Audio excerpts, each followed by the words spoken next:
reaching epidemic levels, and it's costing us billions of pounds every year. Deliberate crashes, bogus personal injury claims, even phantom pets. The fraudsters are risking more and more to make a quick killing. And every year, it's adding up to £50 to your insurance bill. Insurers are fighting back, armed with covert surveillance systems. There's a subject out the vehicle. Sophisticated data analysis techniques. And highly skilled, dedicated police units. They're catching the criminals red-handed. All those con men, scammers and cheats on the fiddle, now they're caught in the act and claimed and shamed.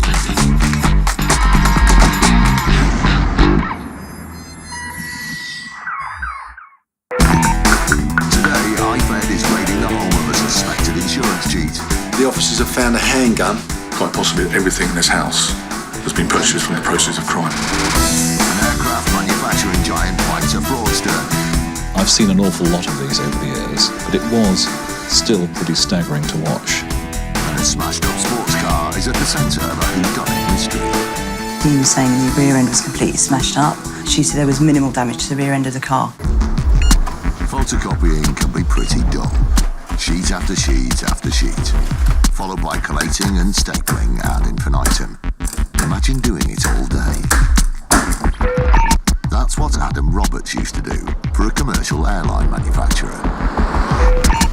His career wasn't always this humdrum. Up until October 2007, he used to make these. Some of the biggest planes in the world. Adam Roberts was working as an apprentice aircraft electrician. He was working in an aircraft factory, helping to apply parts to aircraft wings. He could have expected to earn anywhere between $30,000 going up to $50,000 a year, depending on where he was working and his experience. The accident was on the 15th of October 2007, and what he said was that he slipped on debris while he was working. The injury was a wrenching injury to the back, a soft tissue injury which was alleged to have caused some sort of spinal problems. His injuries worsened over time, badly affecting his everyday life. Before the accident, he'd liked to go horse riding, playing golf, cycling and other such activities. But as a result of this accident and his supposed disability, he could no longer do that. He said they had to use a crutch all the time, and often two crutches. Due to his injuries, Adam was no longer capable of doing his job as an aircraft electrician. He tried it, but said he found it too physically demanding. He was saying that he was at a big disadvantage in the labour market because he was disabled, and it made a difference to his ability to work in future. It imperilled his ability to work in future. Roberts, now stuck in an admin role, decided to make a claim against his employer. He was claiming for past care afforded by his family, for unspecified aids and equipment, and he was also claiming for future loss of earnings, future care and future equipment, and there was also a claim for future accommodation costs. My assessment of the overall value of the claim, including legal costs, was £670,000. It was a massive claim. To see it through, Roberts would need to provide medical evidence of his disability. When he issued his legal proceedings, he supported his proceedings with two medical reports, one from a consultant orthopaedic surgeon and one from a consultant psychiatrist. And both of those doctors concluded that he had suffered injury in this accident and that that injury was responsible for his continuing disability. He looked to have a solid case.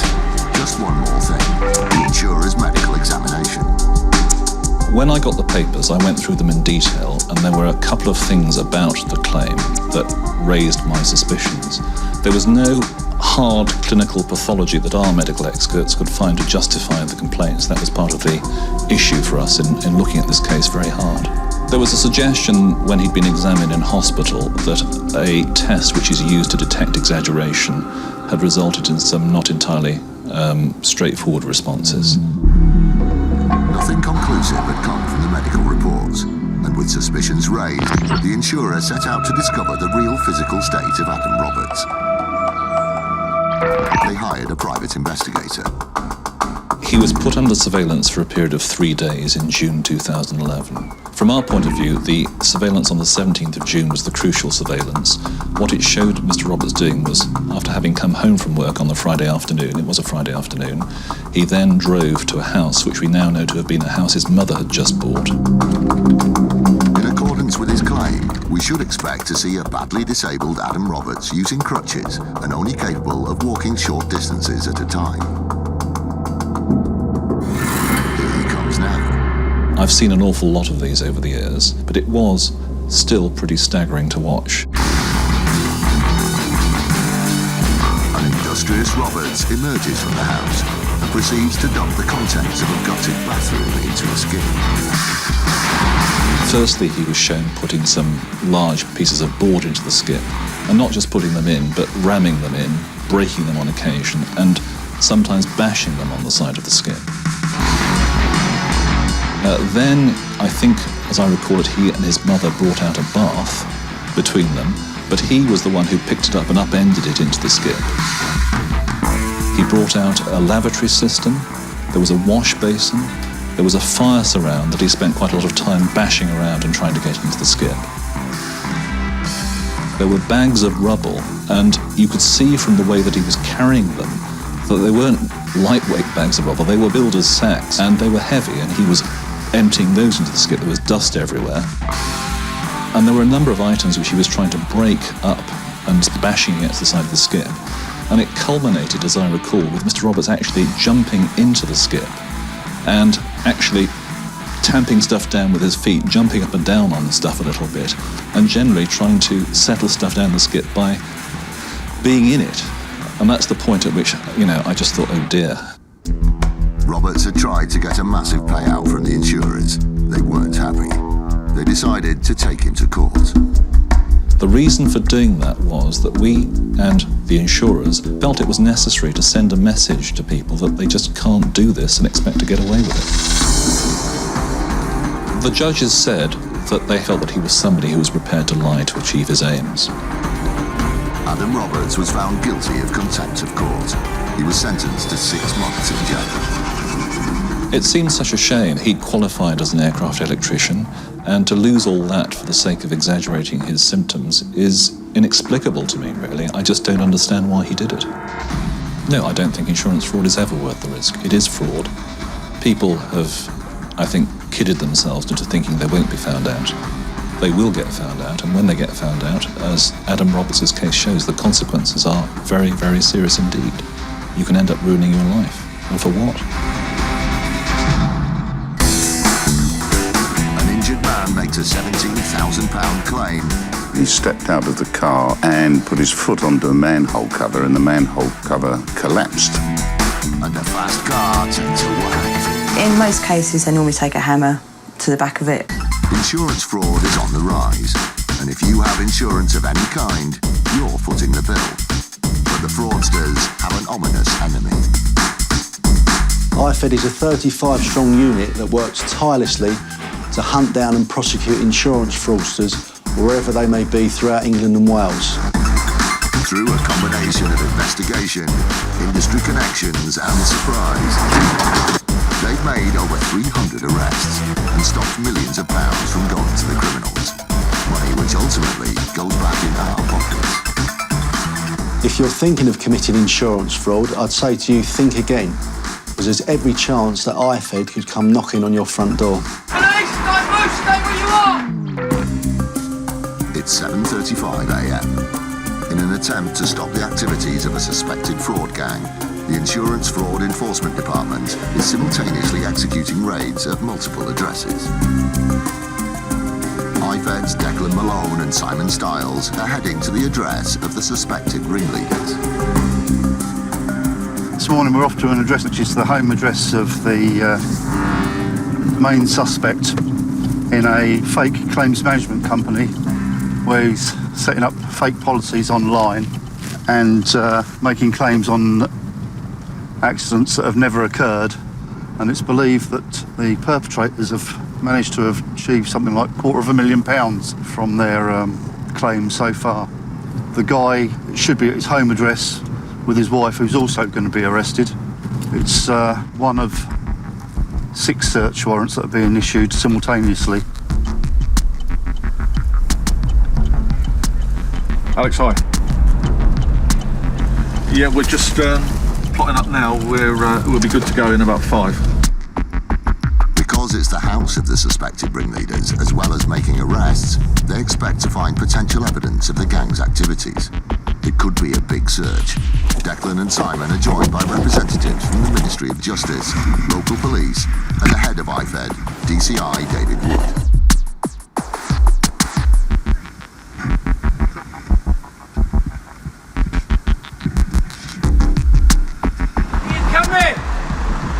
Quiet, please. Quiet, please. It's only 7:40 a.m, but the neighbours are out and about and agitated by the presence of the raid team. DCI David Wood steps in to stop the situation escalating. Come in! Hello? Come in! I'd like to come down, please, and talk to the police. Thank you. Hiya, I'm Declan Malone from the police. Can I speak to Mum or Dad? It's all right. Yeah, we need to come and speak to them. It's okay. Can I come in, please? We just need to come in and just get people out of the street so they don't get into trouble. Hello, police. Hello, police. IFED finds both suspects in the house. One of them is a familiar face. The individual arrested today, we believe, he is one of the main individuals involved in this particular insurance scam. He has been convicted before of a like-minded crime. So now I'm arresting you on suspicion of conspiracy to defraud and money laundering.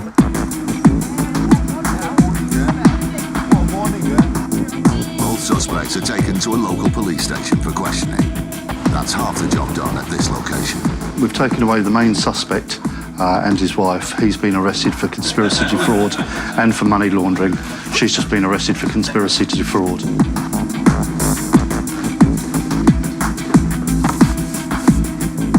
IFED can now begin a systematic search for potential evidence. It's a 3-story townhouse. It could be a big job. It's important that we do everything. We don't leave any stone unturned. If we're doing a search, we want to do it properly. That's why we called in the experts who are fully trained and qualified in the current search techniques, even better than us.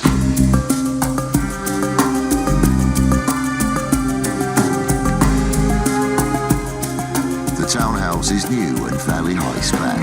Its quality raises the suspicions of IFED's financial investigator, Simon Stiles. From the inquiries that I've made, I can see no trace of the family, any member of the family actually working. I've just to check on whether they're actually in receipt of any benefits. But this house, looking around it, there's a lot of nice stuff, whether it's clothes or material goods, and it's quite possibly that everything in this house has been purchased from the proceeds of crime. Head of IFED, DCI David Wood, has received news from the other location of today's raid. Just received some breaking news from one of the addresses. The officers have found a handgun. They're not sure exactly what it is and what it isn't, so they've called out the local police firearms team to come and make it safe and identify exactly what the weapon is. IFED makes big discoveries in a small room. In the wrong hands, deadly. It's upsetting and annoying to see, especially with that's so close to where all the children are running next to their bedrooms. This is a street in Shrewsbury. It looks fairly innocuous. Most people would feel safe walking down it. But watch your step. In 2012, local man Peter Finney was badly injured here. The culprit, a manhole cover. Peter Finney was a passenger in a car, and he stepped out of the car outside the Lion Hotel in Shrewsbury and put his foot onto a manhole cover, and the manhole cover collapsed and he injured his leg. The manhole was on private land. Its upkeep was the responsibility of a hotel. The hotel's insurer would have to bear the brunt of Peter Finney's claim. They had a look at the details. He had soft tissue injuries to his leg. It's something which is not visible, so it is, as it says, soft tissue whiplash is the most obvious example that we get, but it's anything which is not easy to detect or easy to see. His injuries were severe enough to force him off work. Loss of earnings and mounting medical bills led Finney to seek compensation totalling £17,000. For a claim of this size, the insurer needed to know more about the accident. We asked him to give us some more information, and eventually he provided a photograph of the manhole cover. This is what a well-maintained manhole cover looks like. The one Peter Finney fell down looked like this. It seemed as though the hotel had been negligent with the upkeep of the manhole. With cast iron evidence like this, Finney could look forward to getting his payout. But not yet. Peter Finney's claim had a few irregularities. Chasing further information, the insurer decided to visit the scene of the incident, the hotel in Shrewsbury. Since Peter Finney's alleged accident, the hotel had replaced the manhole cover with a new one. Although the manhole cover at the hotel was intact, they actually thought they'd replace it just to be on the safe side. But luckily for the insurer, the manager had kept the old one. And when they saw it, it turned Peter Finney's claim into a criminal investigation. The manhole cover that is in the photograph is a completely different construction. It's quite obvious to anybody that you wouldn't need forensic examination to see these were different manhole covers. And we referred him straight to the Insurance Fraud Enforcement Department. Finney was in big trouble. Since its inception, IFED's team of over 30 specialist detectives have made over 300 arrests. Peter Finney was in their sights. Detectives travelled to Shrewsbury and arrested Mr. Finney and interviewed him at the local police station.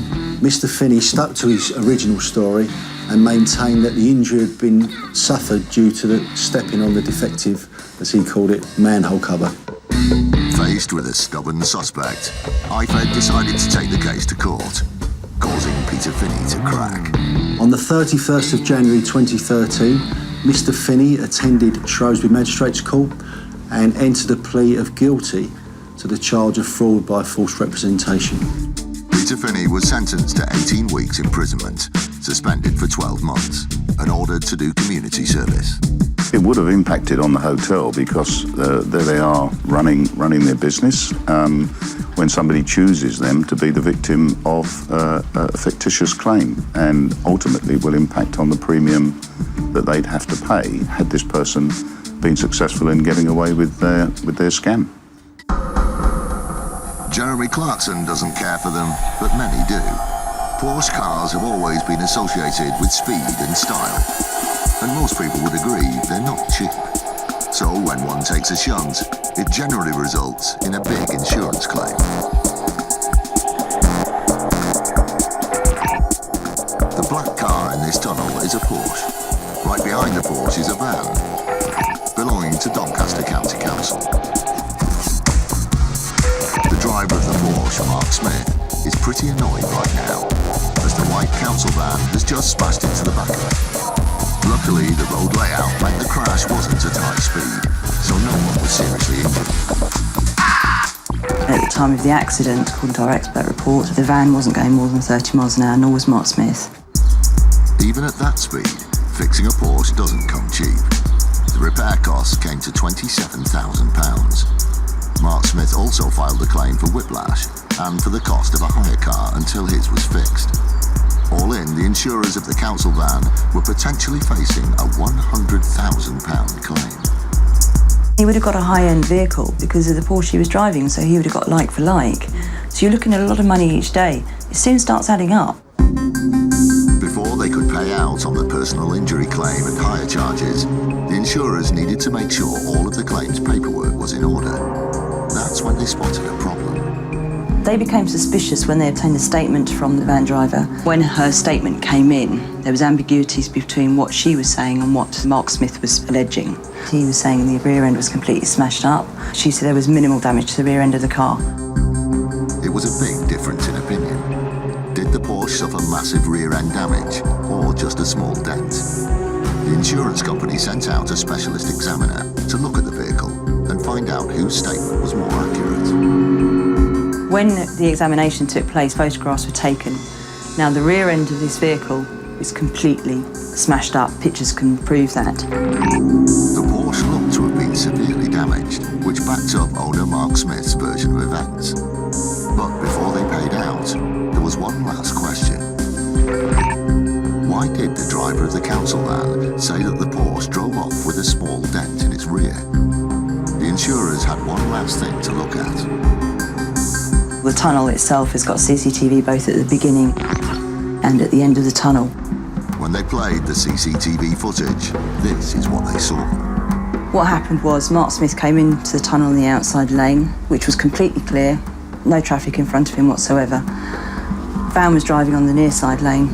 He suddenly pulls in front of the van and then slams on his brakes and does an emergency stop, causing the van to then rear shunt him. It looked like what's known in the business as a slam-on, a simple form of crash for cash. But Smith claimed to have good reason for his drastic manoeuvre. He was stating that he pulled into the near side lane and had to do an emergency stop because the vehicles in front of him were braking. When you look at the CCTV, they weren't braking. You could see a slight brake on the vehicle in front of him, but not enough for him to do an emergency stop. Mark Smith's case was falling apart. And if DC Kate Sibley needed one further piece of evidence against his claim, she had it. Remember that photo of his Porsche with the rear end smashed up? That's what he was stating happened in the tunnel, but it can be physically seen. Him coming out of the tunnel, the spoiler is still totally intact, very little rear end damage compared to what was seen in the photographs. The driver of the council van had said all along that the Porsche had driven away with a minor dent to its rear, and she was right. In order to maximise his claim, Mark Smith had further damaged his vehicle after the incident. In most cases, they normally take a hammer to the back of it, to the rear end of it, and smash it up like that. In this case, I don't know how he did it, and he never stated how he did it. Mark Smith pleaded guilty to 2 counts of fraud by false representation and was given a suspended 6-month jail term in order to complete 140 hours of unpaid community work. Crash for cash is a big business at the moment. The implications can be quite serious and have been in certain circumstances. Worst case scenario, somebody dies. And I think they got away with it for too long, but hopefully not anymore. Today, IFED is executing multiple simultaneous raids. Come down, please. Talk to the police. It has warrants for 6 members of a suspected fraudulent accident management gang. Just received some breaking news from one of the addresses. The officers have found a handgun. Here at the address of the man thought to be the ringleader, the team has made 2 arrests and has begun an extensive search of his 3-storey townhouse. IFED's financial investigator Simon Stiles is on the 1st floor of the house. His attention has been drawn to a box room. This is a ceremonial sword. In the wrong hand, deadly. It's upsetting and annoying to see, especially with that so close to where all the children are in, next to their bedrooms. Having been drawn to the room, IFED conducts a thorough search of its contents. This is the hub of the enterprise we're talking about, the insurance scam. This may well be where it happened. It turns out the room is crammed with documents relating to vehicle insurance policies. One note here is a vehicle registration number. This relates to a vehicle that is currently sat on the driveway of this premises that I know from my investigation has been used, or at least the registration number and the details have been used in contrived accidents. The car is meticulously searched for further evidence. We noticed on the front passenger seat there was some documentation, and even looking through the window we could see that was in relation to a road traffic accident, which were interesting, obviously in connection with the inquiry. So those bits of paper have been seized while we searched the vehicle, and they are entered into the evidence chain. From its research, IFED knows a bit about the car's history. According to insurance records, the car has been involved in several bumps and scrapes. Each time, the owners received hundreds or thousands of pounds for the claim. The car is, at most, worth a couple of £1,000. The children's bedrooms also have to be searched. So it's a shame when you're turning someone's bedroom upside down, especially little girls. But unfortunately, people do hide things in strange places, and what I'm going to tend to do is be sensitive as possible and look at things, and if I don't need them, I'm going to put them back exactly where I found it, so there's no disruption to their lives. We're looking at like SIM cards and credit cards and things like that can be stuck underneath things that you wouldn't normally, if you open a drawer, you wouldn't normally see.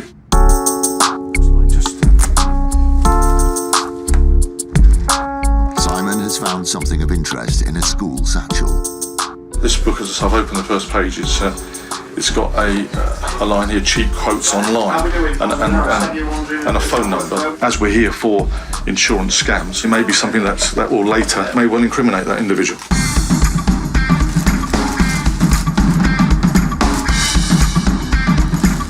Simon heads to the box room and removes what may be the heart of the operation.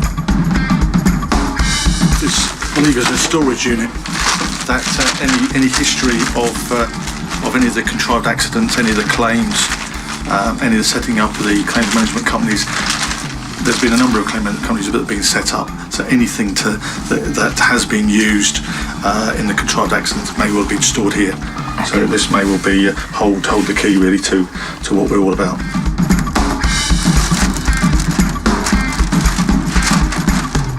Today, DC Declan Malone is the exhibits officer. Anything taken as potential evidence has to pass under his nose. See, so far we've received vehicle documentation, logbooks, we've received computers, we've also got storage data devices that have been seized, so we're quite happy with what we've got so far. Declan has found some items of interest on the top floor of the house. He's got a contingency plan. He's got 2 driving licences in his own name, current ones, and also he's done the same with passports. He's got 2 of them, both British passports, in his own name with the correct details.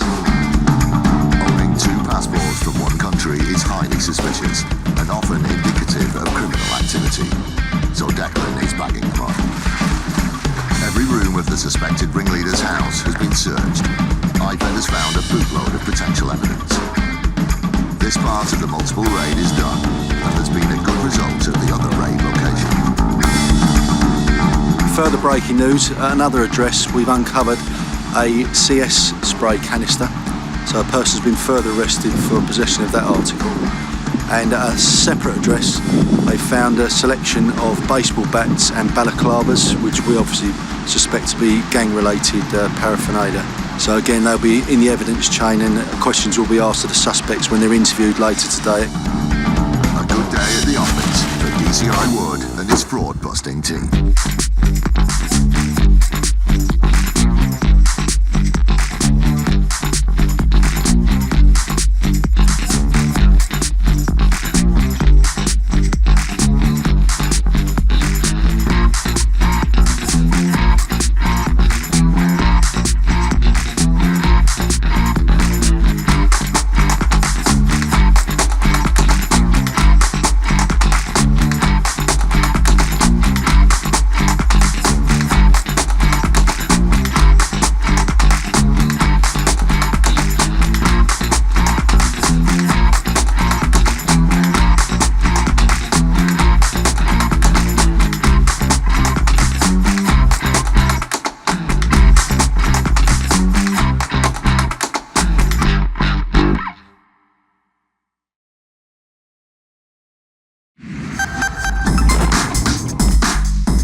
Reaching epidemic levels, and it's costing us billions of pounds every year.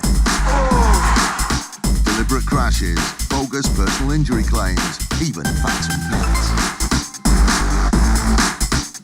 The fraudsters are risking more and more to make a quick killing. And every year, it's adding up to £50 to your insurance bill. Insurers are fighting back, armed with covert surveillance systems. A subject out the vehicle. Sophisticated data analysis techniques. And highly skilled dedicated police units. They're catching the criminals red-handed. All those con men, scammers and cheats on the fiddle, now they're caught in the act and claimed and shamed.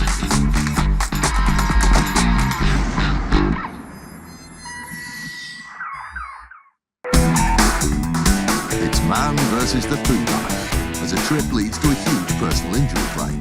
There is a more sinister underlying background to this. A specialist fraud Broadcasting Force are on the hunt for two men suspected of defrauding a charity. This particular case is quite unpleasant. And a 13-ton fire truck is blamed for wrecking the car. Personally, I think it's a disgrace. It's sickening.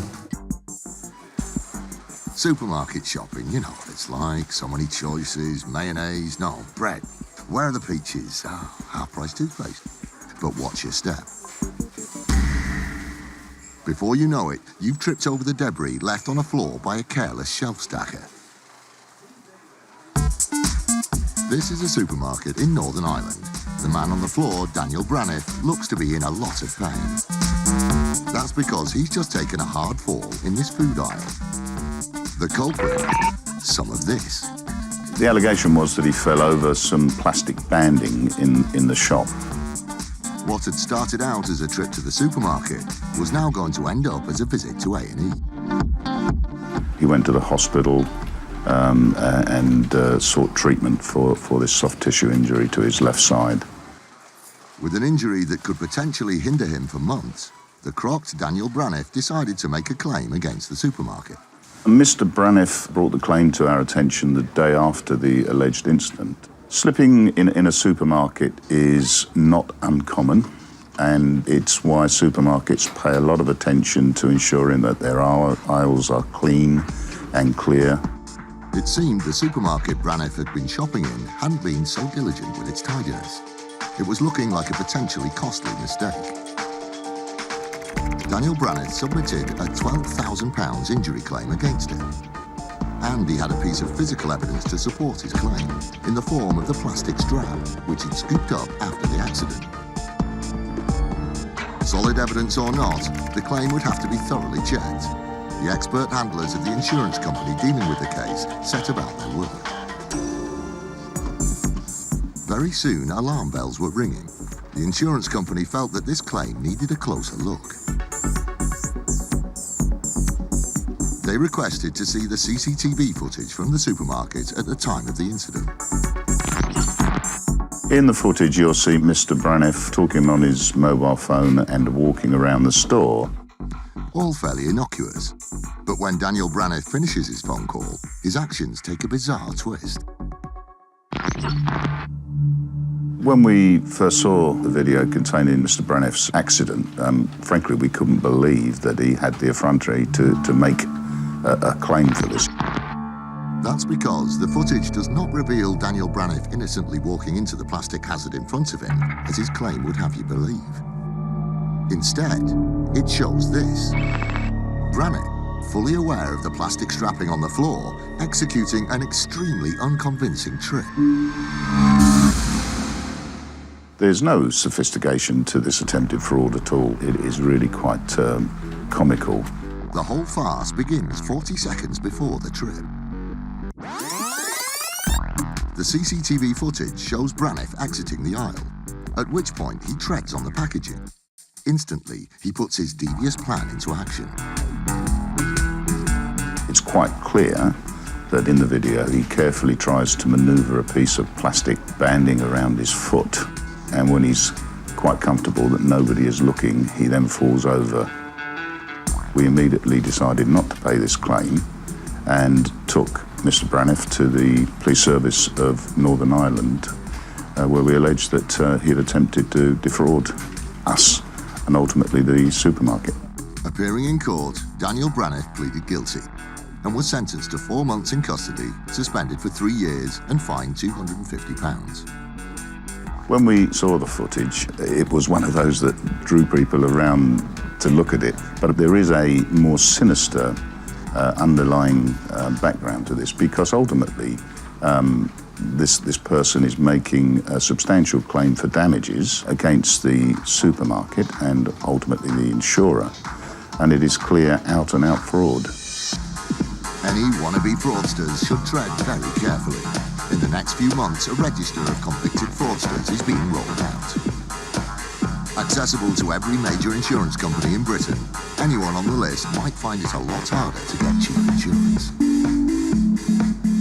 People should think again before they get tempted to do this, because the consequences are they will get prosecuted and their name will be put on the insurance fraud register, which will impact them in the future.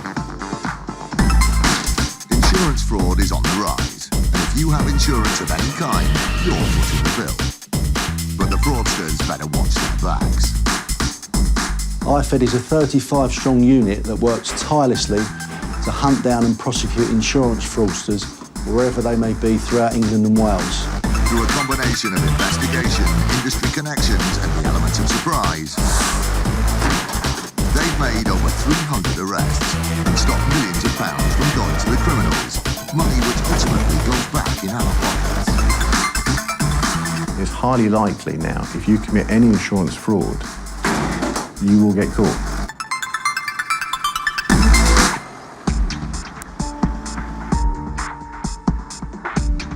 It's 6 a.m. and two IFED teams are on the road. The two teams are 90 miles apart, but both heading to raid locations linked to a single bank account. Head of IFED DCI David Wood is attending the operation.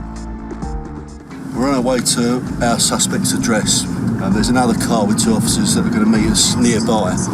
This particular case is quite unpleasant because the victims are actually a children's charity. The charity has had its bank account details stolen. Whoever stole them is now using the account to purchase motor vehicle insurance. Despite living in different cities, the two men being targeted by IFED today are both suspected of using the same charity bank account details. It's particularly unpleasant, this one. However, we must remain professional. DCI Wood's team arrive at the raid location at 6:15. We're never exactly sure who's going to be there when we get there, but obviously we do our checks, and this guy should be there with his family, but we don't know, so we've got to be on our toes. That was Mum or...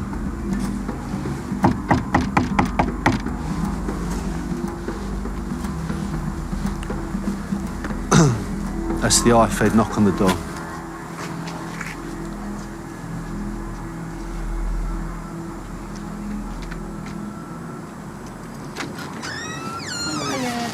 From the City of London, please. Yes. Okay, I'm looking for... The man who has opened the door is not the suspect.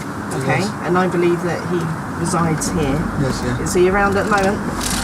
DCI Wood's suspicions are confirmed. The suspect does live at the property, but despite it being 6:20 a.m, he's not in.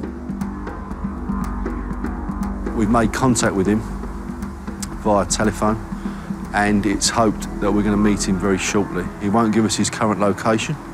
However, we're keen to speak to him, and we're hoping that he's going to be with us. It's now at 6:25. By 8 o'clock, we'll be speaking to him, fingers crossed. But unfortunately now we're in his hands a little bit because we don't know exactly where he is.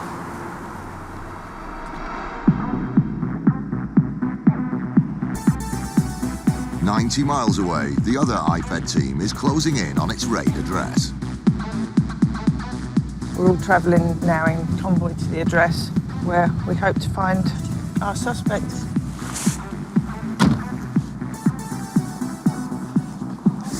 We're just going to be knocking on the address here, where we expect the suspect to be. How are you? What's your name? The suspect in this address is also under investigation for purchasing insurance using the same stolen details of the same charity bank account. Just to make sure nobody else is here. The team is just checking upstairs now to see if anybody else is upstairs and see if our suspect's here.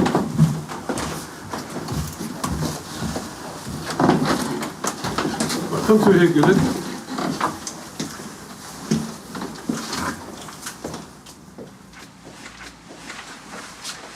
Right, as I said, I'm from the City of London Police, from the Insurance Fraud Enforcement Department, okay, in the Economic Crime in the City of London Police. What we're here for today is an inquiry in relation to an insurance policy that was taken out with fraudulent bank details. Okay. Right, and we don't believe that the person who took that policy out, the car was registered to you, okay. It was your vehicle, yeah. Taken out over the internet. We don't believe that that person had permission to use the bank details to take out that policy, okay? I believe that you're responsible for that, and as such, I'm arresting you for fraud by false representation. You do not have to say anything that may harm your defence. You do not mention or question something which you later rely on in court. Anything you do say may be given in evidence. knife head is closing in on its target. The man on the left is very angry, and with good reason. He's just had a very frightening experience. He was in the passenger seat of the black car when a fire engine smashed into it. He claimed that we hit his vehicle with sufficient force to actually lift it up off the ground, push it towards the pumps on the station forecourt, and as a result of that heavy collision caused him whiplash injuries. A fire engine is not the kind of vehicle you want to tangle with. The average fire engine is 7 metres long, 2.5 metres wide, and weighs in at a hefty 13 tonnes. It's easy to understand how a behemoth like this could wreck a car and damage your neck in one swipe. Immediately after the crash, 2 men came over to our vehicle. Our driver and the officer in charge of the vehicle got out, had a word with them, had a look at the damage to their vehicle and the minor damage to our vehicle, exchanged all our insurance details, and then we basically got back on the fire engine and left the scene. The claimant's whiplash wasn't going away, and there were further complications to come. He claimed injury to his neck, his shoulders, which was quite severe for the first 2 months. They lasted 7 months in total. He also claimed he'd suffered psychiatric injury and had flashbacks for 3 to 4 weeks, and he was anxious driving his vehicle for a total period of 4 months. The severely inconvenienced crash victim decided to make a claim against the Greater Manchester Fire and Rescue Service. That claim was valued about £10,000, taking into account his damages, his own solicitor's costs and the cost to the Greater Manchester Fire Service. It was an annoying situation for the fire service. Because it self-insures, the £10,000 was going to have to come out of its own pockets. This isn't something whereby the insurers are being affected by it. It's actually the public organisation that's being affected by it. And any kind of money that goes out of the organisation without good cause will have an impact ultimately on frontline services. Before the £10,000 could be paid out, as standard, the Greater Manchester Fire and Rescue Service needed to check their own incident report against the claim. There were some inconsistencies with the claim which caused us to look at it in detail. The fire engine suffered minor cosmetic damage to the handle of the locker and the front indicator. The firefighters hardly noticed the incident at all. They only became aware of it when they heard the car horn. Suddenly, the brakes were put on the claim. The fire crew's version of events were in stark contrast to the claimant's description of being in a car that was thrown in the air. The fire brigade, wanting to know more, decided to roll out some technology. The cameras that we have on board, there is one pointing in every direction. There's one in the front cab, there's one on either side, and then there's one at roof level on the rear of the vehicle. Luckily, one of the cameras had a clear view of the garage forecourt. Everyone was about to find out what happened on the day of the collision. Garage forecourt was quite busy on that night, and at the same time there's a car wash that wasn't that far away from where the actual vehicle was parked. Our vehicle and their vehicle was parked. So then when our fire engine came to drive away from the pumps, it was a really tight turn. And here is the video footage. Just as the claimant reported, the fire engine rams into the front of the parked car, sending it and its occupants flying towards one of the petrol pumps. Hang on, did I just miss that? Nope, the car doesn't move at all. The CCTV footage showed the fire engine moving off very slowly, turning across the front of the claimant's vehicle, and it shows the touching of the vehicles. You can see from the CCTV footage that the vehicle moves hardly, if at all. The collision wasn't dangerous in any way. From the CCTV footage, this was a really low-speed, minor collision, and the estimate is that we were doing less than 5 miles an hour. Flying cars, whiplash and psychological damage, all a lie. The whole claim from the car passenger was an opportunistic attempt at fraud. The outcome of this case was, once we disclosed the CCTV footage, the claimant realised the game was over. He quickly discontinued the claim before he got into more serious trouble. Unfortunately, he had to repay nearly £6,000 of legal costs to the defendant. He put himself at risk of a criminal prosecution, and it was reported in the local newspaper, the Manchester Evening News. Well, personally, I think it's a disgrace. It's sickening. These people put their lives on the risk every hour of the day, protecting us, our families, our children, our property, and this is how they're repaid by some sectors of society. It's disgraceful, unbelievable. I'd say to anybody who's thinking about making any kind of claim like this, is don't do it. We will investigate every claim that is made, and certainly every one of our vehicles has CCTV cameras which point in every direction, so we will find out that it's a fraudulent claim. On Britain's busy roads, there are thousands of collisions every day. If you're involved in one, you might want some professional help processing your claim. Who do you turn to? If you've had a non-fault claim, you might go to a claims management company after the accident for them to help you pursue your claim against an insurance company. A claims management company will help you with the complex process of paperwork, medical examinations, vehicle repair, and temporary vehicle hire. They sound like the white knights of the road, there when you really need them. That might be true of most of them, but it turns out a growing number of claims management companies are committing insurance fraud. Fraudulent claims management companies use a variety of different techniques to commit fraud, and one of their methods is very dangerous: the induced accident.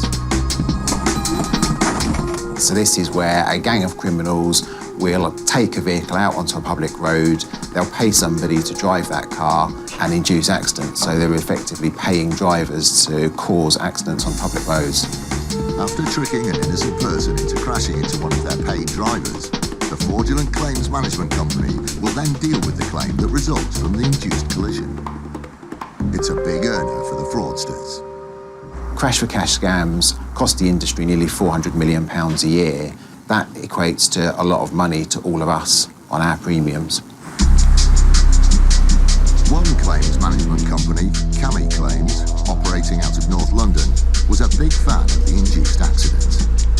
And if you were a responsible car owner with insurance, you were a potential crash target for the crooked Cami Claims. In order for the frauds that Cami Claims were committing to succeed, they required innocent members of the public to be the victims to their scams. So they were looking for people that were insured, people that were on the school run, people that were innocent members of the public that paid their premium so they could then make a fraudulent claim on their policies. They had been getting away with it for years, generating millions of pounds worth of fraudulent claims in the process. Things were looking good for the North London business, but it wasn't going to last. 10 miles across town in West London, a powerful enemy had clocked the fraudulent claims management company and was closing in. In the summer of 2012, D.I. Hindmarsh and his unit were in the final stages of an investigation into Cami Claims. We received information that a particular claims management company operating out of North London were involved in setting up induced collisions and then dealing with the claims and obviously reaping the rewards of the financial benefit. Strengthening their position, the Met Traffic Unit has many allies in the world of insurance. One of them is the Insurance Fraud Bureau. It has access to information about nearly every insurance policy in the country. That amount of information gives you a serious advantage when tackling fraudsters. A key part of the role of the IFB is to find the trends and patterns that are invisible to other parts of the industry. And very quickly, a pattern emerged. And when we started to look at the claims that were connected to Cami Claims, there were a suspicious number of similarities between all the accidents. And if you had a genuine claims management company, you'd expect them to deal with a variety of different types of claims. The Met Traffic Unit and the IFB were closing in. And it seemed that Cami Claims' penchant for causing crashes could be their downfall. Cami Claims were using very similar methods for all the claims that they were pursuing. They were induced accidents, and they were all in the London area, and the accidents that were taking place were commonly on roundabouts or slip roads.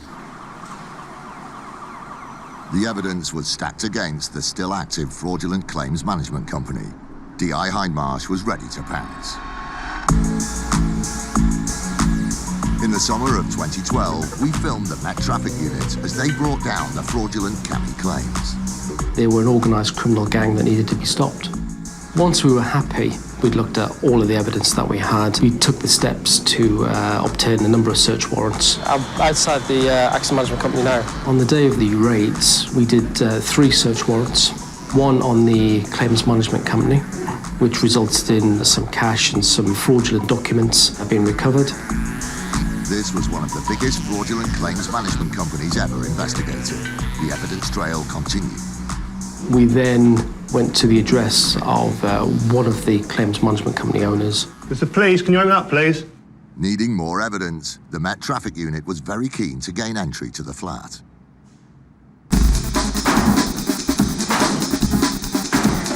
We seized a number of documents from that address. There was a great deal of paperwork seized. I think it related to somewhere in the regions of 250 claims that they were currently dealing with on behalf of customers. D.I. Hindmarsh and his unit hadn't just come for paperwork. They were also going to take the tools of the trade from the fraudsters. We also seized around about 10 cars. We were able to show that these particular vehicles had been involved in the crime. Effectively, they're exhibits, as you would seize a forged document. That was the reason that we took the cars. The raid had been a complete success. The matter was listed at Southwark Crown Court on the 1st of February 2013. The 2 people who we charged was Ion Vaduva and Andrei Majelik. They had both been charged with conspiracy to defraud the insurance industry, and they both pleaded guilty. Another crash for cash gang had been brought down by the Met Traffic Unit and the IFB, making our roads a little bit safer to drive on. It's important that claims management companies like Cammy Claims are shut down. It's not a victimless crime. Firstly, in order to make a lot of these claims, innocent members of the public's safety is being put at risk. Secondly, insurance companies are not the only people that pay for this fraud. Ultimately, as consumers, we all pay for the cost in our premiums.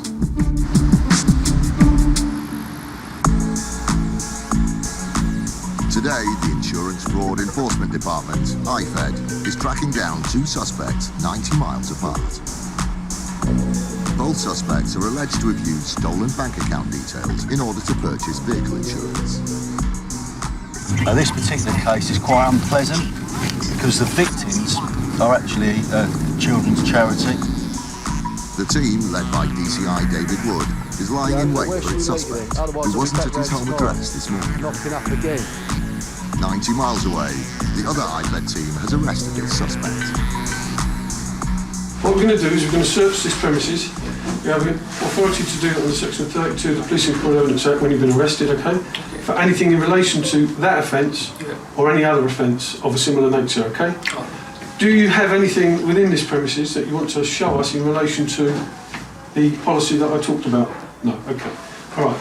If you bear with us then, we'll conduct the search and then we'll go from here to a local police station, okay? I'll just ask you to sit tight and assist us with that, okay? The search for potential evidence of fraud begins. Specifically, IFED is looking for items relating to the insurance purchased with the charity's stolen bank account details. IFED decides to focus the search on the suspect's bedroom.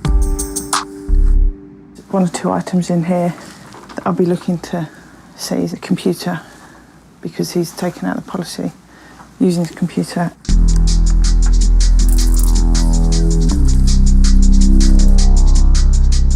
A cluttered surface in the suspect's room draws the attention of DI Angela Rogers. Okay, that's just a mobile phone that was on the top of the chest of drawers. DI Rogers methodically sifts through the stacks of paperwork and makes a potentially rewarding find in the form of a bank statement. This one's just in another name that I don't recognise, so just double check this one. Be concerned as to why they've got a bank account opened in somebody else's name. The address is for this address. I'd be concerned that maybe it's been opened in a false name. Amongst the clutter, DI Rogers unearths another vehicle registration document linked to the stolen bank account detail.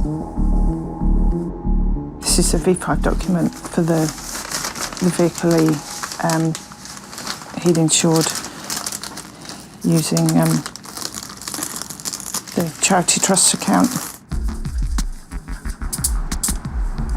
The suspect is taken away for further questioning at a local police station.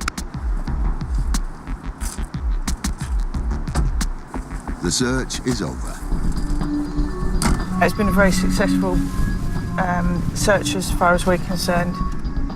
It's been a good result for this IFED team, but it's only one half of a two-location raid. 90 miles away, DCI David Wood's patience has paid off. Come on, man. Let's have a chat in the car. After a 3-hour stakeout, his suspect has finally turned up. You'll realise we're decent people.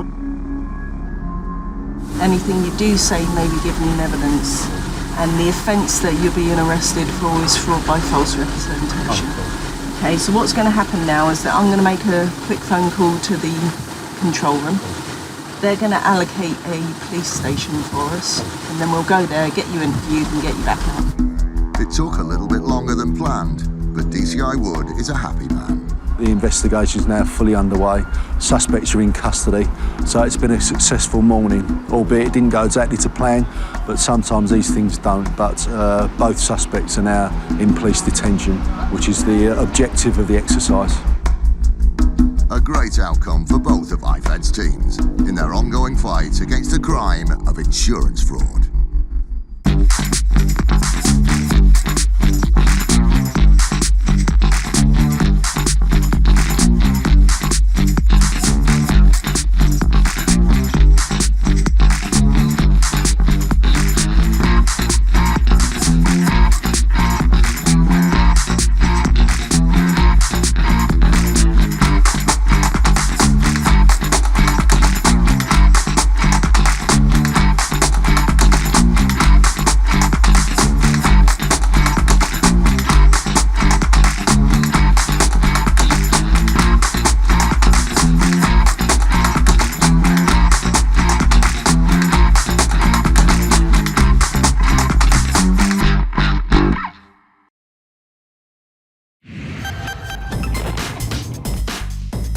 Insurance fraud in the UK is reaching epidemic levels, and it's costing us billions of pounds every year.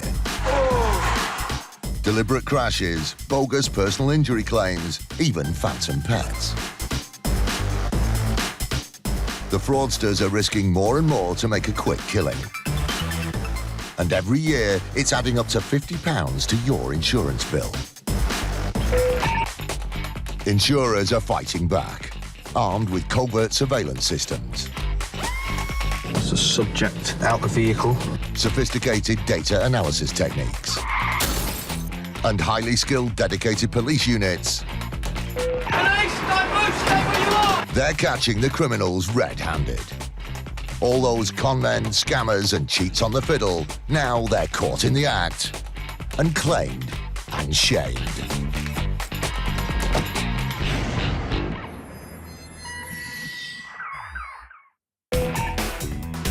Today, the Met Traffic Unit collars some suspected fraudsters on an early morning raid. Do you work here, though? I don't work here. You seem quite at home. You're caught up and things. A lost dog at the centre of a pet insurance claim makes a remarkable comeback. Another local vet has just contacted me for the veterinary history of that dog that supposedly was washed off the cliff because it's just been registered with them. And a crash for cash gang is caught out trying to tangle with a truck. Experience tells you when you're viewing footage that some things are not quite right. This busy station is in Middlesbrough, in the northeast of England. Thousands of passengers pass through its bustling foyer every day. In the summer of 2011, it was the scene of a dangerous accident that led to a large insurance claim. Here's the man in question, moments before he fell and suffered serious injury.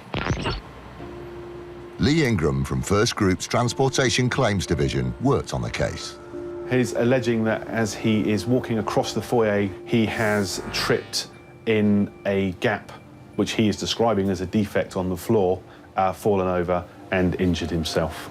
The gentleman is alleging that from this particular trip, he has sustained injuries to his head, causing an open head wound, Subsequently, he's then alleging that he has sustained dizzy spells and succumbed to headaches. This is some 2 months after the incident. He's still got headaches and suffering from dizziness. His ongoing health problems indicated that this had been no minor accident. He's describing a traumatic head injury. Head injuries are always something we would be concerned about. Often concussion is not immediately apparent to the person who sustained the concussion. Head injuries can also lead to cognitive issues which will impair function, possible speech issues, and maybe loss of short-term or long-term memory. So they're always something we will investigate seriously. It was a potentially life-changing injury, but when Transportation Claims went to call up the accident report, they found that there wasn't one. The gentleman concerned alleges that he did not report this particular incident to anyone because the station ticket office was closed and there was no one around for him to report to at the time. It was clear that the case needed further investigation. Luckily, the station is covered by CCTV, and the cameras had captured everything from that evening. Immediately before the accident, the man is seen to cross the foyer. He then falls over in a dramatic manner. When you see what has transpired in this particular footage, it makes you suddenly start thinking, well, this is a bit strange. What they saw on camera made Lee and his team suspicious. And you would expect in this type of fall for someone to fall forward quite quickly. The first reaction when you take a fall like that is to put your arms out to break your fall. We don't see that in this situation. Instead, the footage raises serious questions. We see the chap immediately going to hold his head before he hits the fall, suggesting that he may well be trying to break his fall because he knew it was coming. What's more, the footage shows numerous other passengers encountering no difficulty with the alleged defect in the floor tiling. We see around about 15 people walking over, around and across, some people even standing in the actual area where this person is alleging he's tripped. Just the sheer number that walk over it would suggest it wasn't the issue that the claimant is making it out to be. And the discrepancies didn't stop there. The claimant alleged that he didn't report the incident because there were no station staff around, but this was disproved. When you look at the footage, you will see a number of people wearing high-vis jackets, which would have been station employees that he could have reported this particular fall to. But that's not all that's revealed by the footage. Perhaps the most telling piece of evidence was right at the beginning of the tape. A little girl is seen scooting around the foyer. And at one stage, she runs over the tile, dislodging one of the tiles. She stops a little bit further on, turns round, and goes and replaces the tile where it's come from, obviously showing that there is a loose tile in the foyer. Significantly, this all happens within view of the claimant. Preceding the fall, you will see the gentleman walk towards the defect, take a deliberate look at it, walk on past it, lengthening his stride so he can actually step over the area in question. He then walks towards the foyer, he turns round at the stairs, walks back towards the area, and you can visibly see him deviate to the left so that he can place his right foot deliberately into the area concerned. He does stumble forward as if his legs have been taken away from him. I think he's given a great performance. He possibly could have won awards for that. Transportation Claims felt they had all the evidence they needed to strike out the claimant's demand for compensation. They sent the CCTV to the claimant's solicitors and waited for a response. 2 years on, we've still not had a response from them as to whether they're withdrawing their claim, so we'll take it as read that they actually are. For him to think he can get away with this sort of thing is quite naive and bordering on ridiculous. A dodgy vet is caught cashing in on treatments for pets that never existed. The only element of truth was the fact that the vet who was submitting the invoices for this expensive treatment was a real vet. A Met Traffic Unit raid on an accident management company turns up a truckload of potential evidence. There are multiple registration documents, hundreds and hundreds of insurance claim forms, the usual mobile phones that are used in the claims. Basically, it's a gold mine. This is the home of the Met Traffic Unit. Set up in 2010, this specialist department is dedicated to reducing the number of traffic-related deaths, injuries and crimes on the streets of the capital. We search for people who are wanted for serious offences. My team have made 300 arrests in the last 2.5 years, which is around about 50 operations. Every one of those operations will have resulted in a prosecution. Their aim is to make our roads as safe as possible. Criminal gangs operating insurance scams are responsible for the rise of a terrifying new danger on our roads: crash for cash. DI Dave Hindmarsh of the Met Traffic Unit is once again spearheading the initiative to stop the gangs in their tracks. You have the most serious types of cash for crash, which is the induced collision. And this is primarily where criminal gang members go out onto the roads with two cars. They'll drive in tandem looking for their victim. They'll position themselves in front, and then the decoy car, which will be the lead car, will brake hard. That gives the middle car, the one that they want to be damaged, a reason to brake, catch their victim out, and they'll run into the back. And that is a typical cash for crash scenario. The insurance industry have estimated that it costs them somewhere in the range of £392 million per year, but I think it's probably bigger than that.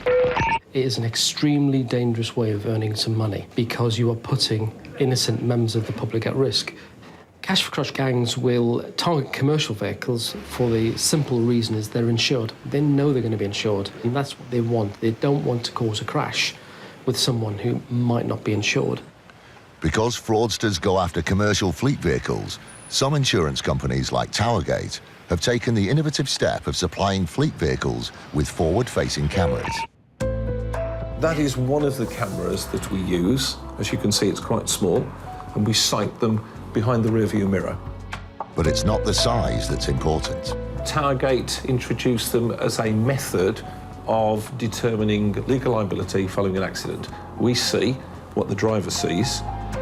The cameras certainly prove their worth in the case of a collision on a busy A road in July 2010. One of their vehicles had hit the car in front. It sounded like a standard rear-end shunt, but the footage revealed something more sinister. They passed it to DI Hindmarsh. In the footage, what you see is a blue Mercedes and a black VW Golf. The black VW Golf is the decoy car, the car that's there to give the blue Mercedes a reason to brake. And effectively, the footage shows the two vehicles manoeuvring themselves in front of the lorry, and at the last moment, the black Golf brakes hard, turns left into a side road, causing the blue Mercedes to brake and stop, and the lorry crashes into the back with some significant rear damage. Experience tells you when you're viewing footage that some things are not quite right. It's quite a large impact. Now, the people involved in this are almost stunt drivers because I've watched that bit of footage several times, and at the last moment, just before impact, the driver of the Mercedes comes off the brakes and turns the steering wheel to the left. So therefore, he is hit, but he's almost pushed out of the way and round the corner rather than being pushed into incoming traffic. The shocking footage had actually captured a crash for cash gang in action, and the investigation eventually uncovered a huge web of criminality stretching across the country. The decoy car, the black Golf that you see in the footage, the driver came from Luton. The Mercedes that you see getting damaged, the owner of that car lives in London. One of the passengers in the car lived in Manchester, and the claims management company that were going to handle some of the aspect of this claim were in South Yorkshire. The Met Traffic Unit investigated the main players seen in the footage. We knew who the owner of the Mercedes was, and it was a matter of finding out who his associates were. Ansab Rizwan was the managing director of an accident management company in Yorkshire. His brother, Isham Gondal, was a passenger in the Mercedes, and Tariq Mahmood, we identified, was the driver of the decoy car. Dave Hindmarsh and his team had enough evidence to launch a full-scale investigation. It resulted in the accident management company in Yorkshire being subject of a search warrant, and we searched the premises and took all the files. That highlighted a number of other collisions in London, Manchester, and around the sort of the Luton, Bedfordshire area. The suspects were arrested, and the case eventually came to court. They all pleaded guilty. Tariq Mahmood was seen as the most serious of the people concerned. You know, he was the one that had caused the crashes at the end of the day. He got 12 months imprisonment. Ansab Rizwan and his brother Ilisham Gondal, they received suspended sentences and 180 hours unpaid work. And Nasser Khan, who was the gentleman who had allowed his car to be used, he received a community order as a result. So people who previously hadn't been in trouble with the police before have now got criminal records, and some have gone to prison. The sentences reflected the seriousness of the crime. Crash for cash at the end of the day risks injuring innocent people in a staged road accident. It's a very real danger. In February 2013, a gang was jailed for their role in the tragic death of a young woman caught up in a crash for cash accident. If a lot more commercial vehicles and even private cars were fitted with cameras, it would be a massive use to ourselves and the insurance companies. We think of the UK as a nation of animal lovers, but unscrupulous fraudsters are exploiting our furry friends in order to line their pockets. Disturbing figures from the Association of British Insurers show pet insurance fraud quadrupled from £420,000 in 2009 to almost £2 million in 2010. Simon Wheeler is Managing Director of Agria Pet Insurance. He reviewed a claim for a payout for a missing dog. It was a Staffordshire Bull Terrier. It was nearly 4 years old. The claimant contacted the company to explain what had happened to the poor pooch. The policyholder and the dog had been in Cornwall, near the seaside, and the dog had been washed out to sea off a rock, and that was the last the policyholder saw of the dog. This is quite obviously traumatic for the owner, because in the claim form she was very upset, and the dog had been washed out to sea in front of her eyes, and she hadn't got it back. Despite the heartbreak of losing the dog, the policyholder would receive a silver lining in the form of a payout, and promptly sent through the documentation in support of the claim. The claim form was completed by the policyholder, and the full veterinary section was completed as well by her local vet. As part of the claims procedure, Agria contacted the veterinary practice associated with the dog to check the animal had been registered with them and that the vet who signed the form worked there. The veterinary practice instantly said, yes, this is one of our patients, and that this vet works at the practice.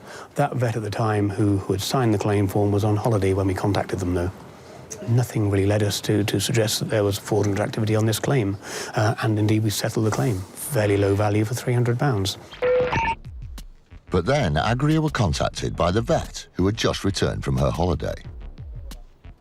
She was pretty confident that she hadn't filled out the claim form, she hadn't signed the claim form, because as far as she was concerned, if she couldn't identify the pet and that the pet had died, she wouldn't have signed a veterinary certificate to say that it had died.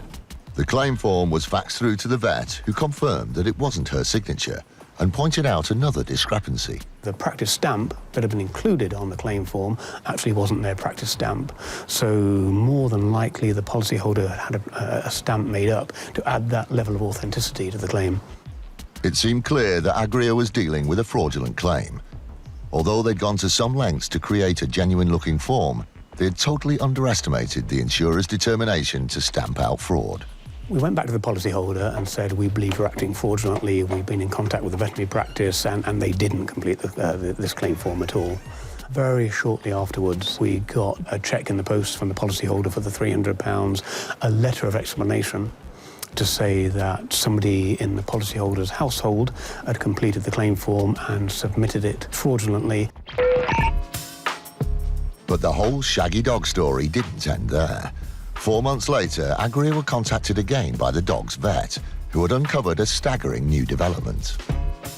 She rang up and said, you're not going to believe this. Another local vet has just contacted me for the veterinary history of that dog that supposedly was washed off the cliff because it's just been registered with them. It appeared that the dog had never been washed off a rock and drowned. It was alive and well and had just registered with a new vet. It's one thing for owners to attempt to pull the wool over insurers' eyes, but what really gives pause for thought is the behaviour of dishonest vets. Detective Constable Alex Cooley from IFED, the City of London's Police Insurance Fraud Enforcement Department, worked on one such case. His team was alerted to a pet insurance claim for veterinary work that appeared suspicious. We first received a referral from one of the insurance companies who had spotted the discrepancy between the work being claimed for by the vet and the fact that that type of work wasn't carried out by that particular practice. It didn't add up, and IFED carried out further inquiries. We identified another insurance company who had 4 suspicious claims coming from the same vet. The man in question was Francisco Cruz, a vet working at a practice in Norfolk. We were looking at 5 claims in total involving both cats and dogs who were alleged to have chewed pieces of plastic, leading to medical difficulties and requiring expensive surgery. So on average, the claims were coming out at about £2,500. The fact that all 5 claims were for a type of surgery that didn't take place at Cruz's workplace seemed suspicious, but more evidence was needed. When they looked into the identities of the policyholders, it seemed that they had the proof that they were after. The names that he was using were a sort of hodgepodge of members of his close family, but also his friends and even children of his friends. Couldn't detect any particular reason behind that other than sort of imaginative laziness. It turned out that every detail about the claims was false, even the pets themselves. The only element of truth was the fact that the vet was a real vet. So the vet was forging his own invoices in respect of work which was never carried out. And then he was making claims against the policies that he had totally made up concerning these fake pets.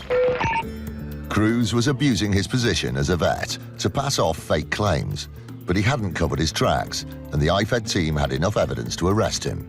Cruz's motivation was clearly financial. And in order to pay off certain debts, he was making a fake claim at about a rate of 1 every year. In total, he made £10,000 from his offending. The case eventually reached court, and Cruz was found guilty. He was sentenced to a suspended 8-month jail term, 200 hours community service, and ordered to pay £10,000 compensation. But perhaps the greatest cost is to Cruz's professional reputation. Gordon Hockey is head of legal services at the Royal College of Veterinary Surgeons, the body that regulates every vet in the UK. All vets on becoming members make a declaration, in effect, to put the animals and the public first. And where veterinary surgeons are dishonest, commit insurance fraud, that's clearly not putting animals first and not putting the public first. And so it is taken seriously by the college. The vast majority of vets are law-abiding and are honest. So this happens very rarely. The most severe sanction that the RCVS can impose on a veterinary surgeon is to take their name off the register, to strike them off the register, which means that they can't practice and they therefore can't earn a living as a veterinary surgeon. Today, the Metropolitan Police Traffic Unit has assembled for a briefing about a raid they're about to carry out on an accident management company. Basically, Operation is around the accident management company. The Insurance Fraud Bureau have identified several claims which can be described as suspicious circumstances. We need to do a bit of investigation into the legitimacy of the claims that seem to be handled. They've been given a tip-off by the Insurance Fraud Bureau. Basically, today the intention will be to execute a search warrant at the address. Accident management companies process claims on behalf of victims of road traffic accidents. They organise hire vehicles, refer cases to lawyers, and manage personal injury claims. Unfortunately, there are many examples of accident management companies acting fraudulently by inventing or inflating claims. The Met Traffic Unit is planning to execute a search warrant on the premises of an accident management company in the hope of collecting evidence to support their case of suspected fraud. Once they've arrived at the location, they identify the premises and then move in as quickly as possible to make sure no one escapes or tries to hide vital evidence. Hello mate, got any ID on you? Yes. Okay. The first thing they do is ask everyone for ID. The officers need to work out who's a client and who's an employee. But some of the people in the office appear to be holding back. I know how old I am. Why don't you know how old you are? Not 32 then. You're sure you're 32? Yeah, 32. Yeah, you're not going to change it? No? Okay. Others seem to be confused about their role at the company. What's your position here? Yeah, it's my brother's company. It's your brother's company? Yeah. But do you work here, though? I don't work You here. seem quite at home with your coat off and stuff like that. Sorry? You seem quite at home with your coat off and things. I'm looking after him. After who? I'm looking after my brother's work. Oh, you're looking after... So you do work here? Yeah, sometime I come here. That's what I said. I said, do you work here? No, You said I don't work. Yeah. I sometimes come here, see the things. The traffic unit needs to speak to the owner, but he isn't in the office and has left his brother in charge. It's just that I class this as what you've said as working here. Sorry? I class what you've said as you working here. No, I'm You're not not just a person that's just coming off the street, are you? No. That's the point I'm trying to No say, yeah? problem. Yeah, we'll let you keep things simple, all right? It just takes longer if we don't. No problem. Do you understand that, yeah? Eventually, everyone has been checked and identified, and most are allowed to leave. The job of collecting evidence can now get underway. As the team go through the premises, the sheer size of the task becomes apparent. The office is stuffed full of cupboards and filing cabinets. It's one of the offices at the moment. Eventually we'll be taking all the files out and we'll look at it at a later stage. When we've got a bit more time to spread it all out, we can't do it at the scene. It's just totally impractical. Yeah, basically we're just systematically going through, bagging up all the property, so we don't miss anything, and obviously for continuity as well. It does take a bit of time, but it's something which has got to be done properly. Yes. 7 mobile telephones. The mobile phones could be an important piece of evidence for a number of reasons. You can get lots of details off them. You can link them into different collisions, different false claims, and you can also get an idea of who's working here and whose phone it ultimately belongs to. Obviously, once they've been examined, then we'll find out exactly what their involvement is. It may well be quite innocent, but you don't normally find bags of mobile phones lying around. The owner of the company belatedly arrives at the scene. The guy sitting behind me with a baseball cap is in fact the owner of the premises. He's heard what's been going on because obviously his brother was here when we first entered the premises, and he's obviously come along to see what's going on, see us taking away his business. It's important to follow up all the suspected evidence, and that includes keys to cars being stored or used for hire. Everything centres around the fact that some of the claims for car hires, car hiring, storage and that are believed to be fraudulent, so any of the vehicles are probably part of that as well. They're part of the overall potentially criminal enterprise that we're looking at. 30 keys here, but there could be more. So far, DC Tony Recchia is pleased with how well the raid is going. Well, we basically found things that we were looking for. There are multiple registration documents, hundreds and hundreds of insurance claim forms, the usual mobile phones that are used in the claims. Basically, it's a gold mine. DI Dave Hindmarsh has arrived at the location to oversee proceedings. The team have come down to execute a search warrant, and as a result there's been a large amount of property seized from the premises. The intention is a lorry will arrive and we will load all of the seized property onto the lorry, and in our leisure we will sift through it to see which bits are evidence and which bits are not. The team isn't taking any chances and has seized a huge volume of potential evidence, leaving the office practically bare. It's been several months in the planning to get to the stage that we are now, meticulously looking through records and investigating in the background before we came out today. The challenge is now to take it away safely. 4 crates, that's exactly what we're dealing with here, loads of property. Once the crates are full, the team moves on to the next stage in the process. They're just heat shrinking the packages to ensure the continuity and integrity of the exhibits. If they're heat shrinked at the scene, It's all documented. Nobody will say that it's been tampered with or anything's been added or taken away. It's all been documented what's gone in. So it's a good way of keeping stuff together. It will stay that way until they get opened and re-examined at a later stage.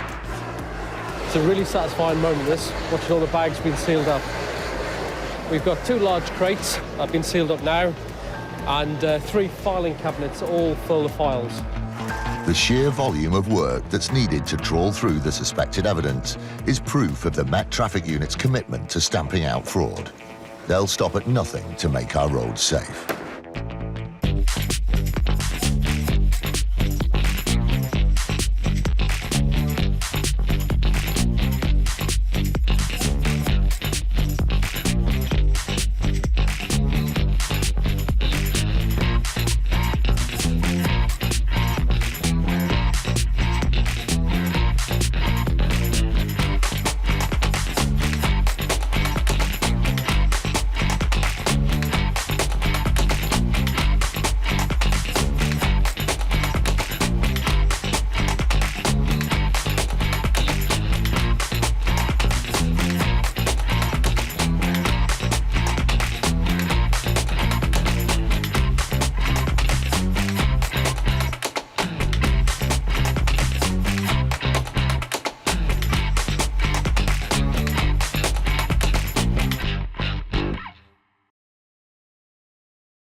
Is reaching epidemic levels, and it's costing us billions of pounds every year.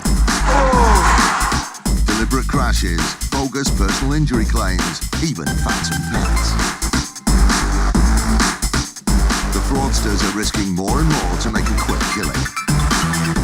And every year, it's adding up to £50 to your insurance bill. Insurers are fighting back, armed with covert surveillance systems. The subject out the vehicle. Sophisticated data analysis techniques. And highly skilled dedicated police units. They're catching the criminals red-handed. All those con men, scammers and cheats on the fiddle, now they're caught in the act and claimed and shamed.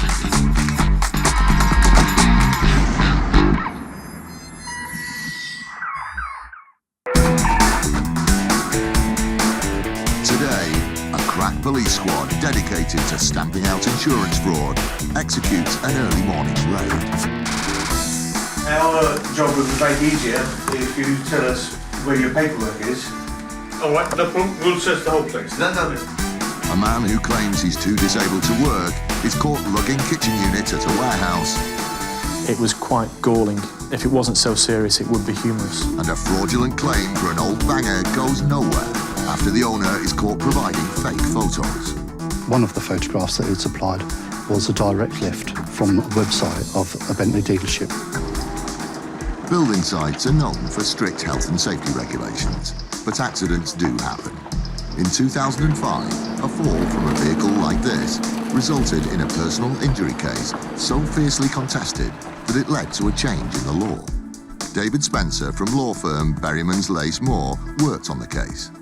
He started by looking into the man at the centre of the claim, Sean Summers. He says that he slipped from a stacker truck, which is a kind of JCB type vehicle. The injuries that Sean sustained were a fracture to his wrist, which was relatively minor and relatively straightforward. The fracture to his ankle was quite serious. It required pins being put in and a second operation for a bone graft. No one had witnessed the accident, and a judge ruled that Summers' employers, Fairclough Homes, were liable. The insurers would have to compensate him for any loss suffered as a result of the accident. And if Sean Summers' claims about the extent of his injuries were true, the losses would be considerable. According to him, he couldn't walk without the aid of elbow crutches. He wasn't able to walk up and down stairs. He wasn't able to stand for long periods of time. Just as serious was his assertion that he would never work again. So his claim for loss of earnings for a man who was in his middle 20s was significant, into the many hundreds of thousands of pounds. And because he said that he was unlikely to fully recover from his injuries, he also said that he would continue to require care and services for the rest of his life. The various costs came to a grand total of £838,000. But it seemed out of all proportion to the actual injuries he'd suffered. We've seen similar and worse injuries where people have made a quicker and better recovery. And so one of the lines of inquiry is to make sure that the claimant is being honest in his presentation. With this in mind, they decided there was only one option: surveillance. They approached Roger Bescaby, whose company specialises in covert surveillance, to work on the case. His operatives immediately got to work. It wasn't long before secret filming revealed a very different Sean Summers to the man he was purporting to be.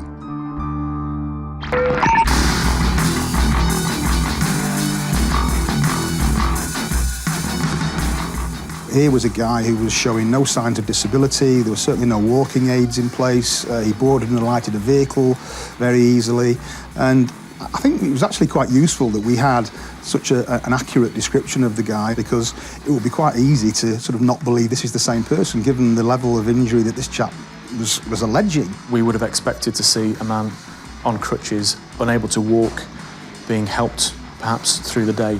The way that he displayed himself on surveillance footage, he was perfectly fit and well, and the absolute opposite of what he described in his medical evidence. And the revelations didn't end there. He'd told his own medical expert that he wasn't able to work and hadn't worked since the day of the accident because of the horrific pain that he was in with his ankle. The surveillance immediately showed Mr. Summers was working. We managed to film him loading and unloading a vast amount of kitchen units, domestic appliances to and from his vehicle. This involved him climbing in and out of the van.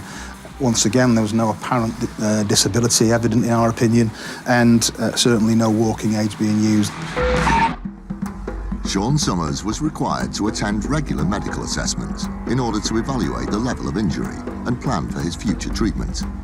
Surveillance footage, which was recorded on the day of one medical assessment, shows Summers waiting outside the building while his wife fills in a questionnaire.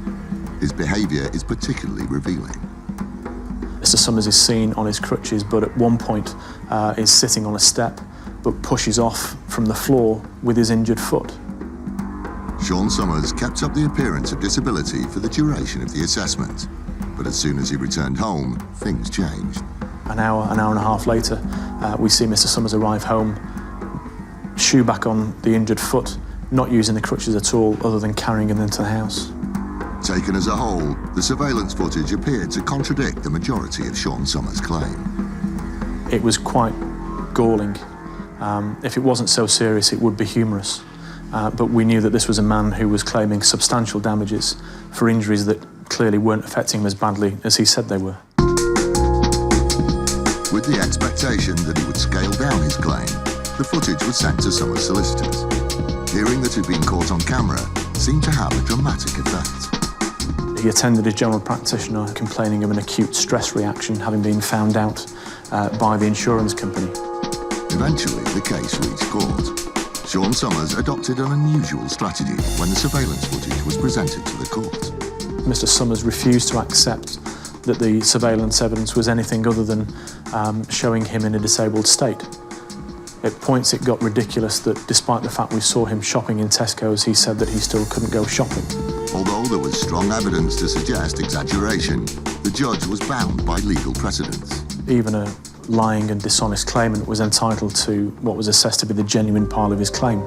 The judge had no option but to award Sean Summers a payout for his actual accident.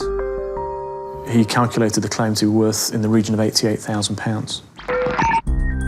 Despite only being paid around 10% of his claim, Sean Summers still walked away with the best part of £90,000. But the defence didn't rest there, and they employed the services of renowned QC William Norris. They felt that the Sean Summers case highlighted an important legal issue. Because the existing law was that if you claim 100% and even 90% is a fraud, as was the case here, you're still entitled to judgment for the 10%. And we wanted the law changed so the court recognised that it had a power to strike out the whole of the claim as to its entirety. What they wanted to do was exceptional. They wanted the Supreme Court to change the law so that claimants got the message that if they were dishonest, they wouldn't get a penny. you've been caught cheating, your claim is dismissed in its entirety. Don't complain. If you don't like it, next time, just tell the truth. The case was brought to the Supreme Court, and after a 2-day hearing, it came to a decision. The Supreme Court heard legal argument and eventually handed judgment down, agreeing with the points that we've made on the legal principle that where people use the court process and abuse the court process in a massive attempt to deceive, the entirety of their claim can be struck out. It was a landmark ruling. From now on, claimants grossly exaggerating their injuries could have their whole claim thrown out of court, leaving them without a penny. The message for anyone who's tempted to inflate their claim is now loud and clear. If they are the subject of a contempt of court case after the personal injury trial, they will be sent to prison. So, although the ruling came after the case of Sean Summers, the payout of £88,000 he received may not have gone particularly far, as around £63,000 was deducted for state benefits. Things could have been very different if he tried an alternative approach. If Mr. Summers had been genuine in his presentation and admitted that he'd tried to go back to work in some capacity, he would have actually never seen the inside of a courtroom. The likelihood is the insurance company would have negotiated settlement and paid him more money than the court eventually awarded. So Sean Summers' strategy meant that he missed out on a larger amount of compensation, and his actions led to a Supreme Court ruling that has effectively changed the law. The courts now have the tools available to them to strike out entire claims where claimants have been fraudulent or exaggerated their claim in a massive attempt to deceive. Thanks to the ruling, people benefiting from exaggerated claims should be a thing of the past and will never again financially benefit from their greed. The police insurance fraud team finds a bundle of cash. What's that for? And a spectacular crash by an uninsured driver is caught on CCTV. When we saw the footage, we thought this was a very strange accident. We don't see accidents like that very often at all. Businessman Peter Webb ran a company that hired out vintage cars for happy couples on their wedding day. But heartbreak was in store for Webb when the latest addition to his fleet was stolen. He bought a 60-year-old Bentley Mark VI for around £3,700, spent £32,000 on renovations, and then insured it for a whopping £42,000. DC Declan Malone from the Insurance Fraud Enforcement Department worked on the case. Suspicions were aroused when he looked into the circumstances of the theft. Mr. Webb informed the police that his car had been stolen, that it was inside a locked garage, inside a locked compound. The only one that was broken into was the one that his Bentley was supposedly taken from. In addition, the theft had occurred just 2 months after the car had been insured. And when the insurance company requested further information about the restoration, alarm bells began to ring. They required some photographs of the stages of renovation work, which would only be natural to have been taken. He said that unfortunately for him, that wasn't possible, as all the photographs were in the boot of the car at the time that it was stolen. He was also asked to supply invoices for the renovation work that had been carried out, and he said unfortunately they were also in the boot of the car at the time that it was stolen. The insurance company strongly suspected fraud and were querying the claim. Curiously, this appeared to jog Peter Webb's memory. He then remembered that he'd managed to have some of the photographs captured on one of the computers that he'd given to one of his grandchildren, and he supplied those photographs to the insurance company.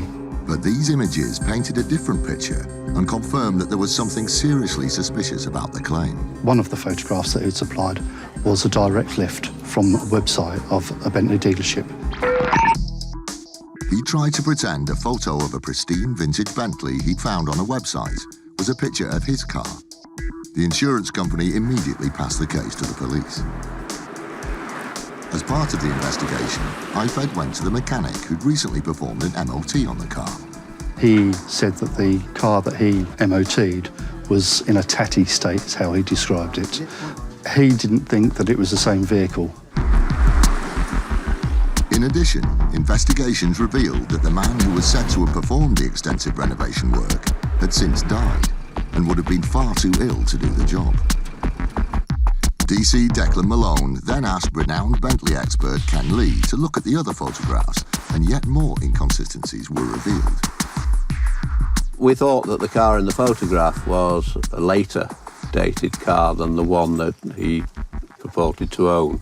I think his was built in 1949 and the car in the photograph was 1952.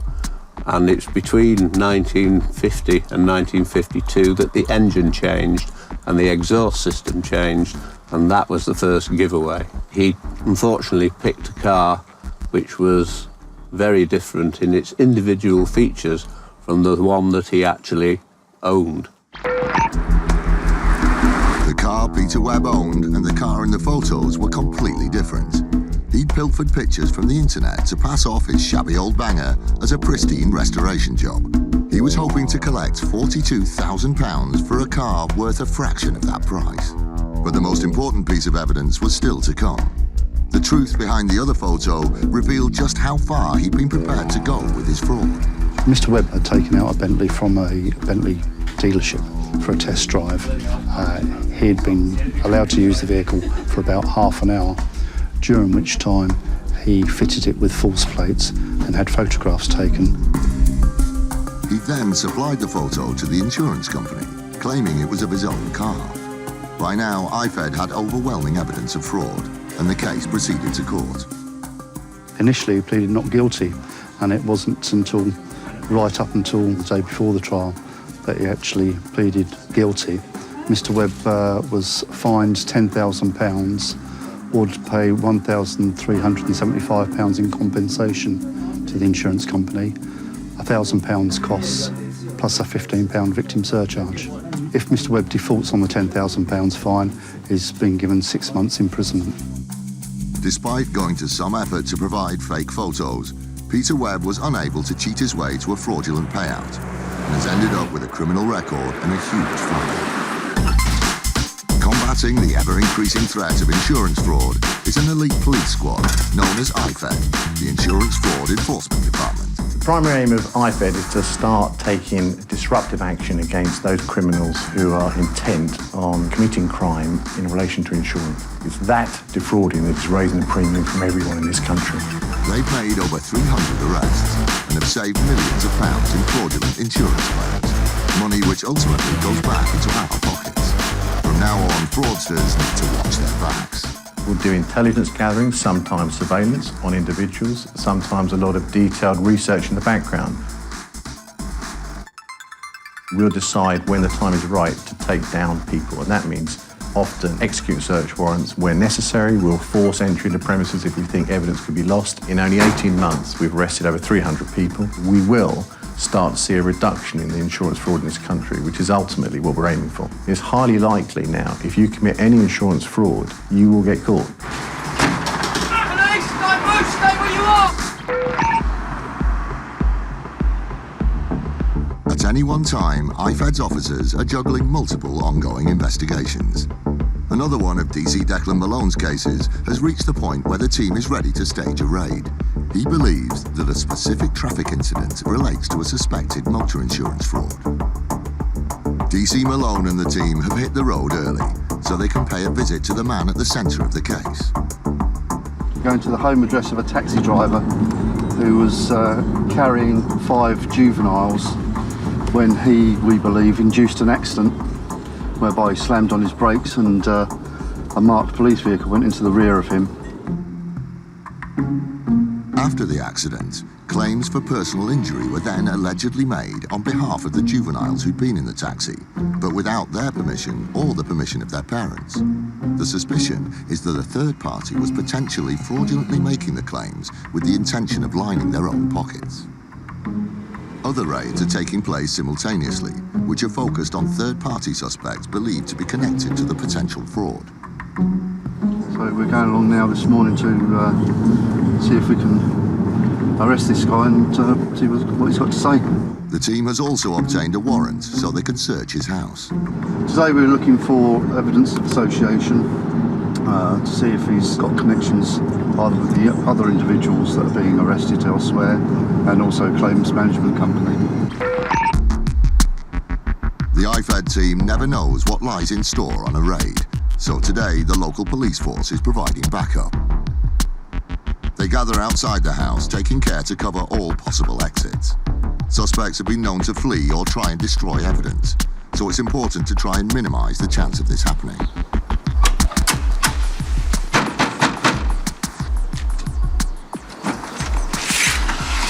Good morning, we're police officers. Is Mr. please? Yeah, it's me. I need to talk to him. Could you wake him up for me, please? Come on. Is that okay? Can you come in? It's early in the morning, and the suspect is just getting up. He's immediately arrested. Understand that? Yeah. So the time by my watch is now 2 minutes past 7. So if you just put on your trousers, but I need to watch it. Yeah. So once you get dressed, we'll explain the rest to you, all right? Yeah. With the suspect located and detained within minutes, it's been a successful start to the raid. But the team needs to get the search underway as soon as possible. If you tell us where your paperwork is what we're looking for. Sorry? Your paperwork, any insurance documents or anything like that. It's much simpler and quicker if the suspect cooperates, but he initially seems hesitant. All right, no problem. We'll search the whole place. No. The papers are in. Have a look in if you can find anything which you are looking for. Yeah. In there. Anything. Before being taken away for further questioning at a local police station, the suspect is asked to empty his pockets of anything he doesn't need. And we'll walk in. Yeah. It turns out he's carrying a huge bundle of cash. We've found £1,000 in cash. We've spoken with the person who's been arrested. The IFED team decides not to look into the money there and then, preferring to investigate it at a later date. At this moment in time, because you're arrested, we're going to take you to the police station while we are here searching the premises. Anything we take, we'll record down and we'll leave a receipt here with you. Yeah, no. If we'll take him away then, we'll conduct our search, yeah? Yeah, that's fine. Finally, the suspect is on his way. He'll be questioned at a local police station, and the interview will form an important part of the investigation. Meanwhile, the search gets underway in earnest inside the property. The team don protected gloves so that they don't contaminate any potential evidence. Okay, gentlemen, we know what we're looking for, yeah? Yeah. So any sort of documentation. All right, we'll start upstairs then. Okay. We're looking for things that associate him with the accident that we're investigating. We're also looking for articles that will associate him with the others who have been arrested. Diaries, hopefully, telephones, storage devices that may have the other suspects' details on them as well. We may have sketch plans of accidents that have been induced, and anything really that may link him with that type of lifestyle. That's the vehicle that was involved in. DC Declan Malone immediately makes a useful discovery. Yeah, I've just found a DVLA form, which is the taxi that was involved in the collision. It's a copy of that, which ties him into the vehicle. It's important to back up the case with supporting documentation. There's also a copy of a report made to the local council about the accident at the centre of the case. It ties him in with the occurrence that we're investigating. There's nothing on its own that's going to hang it. He obviously, if he maintains his story, that it was a genuine accident, that's the kind of thing that we would expect to see. So, Yankee. It seems that this isn't the first personal injury claim connected to the suspect. It's only a previous claim that he'd made for personal injury, but he hadn't pursued. The vehicle at the centre of the case is parked outside the residence, and it's not long before it too yields possible evidence. We're actually looking for documentation from insurance companies. We're also looking for mobile phones which may contain evidence. And as you can see, there's two in the glove box of this vehicle. It's just a handwritten letter describing an accident where a cyclist rode into a car. It forms part of the investigation and might lead to further inquiries that need to be investigated at a later date. Back inside, there's further potential evidence that the suspect has been involved in previous insurance claims. Yeah, we've got a few bits and pieces that obviously tie him in, into the vehicle. and we've got some other documentation that we found where the vehicle has been involved in a previous similar accident that it would seem as though it's been paid out for. It's just reference another road traffic collision that happened. It looks like he's a witness to it. So it may be nothing, but it's obviously another road traffic collision around the similar sort of time to the road traffic collision that we were looking at. And we'll be able to find the paperwork for it and just check and see exactly what it was all about. IFED is turning up evidence of a number of previous collisions. The information will be fed into the investigation to see how it fits into the bigger picture. DC Malone then finds something concerning the suspect's financial situation. Indicates the amount of debt that he's in, really. The search is drawing to a close, and DC Declan Malone reflects on how the raid has gone. We managed to arrest the person that we were after. We've conducted a search of his home address.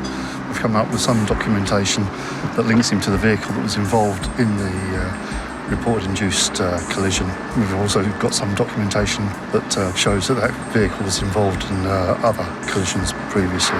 We'll just see what he's got to say. With regard to the accident, he'll be bailed after we've interviewed him, and he'll be interviewed on another occasion when all the available evidence will be put to him. It's been a long day, but the search has turned up a variety of potential evidence. IFED is determined to win the fight against fraud, and will do whatever it takes to stop criminals whose greed adds to the rising cost of insurance policies, an offence that costs all of us money and endangers the lives of innocent road users. Claims handlers in the next case were immediately alerted by the short space of time between motor insurance being taken out and a claim being made. Richard Davies is head of fraud at AXA UK. We first heard about the policy around about 20 to 4 on the 24th of November, so less than 12 hours afterwards we had an accident reported to us. When we've got a small gap between a policy being taken out and a claim being reported, it often rings alarm bells inside an insurer. As part of the claims procedure, the policyholder was asked to describe the accident. They clipped the wing mirrors of another car that they were passing, and then in reversing back to talk to the person they'd had an accident with, they collided with another vehicle, and that had caused the vehicle to roll over. It was a serious accident that had caused a lot of expensive damage to several vehicles. The investigation into the claim revealed further cause for concern. The credit card payment which we took to pay for the policy bounced. It was then that the insurer was alerted to a piece of evidence which blew apart the claimant's story: CCTV. When we saw the footage, we thought this was a very strange accident. We don't see accidents like that very often at all. The CCTV footage actually came from the third party whose vehicle had been damaged as our policyholder reversed back into them. They worked in an education institution which had CCTV cameras at the doors, and the timestamps on that film told us when and where the accident actually occurred. The accident had been reported to the insurer on the 25th of November. The claimant said the accident had happened the day before, on the 24th of November at 3:45, just 5 minutes after the policy had been taken out at 3:40. However, the CCTV told a different story. The timestamp on that said the accident took place at 3:15 on the 24th of November. So in essence, the accident has taken place before the policy existed. The next step was for the company to go back to the claimant with the CCTV evidence. When we challenged the policyholder about this, they failed to respond to any of the questions that we asked them. We sent her a questionnaire and we've yet to receive any response. Needless to say, the insurers didn't pay out on the policy. This was a really bold attempt at insurance fraud. The policyholder knew they didn't have a policy. They took it out knowing that they were going to submit a claim, and we're very lucky to have caught them at it.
the UK is reaching epidemic levels, and it's costing us billions of pounds every year.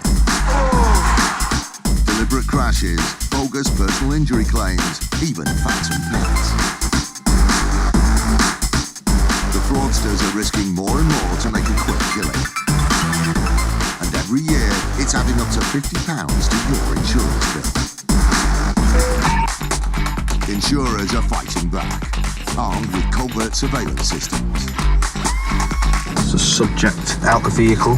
Sophisticated data analysis techniques. And highly skilled dedicated police units. Police, don't move, stay where you are! They're catching the criminals red-handed. All those con men, scammers and cheats on the fiddle, now they're caught in the act and claimed and shamed.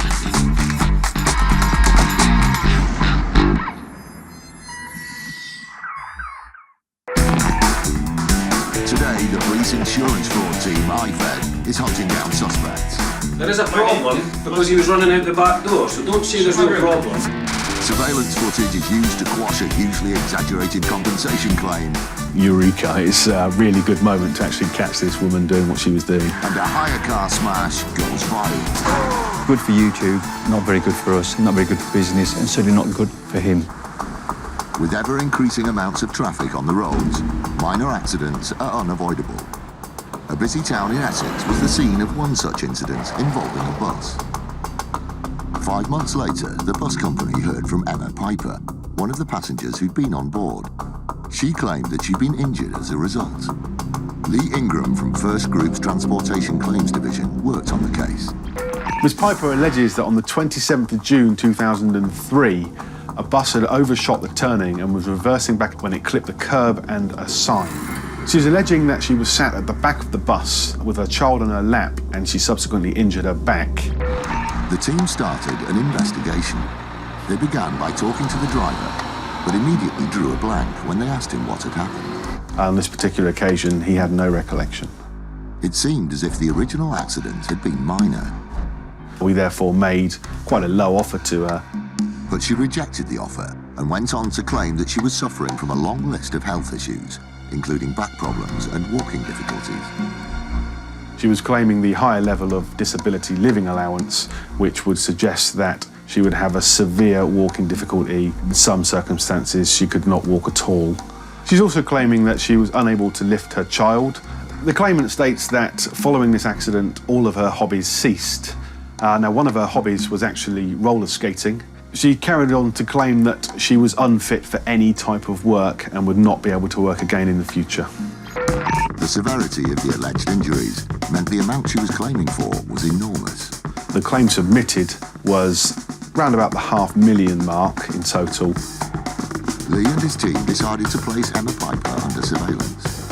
What they found was a revelation and totally contradicted her claims.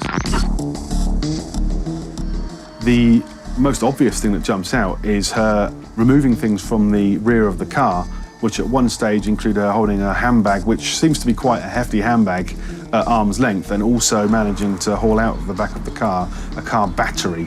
One of her main complaints is that she couldn't lift and carry her children. She is clearly seen to be doing this. She also alleged that she had walking difficulties and back pain, but is seen walking freely and carrying heavy items. She's also seen driving on many occasions, something she claimed caused discomfort. When we saw this, the actual extent of the things that she was doing just made us think, Eureka, it's a really good moment to actually catch this woman doing what she was doing. And her claim to have been forced to give up the hobby she loved also appeared to be in dispute.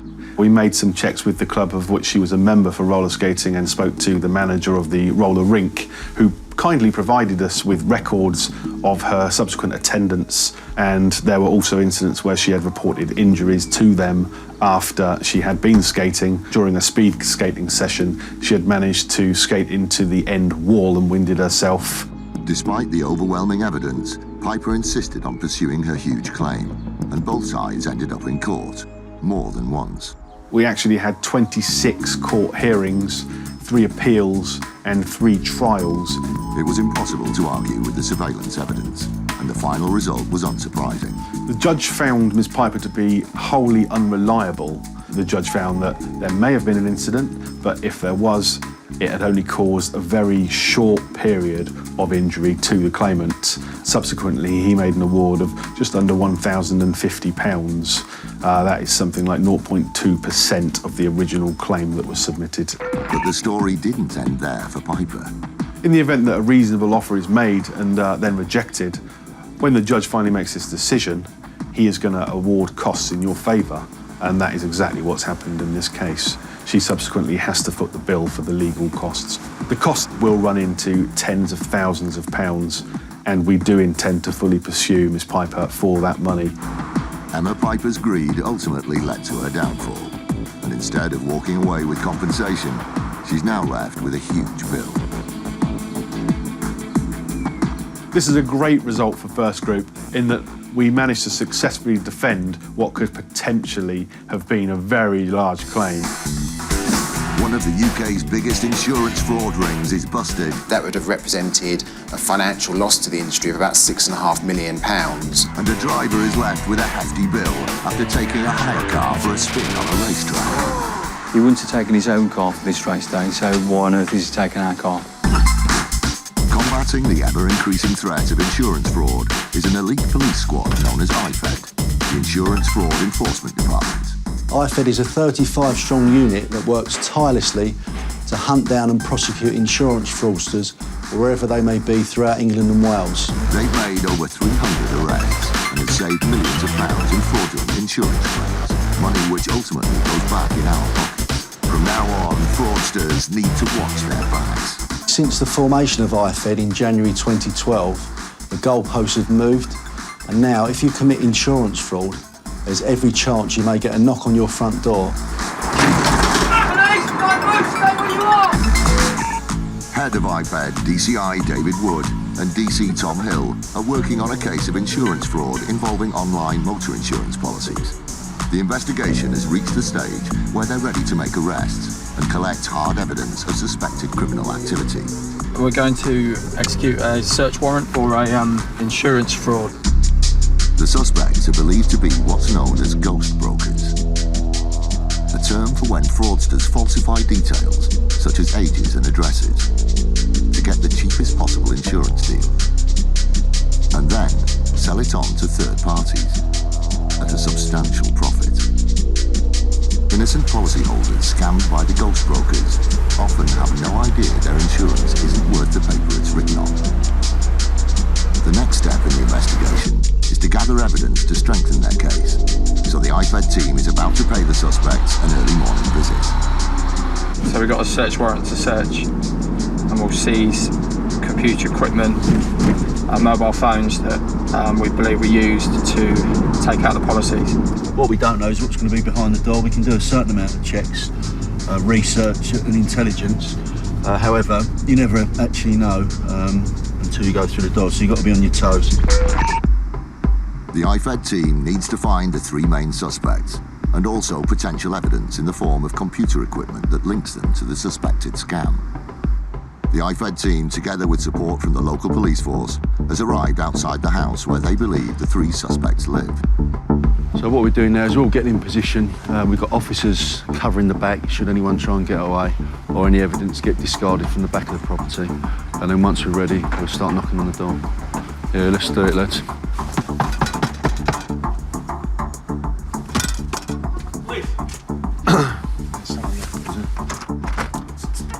Morning. Police officers. We've got a search warrant for the address. After a delay, they're let into the house and have to move quickly to lock down the building and identify the suspects they want to arrest. Who's in here? The occupants are less than happy to see IFED. The IFED team takes the man and woman into the front room to arrest them, but so far there's no sign of the third suspect. Okay, let me explain. We've got a search warrant for the address. It relates to insurance fraud. Sorry? Do you speak English? Yes, Yeah. you need to. So what will happen is you'll come to the police station and we'll interview you about the offence. Okay, no problem. Yeah. There's a problem when the suspects start speaking to each other in another language. Just stop a minute. Do you mind just speaking in English? Just speak in English, okay? Otherwise we'll just take one of you to the car and we'll... That's alright. What we use, just speak in No, English, okay? for coming to my daughter for looking at my children. Tom needs to ensure that they're not exchanging information that could affect his case. The delay in gaining access to the property has made the team suspicious, and they immediately check out the backyard. We're a little bit concerned that it took them some time to open the door. We have got a power of entry, but we don't like to smash people's doors down unless we really have to. We're looking for electronic devices that this fraud has been perpetrated on. So we're talking computers, laptops, smartphones perhaps. And we don't know whether he had a sufficient time to come out into the yard and secrete maybe a telephone perhaps. What did they? The search continues inside, and it's not long before they find the computer equipment they're looking for, but in an unexpected place. Not a common place to keep laptops in your bathroom, is it? So, mate, listen, make a decision where you're going to be, because you're up and down and all over the place. Don't worry, because I'm just... Yeah, just don't want you jumping up and running off. Just calm. You can't be going up and down the stairs. No, What do you need? Mum's can do. She's all right. She You knows just what sit she's down doing. there. It's clear by now that the third suspect isn't in the house, so they concentrate on going through the paperwork. And it's not long before DCI David Wood turns up something significant. Yeah, what we've got here is a bank statement for the lady who's just been arrested. And this is very good for us because it's showing the actual card payments going from her bank account to the insurance company. For example, on one day, there are 5 separate payments to the one insurance company, each going out for sums between 40, 50, 60 pounds. That is highly unusual. But there's money coming into the account, which we would suspect to be from people that are buying the bogus policies from these suspects. And a further examination of the bank account shows money's going back to their homeland. There's a transfer there of £12,000. It's quite a busy bank account she's got there. Excuse me, we noticed by the baby there's a phone, a mobile phone, just underneath the blank. That's it. We need that. Excuse me. Carmen, if you just give that to me. Yes. Thank you. Whose is that? Is this your phone? No, my daughter. Your daughter's phone? Yes. We're happy though, Tom, with the seeing the bank statements. Yeah, and there's so many computers. Over 10 so far. Obviously, there's a lot of phones that can be used to access the internet as well, so we've seized a few phones. Okay. Downstairs, a key piece of suspected evidence has been recovered from its hiding place. As the IFED team goes through what they found, the 2 suspects are taken to a local police station for further questioning. The material they've collected looks promising, but they're still missing a vital part of the puzzle, and perhaps the key to the whole case, the third suspect. There is a problem because he was running out the back door, so don't say there's no problem. The Audi RS4 is a top-of-the-range sports car. It's typical of the sort of prestige vehicle that is stocked by Accident Exchange. They provide temporary replacement vehicles for policyholders. Neil Thomas is Director of Investigative Services. If somebody's involved in a non-fault accident, they are entitled in law to a replacement like-for-like car. And that's where Accident Exchange comes in, supplying the vehicles in question. In what seemed like a straightforward case, the company had provided a vehicle to a driver who'd suffered a non-fault accident and was waiting for his own car to be fixed. This particular car was an Audi RS4 estate car, which is a sports car, valued probably about £40,000 or £50,000 at the time. So far, so routine. But it wasn't long before Accident Exchange received a phone call from the driver, who informed them that he needed a replacement car for his replacement car. Against the odds, he'd had another serious accident. The client said that he was driving in a country lane, lost control of the car and collided with a ditch at the side of the road. Accident Exchange recovered the vehicle so they could assess the damage. Yeah, it was scrap value really, which on a car like that is a very expensive commodity to repair. So the damage was sufficient that it was written off by the insurance company. But something about the driver's version of events didn't add up. We've got a fleet of 3,000 vehicles, so we investigate all collisions, certainly where the cars are written off. And our suspicions were aroused because of the level of the damage. It was also significant that the driver said the accident had happened on a quiet country lane with no witnesses. There was no proof either way, there's no CCTV, there's nothing to negate or prove actually what the collision how the collision had occurred. It was clear that the case needed further investigation. In common with most top-of-the-range vehicles, the Audi RS4 is fitted with a raft of sophisticated security features, including a tracking system. We examined the technology within the vehicle, which indicated that firstly the accident hadn't happened how he said, and secondly it wasn't in the location he said it was. The driver claimed that he crashed the car on a B road in Castle Combe, Wiltshire. The tracker showed that he was in Castle Combe, but not on a B road. The intelligence we got from the car and the investigation showed that this guy had actually taken the car to a racetrack for a race day.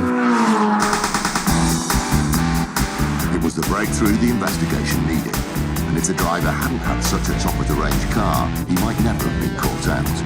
The tracker showed he'd lied about the location, and the crash had actually happened on a racetrack during an open day. Rodney Gooch works at Castle Combe Circuit. Castle Combe Circuit, established in 1950 on the site of an old wartime airbase, been racing ever since. Seen most of the big names in British motor racing. It's a very demanding track. I mean, it's 1.85 miles around. It has some very, very challenging corners. My advice to you, as always, when you start off, take it steady. But more evidence was to come, in the form of a video clip of the race day that appeared online. The clip shows the shocking moment when the driver of the silver Audi estate loses control.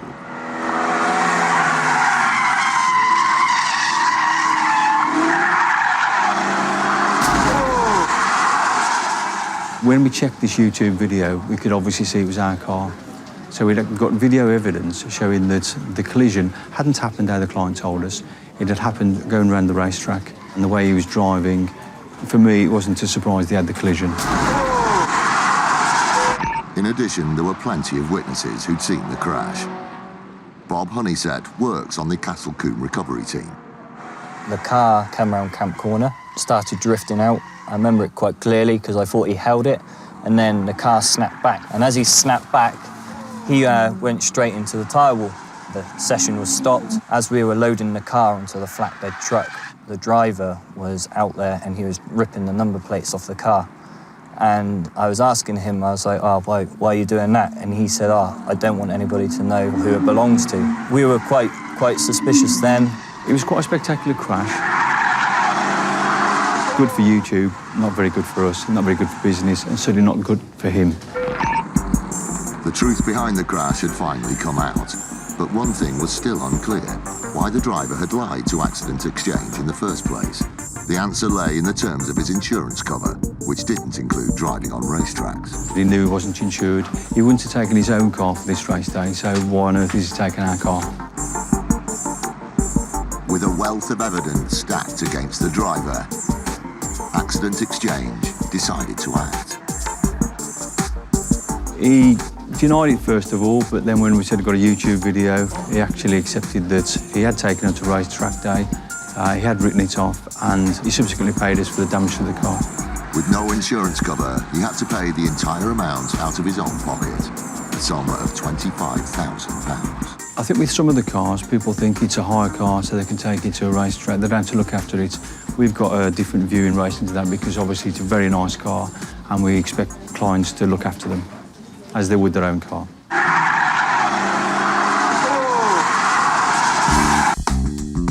The Insurance Fraud Bureau, the IFB, is a body set up by the insurance industry to combat insurance fraud. In 2007, they began an investigation which ended up revealing one of the biggest motor insurance frauds ever in the UK, involving a whopping £6.5 million. But it all began with a small-scale investigation into similar claims linked to the same accident management company, Real Accident Helpline. Ben Fletcher is head of the IFB. It was run by two people. The director was Nashbandi and the company secretary was Hillerman. Accident management companies operate by processing insurance claims on behalf of drivers.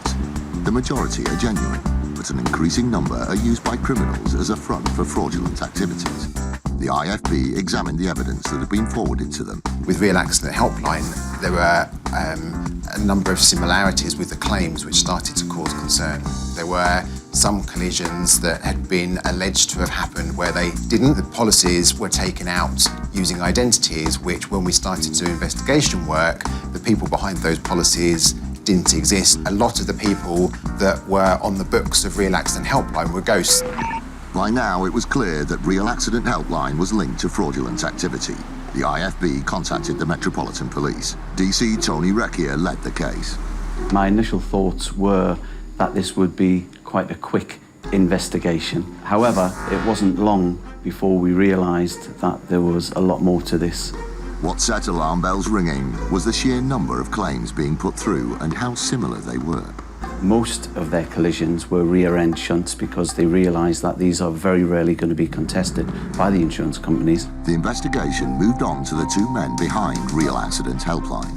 We quickly found out that they were using overseas travel. We found various photographs, documents linking them to exotic cars. They were always immaculately dressed, wearing designer clothes, so they were living quite a good lifestyle, overtly. But living the high life isn't cheap, and Nash Bandy and Hillerman made the mistake of processing so many claims they weren't able to cover their tracks. To save time, they started repeating names, details and locations. Most of these companies, they get a bit blasé and a bit greedy, and that opens a few more doors. One such door revealed a key piece of evidence that allowed the police investigation to move to the next level. The Asset Protection Unit at credit hire company Accident Exchange was yet again on the case. They were conducting a separate investigation into a credit hire claim also linked to Nash Bandy. Our suspicions were that he was going to use our car as part of the staged accident. A staged accident is an accident that has been deliberately caused in order to create a fraudulent and inflated insurance claim. The company took steps to recover the car in what's known as a snatchback procedure. Part of the procedure is that we take the car back, we bring it back to Accident Exchange headquarters, and it's searched by my staff under video conditions. When we searched the car, we found some documentation in it. So there were things like claim forms, there were things like sketches of accidents. It was obvious to us that the paperwork related to the arrangement or the execution of a staged accident. Accident Exchange immediately shared their information with the police, who linked it to their existing Real Accident Helpline investigation. It was the first solid piece of evidence that we had obtained. The rest of it was just claim forms from insurance companies. It was a eureka moment, dare I say, because it definitely linked these people and opened the door to their corrupt dealings with members of the public. Tony and his team moved quickly to shut the fraud down by obtaining search warrants to raid the homes of Nash Bandy and Hillerman. Inside of these home addresses, we found a large amount of cash. It was about £60,000 that we found, but it was in various bundles. People would hide money in their houses because they either don't trust the banks, which is very, very rare, or it's because it's ill-gotten gains. They also raided the offices of Real Accident Helpline and found evidence of fraud in the shape of multiple claim forms. The police realised that Nash Bandy and Hillerman were processing fraudulent claims on an industrial scale. Real Accident Helpline dealt with in the region of 250 accidents and up to 1,000 people. That affected about 20 insurers, and had those claims been paid, that would have represented a financial loss to the industry of about £6.5 million. It was one of the biggest motor insurance frauds ever uncovered in the UK. Ultimately, it was the greed and the arrogance of Nash Bandy and Hillerman that was their downfall. Despite the overwhelming evidence against them, the two men initially pleaded not guilty when the case reached court, but Hillerman subsequently admitted his guilt. Massey Nash Bandy, on the other hand, maintained his innocence. The case went to trial at Croydon Crown Court. At the end of a 5-week trial, and due to the sheer weight of evidence against him, a jury found him guilty of conspiracy to defraud. Massey Nash Bandy was given 7 years, 3 months, which I believe is still the longest sentence for a crash for cash kind of fraud. And Saboon Hillerman was given 4 years, 10 months. It seems somewhat ironic that they actually chose to call their business Real Accident Helpline, given the vast majority of the 250 claims were actually for people that didn't exist and accidents that never happened. IFED, the City of London Police's Insurance Fraud Enforcement Department, has raided an address in connection with a suspected motor insurance fraud case. They tracked down 2 suspects to a house and found potential evidence hidden in a bathroom and a baby's cot. but they're still on the hunt for the third suspect. It's vital that he's apprehended as quickly as possible in case he tries to get rid of evidence or cover his tracks. We're satisfied with what we've seized at this address, and we've got the two main suspects. However, there is a third suspect who lives in the same street, and we do need to speak to him. So now we're going to go down and give him a knock and see what he's got to say. Good morning, open up. It's police.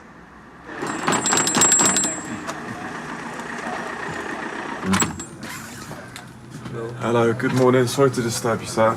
I'm DC Einsman from City Police. We're looking to try and find whether a male lives here. Have you seen this man before? No, okay. That address was of interest because the address has been used as part of the scam. But unfortunately for those people that are living there, and they've been there over a year, they're not part of it. So it's just a bit unfortunate for them. We've had to knock them up early, but that address does feature in the inquiry. But they haven't committed any offences, therefore we've taken it no further at this stage. It turned out that the suspects in the first house had previously lived in the second house, which is why suspicious activity had been linked to that address.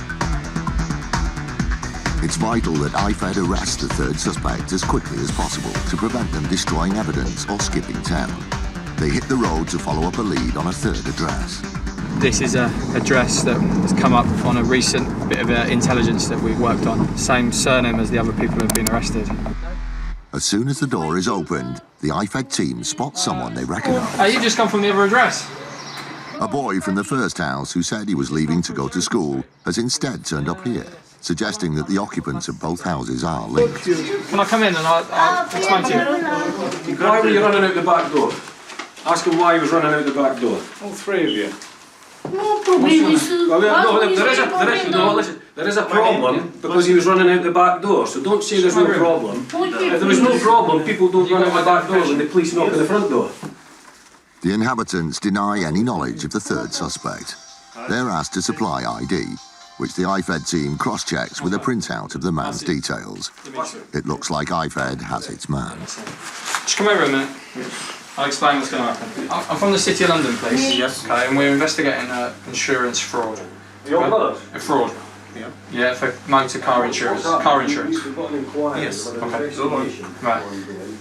I'm arresting you on suspicion of fraud by false representation. Yeah. Okay. You do not have to say anything, but it may help your defence if you don't mention one question, something we should outline in court.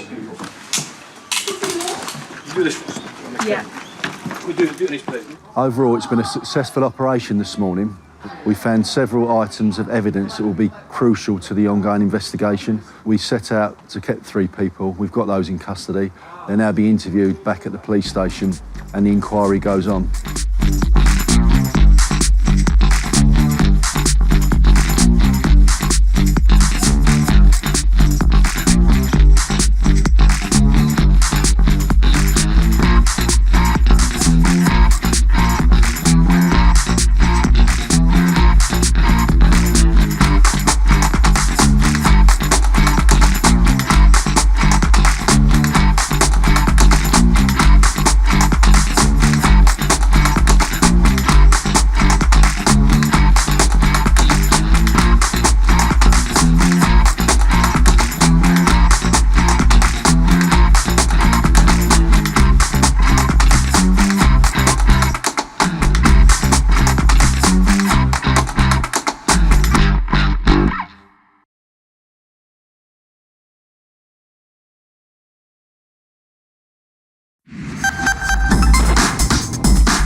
Insurance fraud in the UK is reaching epidemic levels, and it's costing us billions of pounds every year. Deliberate crashes, bogus personal injury claims, even phantom pets. The fraudsters are risking more and more to make a quick killing. And every year, it's adding up to £50 to your insurance bill. Insurers are fighting back, armed with covert surveillance systems. There's a subject out the vehicle. Sophisticated data analysis techniques. And highly skilled dedicated police units. Police, don't move, stay where you are! They're catching the criminals red-handed. All those con men, scammers and cheats on the fiddle, now they're caught in the act and claimed and shamed.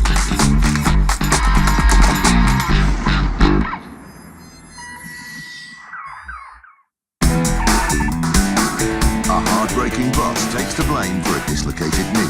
The eventual outcome was decided by the CCTV footage. A vigilante road user gets tough on fraud. I think in Mr. Parker, they definitely picked on the wrong individual. And a specialist fraud-busting team is on the hunt for a crash-for-cash suspect. It's the police, so can you open the door?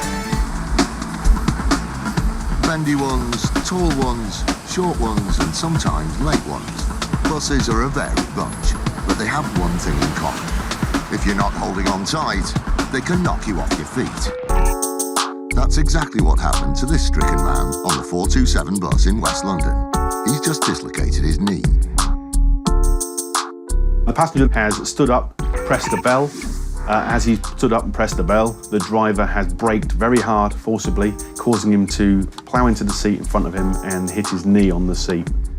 After the passenger's dislocated his knee, he's clearly in some pain. He then stands up and limps to the stairwell of the bus, trying to figure out how he's going to get down the stairs as he now can no longer bend his leg because he's dislocated his knee. He then realises he can't do this, so he decides just to sit down in the stairwell. Blocking the stairwell, unable to move, and in a lot of pain, the injured passenger alerted the driver. The bus driver stopped to let some passengers get off, and after he'd closed the doors, he heard a voice, a male voice, saying, "Please, can you stop the bus? Hold on a second." So the bus driver waited. Due to the severity of his injury, an ambulance was called for the lame passenger.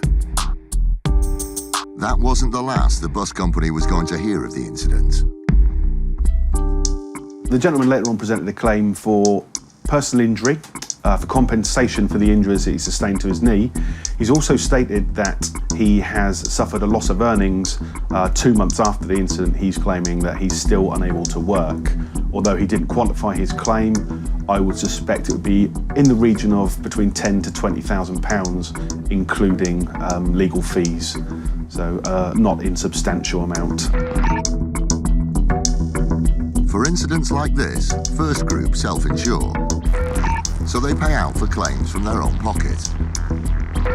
The supposedly hard-braking bus driver had potentially exposed the bus company to a serious financial blow. But before the passenger could be paid, the bus company had to complete its standard claims process. When the claim was submitted to us, we decided to investigate, as we do with all claims, using all the evidence available to us. Evidence like this. CCTV coverage on buses tends to be good in all areas. On this particular bus, we've got 12 cameras fitted. They will include cameras showing the upstairs deck, front and back, the stairwell. Also downstairs we'll have cameras looking at the passengers at the front and the back. We will have cameras showing people that are boarding the bus. There's a camera in the driver's cab so we can see what attention the driver is paying to what he's doing. We also got cameras on the outside of the bus looking forwards, backwards and along both sides, forward and backwards. So it's a pretty good overall view of all areas on the bus. If the bus driver had dislocated the passenger's knee with some hard braking, his bosses were about to find out. This is the 427 bus on the evening of the incident. Here comes our passenger now. He originally got on the bus, he stood at the bottom of the stairs, and then as the bus moved away, he decided to join the upper deck. He went to the back of the bus and sat straight in the middle seat. Soon, according to his claim, we should expect to see the passenger's knee dislocated after the bus driver slams on his brakes. If you're squeamish, look away now. When we looked at the footage, we realised that a very different story to the one that the gentleman had informed us was coming to light. What the bus company saw was bizarre. The passenger engages in a session of martial arts with a much bigger opponent, the 427 bus. He starts throwing the occasional martial art block and punch into the air. It's an intimidating sight, one that drives his fellow passengers away from the battle zone. Some of the passengers start moving away from him. He stands up and becomes a lot more animated. He starts throwing elbow blocks and knee strikes and kicks at the seats and the metal stanchions on the bus, and he really looks like he's trying to take down an invisible opponent. Far from invisible, the 12-ton enemy was getting the upper hand. He hugs onto the post and he becomes imbalanced and spins from the post, and it's at this point that he gets his right leg caught between his left leg and the seat, and you can see the twist of his knee, which is where the dislocation then occurs. The passenger's version of events was a complete lie. His knee hadn't been dislocated due to the bus driver braking sharply. He dislocated his own knee, scrapping with a metal pole. You can then see he's in some visible discomfort as he sits there, rolls up his trouser leg and starts to hold his knee. Meanwhile, unaware of events unfolding upstairs, the driver brings the bus to a gentle halt for the next stop. To be honest, the CCTV footage is probably all we needed to discredit this person's version of events. He's told us what happened in his words. We've looked at the footage. It clearly is very different to what he stated. It couldn't be any clearer. The passenger's phony claim had been exposed. The eventual outcome was decided by the CCTV footage. We sent that on to the claimant's solicitors and suggested that they view the footage and then decide whether they still wanted to progress with their claim. We have not heard back from them since. Claims like this are ultimately paid for by the consumer, from the money they've handed over for their tickets. The bus company doesn't take it lightly. In the event that this claim was pursued further and they decided that our repudiation was not accepted, we would have run this case to trial, definitely, through the civil courts, and we probably would have sent our information on to the police and asked them if they would consider prosecuting the claimant in this occasion. An eagle-eyed road user disputes the facts. Why are you saying 3 injured parties? I said, there's only 2 people in the other car. A knife edge seems potentially case-closing evidence. We seized a number of handwritten documents which are basically an outline of the accident. Look at this mess. Mr. Parker, on the left, has just ploughed his vehicle into the back of the red car. He came out of the car, I got out of the car, looked at the back of his car to see the damage, looked at the front of my car to see the damage. It was a classic rear-end shunt that left the smaller red car with some damage. I did ask him if he was okay. He said, oh, yeah. I said, I'm sorry. What else can you do when you hit somebody in the back of a car? Mr. Parker was happy to take full responsibility for the damage, so handed his details over to the driver of the red car. The claims that we received totalled about £30,000. That was made up of claims for the solicitor's costs and a very large credit hire claim. The vehicle that was involved in the accident was unroadworthy, couldn't be driven, and they wanted to claim over £8,000 for a replacement vehicle. A 30 grand wallet. Mr. Parker's insurer was facing a very large outlay. They decided to contact Mr. Parker for more details about the incident. I got a phone call from my insurance company saying, asking me had I been involved in a traffic accident. So I said, yes. Well, I was at fault because I hit the back of this other car that was stationary.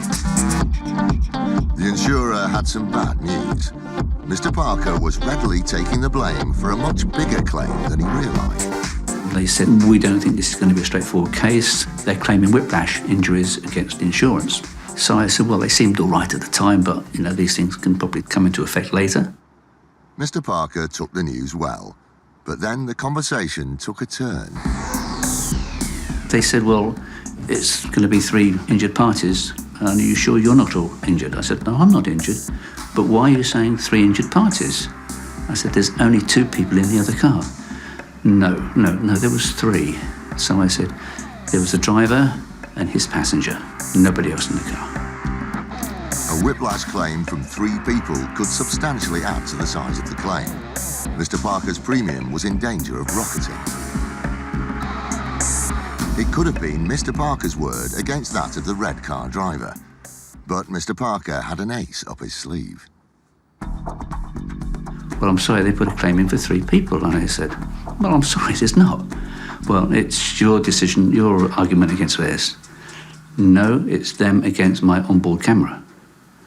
To which they replied, you had it filmed? 2 years earlier, Mr. Parker had a small crash. Despite no serious dispute as to liability, he felt an onboard camera would have provided useful evidence. It had recorded his latest crash. Understandably, the insurance company were keen to get hold of the footage. It would easily solve the dispute about how many people had been in the red car at the time of the collision. So we contacted him and arranged to collect the footage from him, which we then viewed when it got back to our offices. I was pleasantly surprised to see how clear the footage was. Perfectly positioned in the middle of the dashboard, the camera was ready to settle the case. After the collision, the occupants of the red car emerge. 1, 2.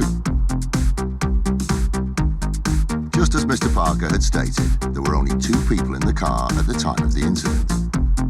And that's really interesting because when the claims were presented to us, we actually get claims from 3 people, including a person that was allegedly in the back of the vehicle at the time of the accident.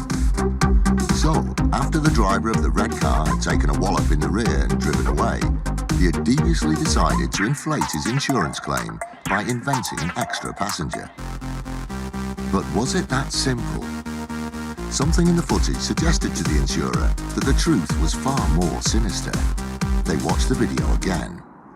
So when I saw this footage, I was quite shocked. And we could see very clearly then exactly what had happened in the accident. This is the footage from Mr. Parker's car, 40 seconds before impact. So what we see in the footage is 2 vehicles on the roundabout, very close to each other, unusually close to each other. Mr. Parker pulls in behind the 2 cars. All 3 vehicles enter the slip road leading to the dual carriageway. 20 seconds to impact. As the cars approach the dual carriageway, the lane they're trying to join is clear of traffic. So why did this happen?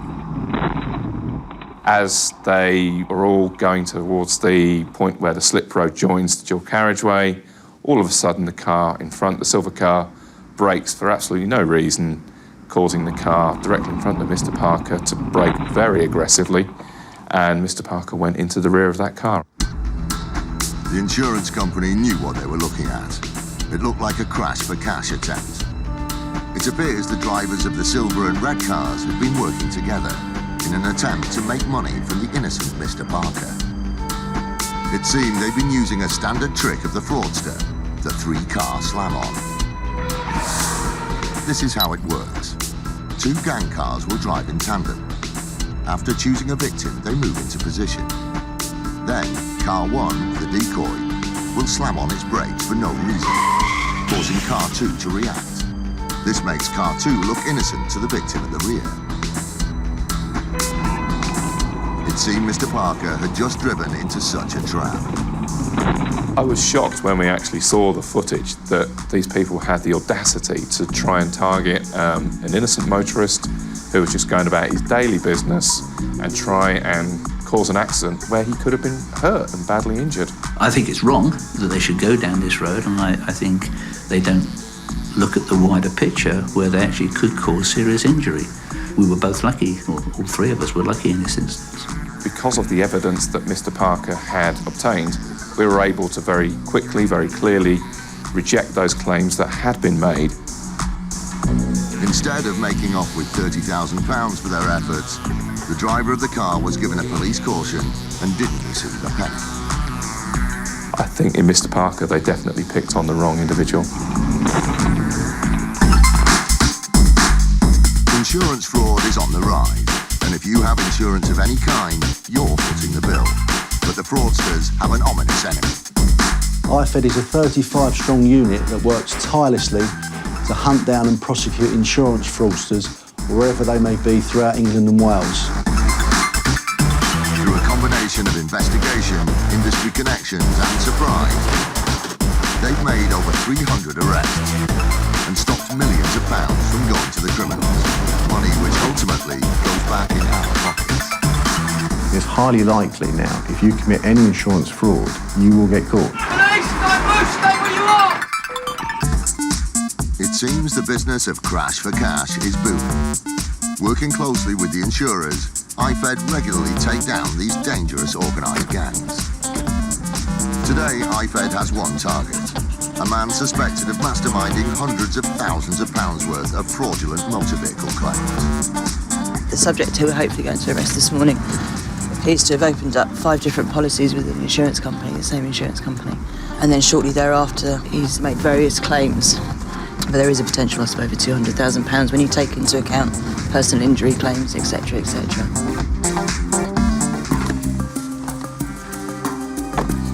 DC Sibley and the IFED team arrive at the home address of the suspect.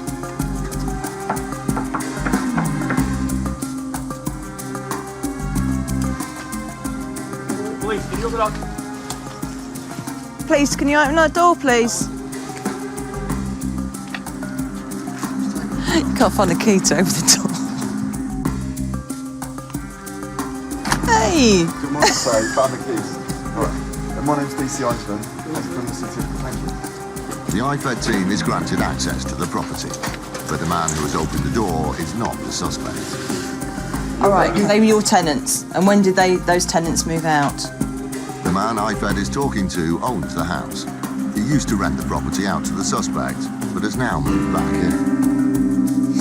Thank you very much. Thanks for your time. It wasn't a wasted visit. Information found inside the house has provided IFED with a new address to visit in their hunt for the suspect. Yeah, Pat, what's the postcode for the next address? Yeah. What number? Police officers. It's bonus time for IFED. Came here looking for 1. We've come away with 2. This is the sound of a taus, a bow-stringed instrument from central and northern India. One of the most renowned players of the taus lives in Britain, Ranveer Singh. The highly regarded Ranveer is internationally recognised for his traditional Indian folk music. Like a lot of world-famous musicians, he had a smart car. Frustratingly, in March 2010, the talented Mr. Singh had his car stolen. The claim was for the theft of his new Audi A5 motor car. Ranveer Singh alleged that he was visiting friends down in Southall, Middlesex, and had been away overnight and parked the car, and when he returned, the car had gone. An Audi A5 is not the kind of car you want to have nicked. An average spec A5, fresh off the forecourt, will set you back roughly £30,000. The police completed their standard inquiries and they concluded that it was a genuine claim, and therefore we were proceeding towards settlement.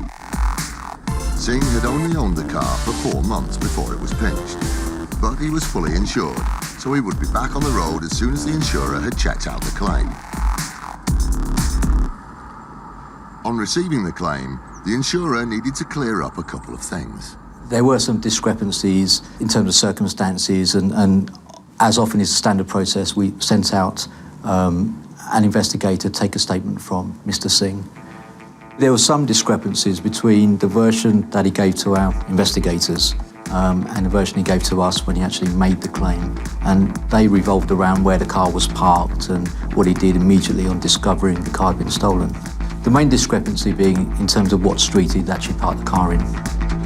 An understandable mistake, especially if you don't live in the area.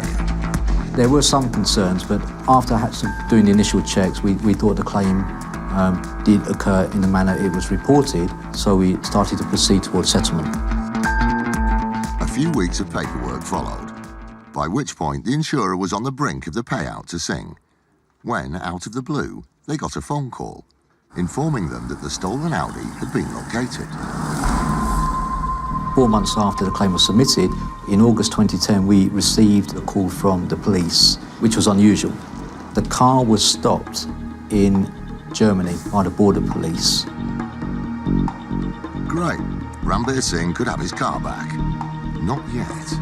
Something inside the car caused the UK police to look more closely into the disappearance of the vehicle.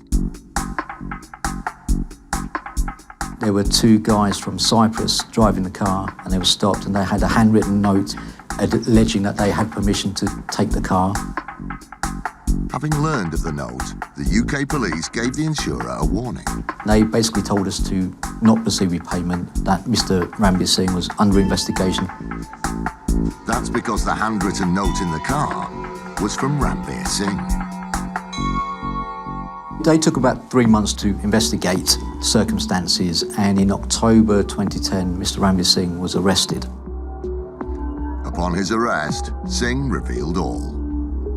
Mr. Ranbir Singh purchased a vehicle in December 2009 and almost immediately started to experience financial difficulties, was having trouble paying back the finance he had on the car, and he alleges that he'd met somebody that said to him, "We can start to help you pay your debts off," and he paid this unknown individual £7,000, deal being that the individual would arrange for a couple of guys to take the car, cross borders into Europe and make the car vanish.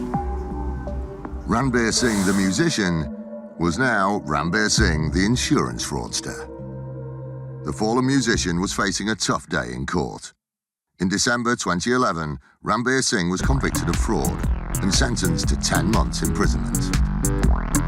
The unusual twist in this story is that Ranbir Singh was actually a very prominent figure in his local community. He's a very highly acclaimed Indian musician.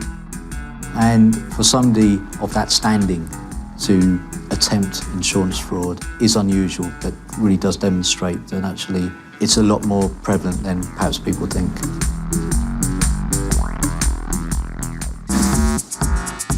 Today, IFED is tracking down a man suspected of making hundreds of thousands of pounds out of fraudulent motor insurance claims. But there is a potential loss of over £200,000 when you take into account personal injury claims, etc., etc. IFED found that the suspect no longer lives at the first location visited, so is following a lead to a new address. They have no idea who or what they will find in the house.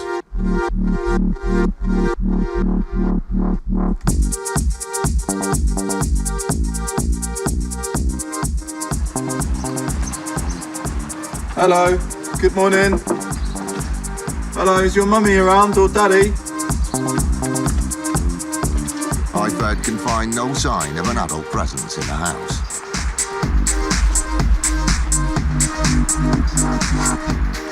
Hello? Hello, is your mummy and daddy around? Don't be scared, it's the police. Can you open up, please? It's the police, so can you open the door? The minutes tick by. The team is still waiting to be given access to the property. Yeah, it's the police. I can see one she's gone upstairs. It's 3 kids, it's a little girl, that's why. The longer they wait, the more likely it is that the suspect could destroy potential evidence. Instead of the toilet being flushed. This baby, this toddler, and there's a little girl. Well, hiya, police officers.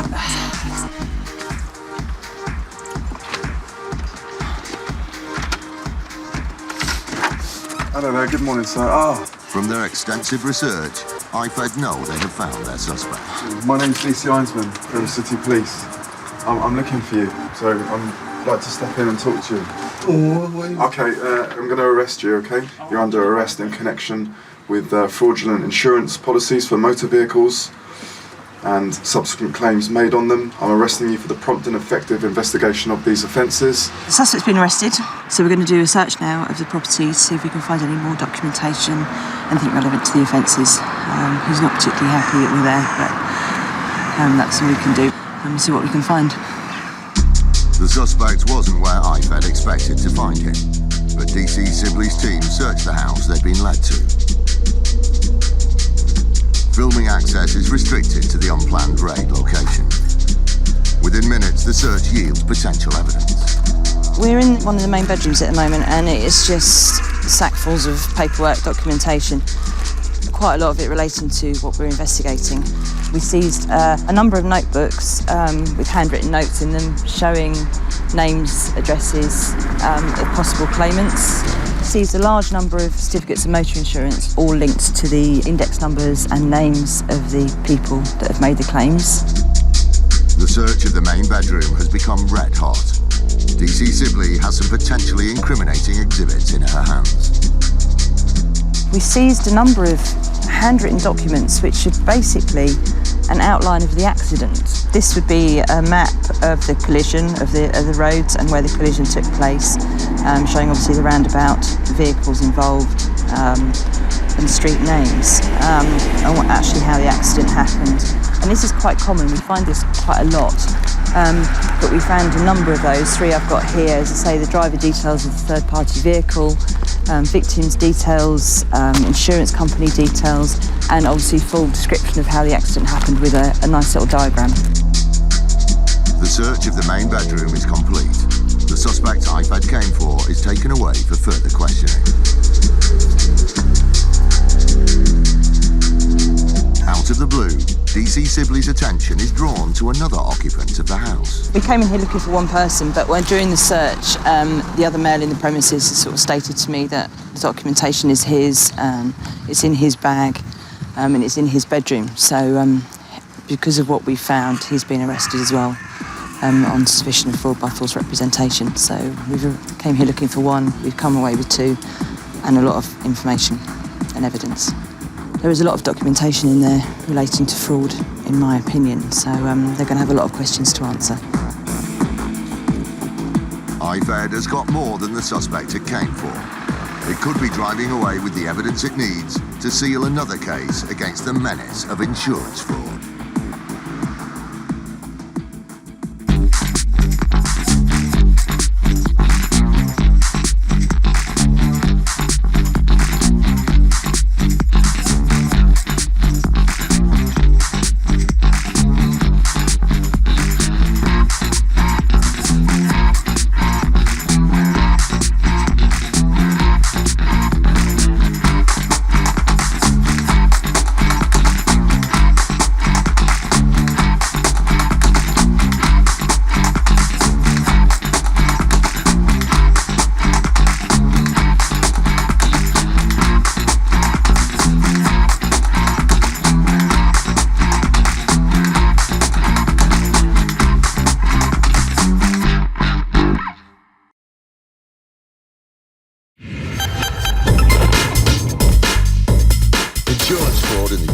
Is reaching epidemic levels, and it's costing us billions of pounds every year.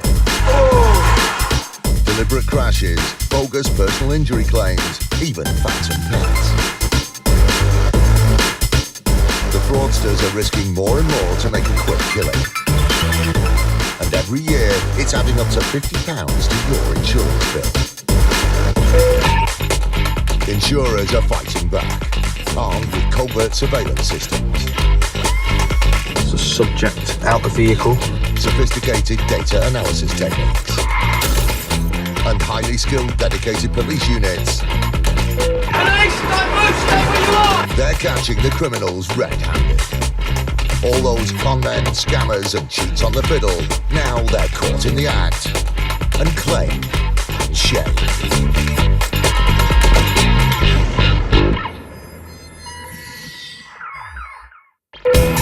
Today, CCTV catches out a fraudster trying to claim a huge payout for an accident that never happened. It just makes you think, well, this is a clear fabrication. There is nothing to suggest this gentleman's injuries have been sustained, especially not in the way he is stated. A con man who goes on the run is caught by the elite police unit's iPad. Mr. Begum then skipped bail, but was later found at his mother's property, hiding in the loft. And the Met Traffic Unit challenges a suspect. It's not negotiable. You have been arrested and you are going to be taken to a police station, okay?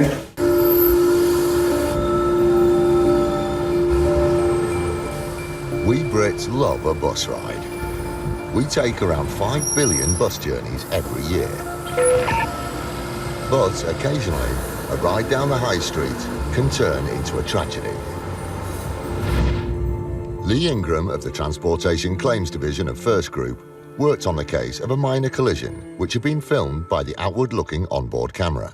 The bus approaches a stationary Land Rover, and as it's passing, it manages to catch the driver's side wing mirror with the side of the bus and continue on, bending the wing mirror back. It doesn't actually cause any damage to the wing mirror. The glass comes out of the housing, but neither the glass or the housing are damaged, and it's just a case of snapping the glass back in. There is no damage to the bus at all. You will see that the driver of the Land Rover, as the bus is passing, notices what's happening, and he can be seen clearly to be banging on the side of the bus. Then someone gets out of the Land Rover and goes to the front of the bus as he stops a bit further up and just lets him know what's happened. Not long afterwards, the company was presented with a claim for an injury caused by the accident. But rather than coming from the driver of the car, the claim was from an unexpected source. This passenger on the top floor of the bus. His version of events was very different, as his phone call to the insurers shows. Okay, what happened was, the bus driver was driving fine. There was a car parked on double yellow, which caused the bus driver to, and from what I see, he just opened the door, and he caused the bus driver to brake very sharp, causing me to hit my head and falling down. After 45 minutes, I was having a lot of back and neck pain. Called a cab to hospital where I was advised by the doctor that it would be muscle injury. The pain has got a lot worse, so I can't do anything apart from going to a toilet. Having difficulty getting dressed, can't lift my son up, hard to walk up the stairs, can't play sport, and can't do much.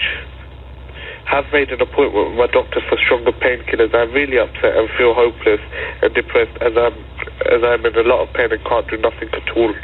In his opinion, he has sustained what he considers to be life-changing injuries.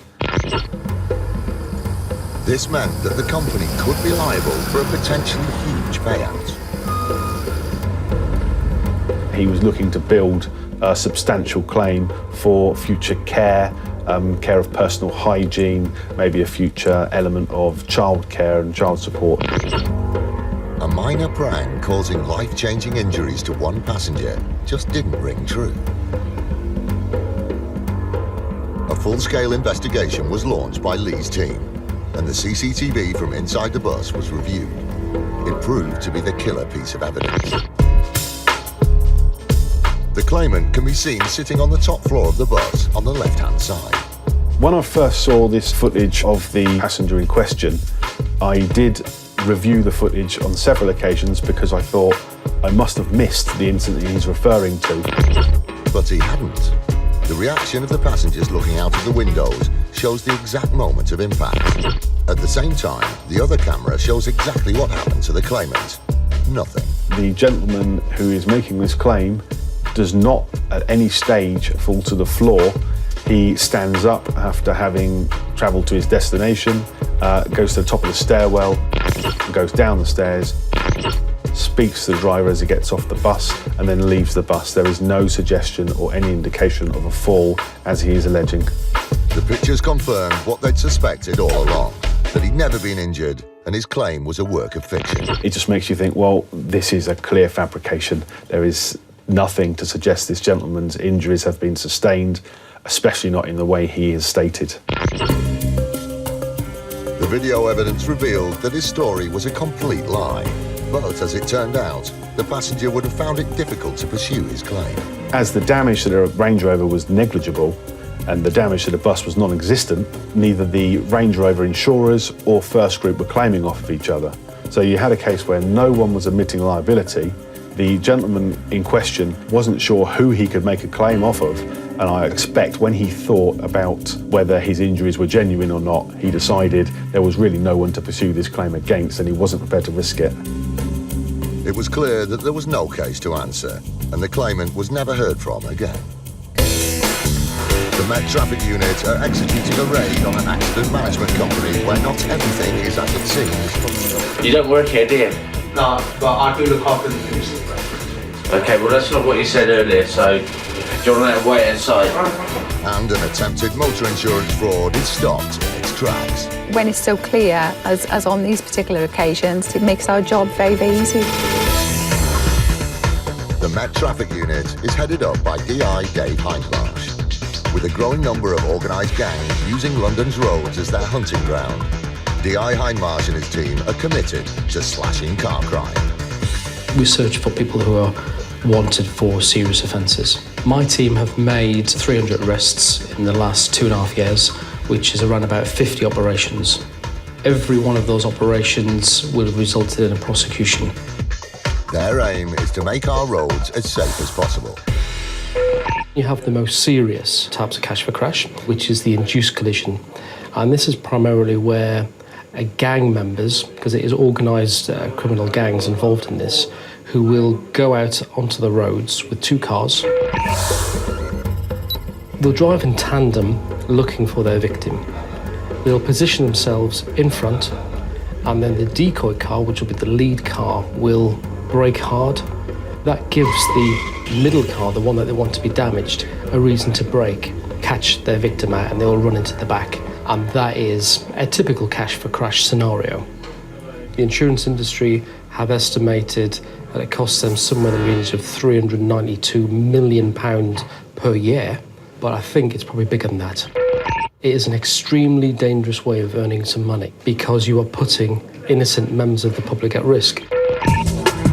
Intelligence has led DI Dave Hindmarsh and his team to the home of a suspect thought to be connected to a case of crash for cash. We're just on our way to execute a search warrant of an address on a person that we believe has been involved in at least 2 induced collisions. The intelligence we have is this person's had 2 crashes, all with similar circumstances, within the last year, and there's some evidence that suspect us to believe that he's been putting through false claims. So we're just arriving now. The team are out at the break of dawn, so they can maintain the element of surprise. As they approach the house, they cover all exits. Kitchen lights on, Roger. Is the police? Yes, please. Good morning, I'm DC Roger Crawley from the Metropolitan Police Specialist Crimes Operation. I'd like to speak to you about 2 induced collisions that occurred last year. Accidents in which I believe you were involved and which I believed were deliberately staged. I'd like to come and speak to you. I've got a search warrant here to search your premises. The team is let into the house and they explain what's going to happen. Okay. What we're going to be searching for is documentation in relation to that collision, passports, any other documentation, mobile phones that may assist me with my investigation. One thing I don't understand, like you are here to investigate either the accident being caused deliberately. That's right. Okay, that's what you are here for. That's right. I suspect they are deliberately staged accidents. Okay, well, I am driving since 8 years in this country and I've never ever been involved in any accident except these 2 accidents which happened last year. After initially querying the situation, the suspect finally indicates where they can find the documentation they need. There are a set of documents over there, you can have a look, okay, to all the documents. As far as the accident concerned, of course, I drive on the road. My suggestion now is he's arrested. The team confer and make the decision to arrest the suspect. Okay, you're under arrest, you do not have to say anything, but it may harm the defence if you do not mention one question, something which you later on in court. You say they give evidence, you understand that. This doesn't make any sense to me. A formal interview will take place at a police station, but the suspect wants to discuss the allegations there and then. Is not I done. Well, you will be given your opportunity when we get down to the police station and I interview you to give your version of events. And if you wish to tell me all about the team needs to avoid a long discussion, okay? So they're not wasting valuable time. It's not negotiable. You have been arrested, and you are going to be taken to a police station. Okay? Well, I don't understand. Okay, you can take me to the police station. I don't mind because I know I'm right, so I don't need to scare of anything. Listen to me. The officer explained why you've been arrested, okay? You will be going to a police station, so you might as well just sit there until we finish doing the search. We'll take you down to the police station, then everything will be explained to you fully. Unexpectedly, okay? And you'll be the suspect then questions whether they are who they say they your are. Account. Really? We've showed you our warrant cards. I've showed you my warrant card. Do you want to see it again? Please. I'll show it to you again. But you're arresting me with something I never done. It's probably best if you just be quiet. It seems like the suspect is using delaying tactics, and the interruption means that over 20 minutes have passed before the search finally gets underway. We've entered the premises using the search warrant. The man that's in the living room has now been arrested for believed submitting fraudulent personal injury claims. He's going to be coming back to the police station with us where he'll be interviewed formally. We're basically looking for paperwork pertaining to insurance claims, insurance certificates, documentation for specific vehicles. Eventually, they conclude the search and are ready to take the suspect away and remove the potential evidence. So if you just do as we say, then there'll be no need to handcuff you. All right, brilliant. We came looking for paperwork for insurance claims and having just a look through the documentations briefly. That's what we've got. So certainly the objective today was to find some paperwork, which we have, and to arrest the person who's been arrested. So I think the objective has been complete. According to one phone company, 700,000 mobiles are lost or stolen every year. Luckily, most gadgets are covered by household insurance. But with so many claims in the system, it's easy to believe that some fraudulent ones could slip through unnoticed. At least that's what Faisal Begum thought. He submitted multiple claims from people who didn't exist. Tom Gardner from Aviva worked on the case. In the first place, our systems created an alert. The alert was produced because Begum had submitted two similar claims close together.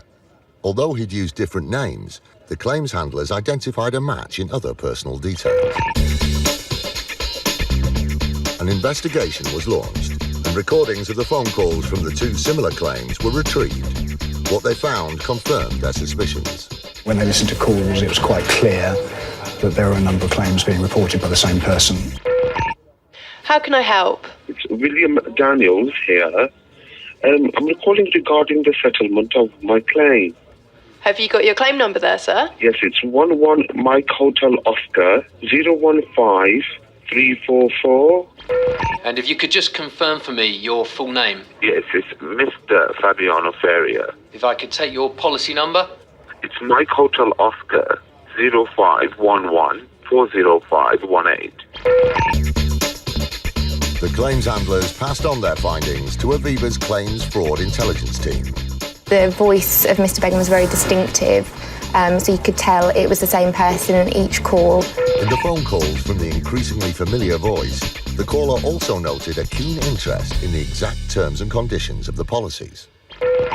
The other question I have, in the policy, theft from unattended road vehicles, does that mean if somebody breaks into a car and steals something, that the limit would be 1,500? That's right, yeah. Because I've reported a claim yesterday. Right. The items that were stolen are over that limit. The concern was that these two claims were the tip of the iceberg. And so it proved when the investigation turned up an additional 20 household insurance claims, which were very similar to the first two. Although most of the claims originated from Walsall, proving further links was a challenge. All of the names and addresses were different, so it's difficult to show that it was one person behind these. They went back to the calls from these cases too. They provided damning evidence. Listening to the call recordings, it was quite clear that this was the same gentleman involved. So we could try and link all 20 cases. It was obvious that they'd uncovered a complex web of fake identities, all invented by one man.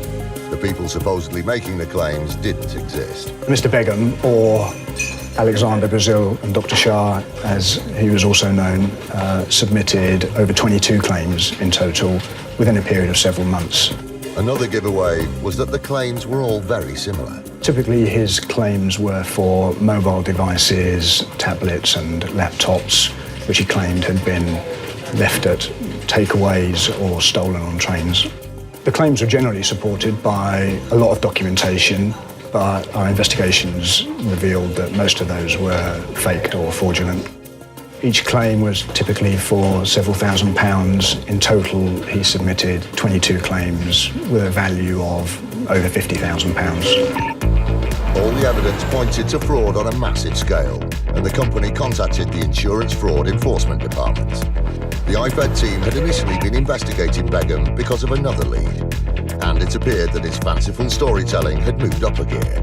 DS Craig Mullish worked on the case. He reported that his son was very violently robbed at one of the London railway stations that needed medical treatment. The allegations made were investigated by the British Transport Police, and it very quickly came to light that the story that we were told was not accurate and alarm bells were ringing. This led the IFED team to work with Aviva to investigate other insurance claims made by Faisal Begum. They revealed evidence of a pattern of fraudulent behaviour, and they decided to take action. They obtained a warrant for Mr. Begum's arrest and carried out a raid on his property. There was no cooperation, and we had to force entry.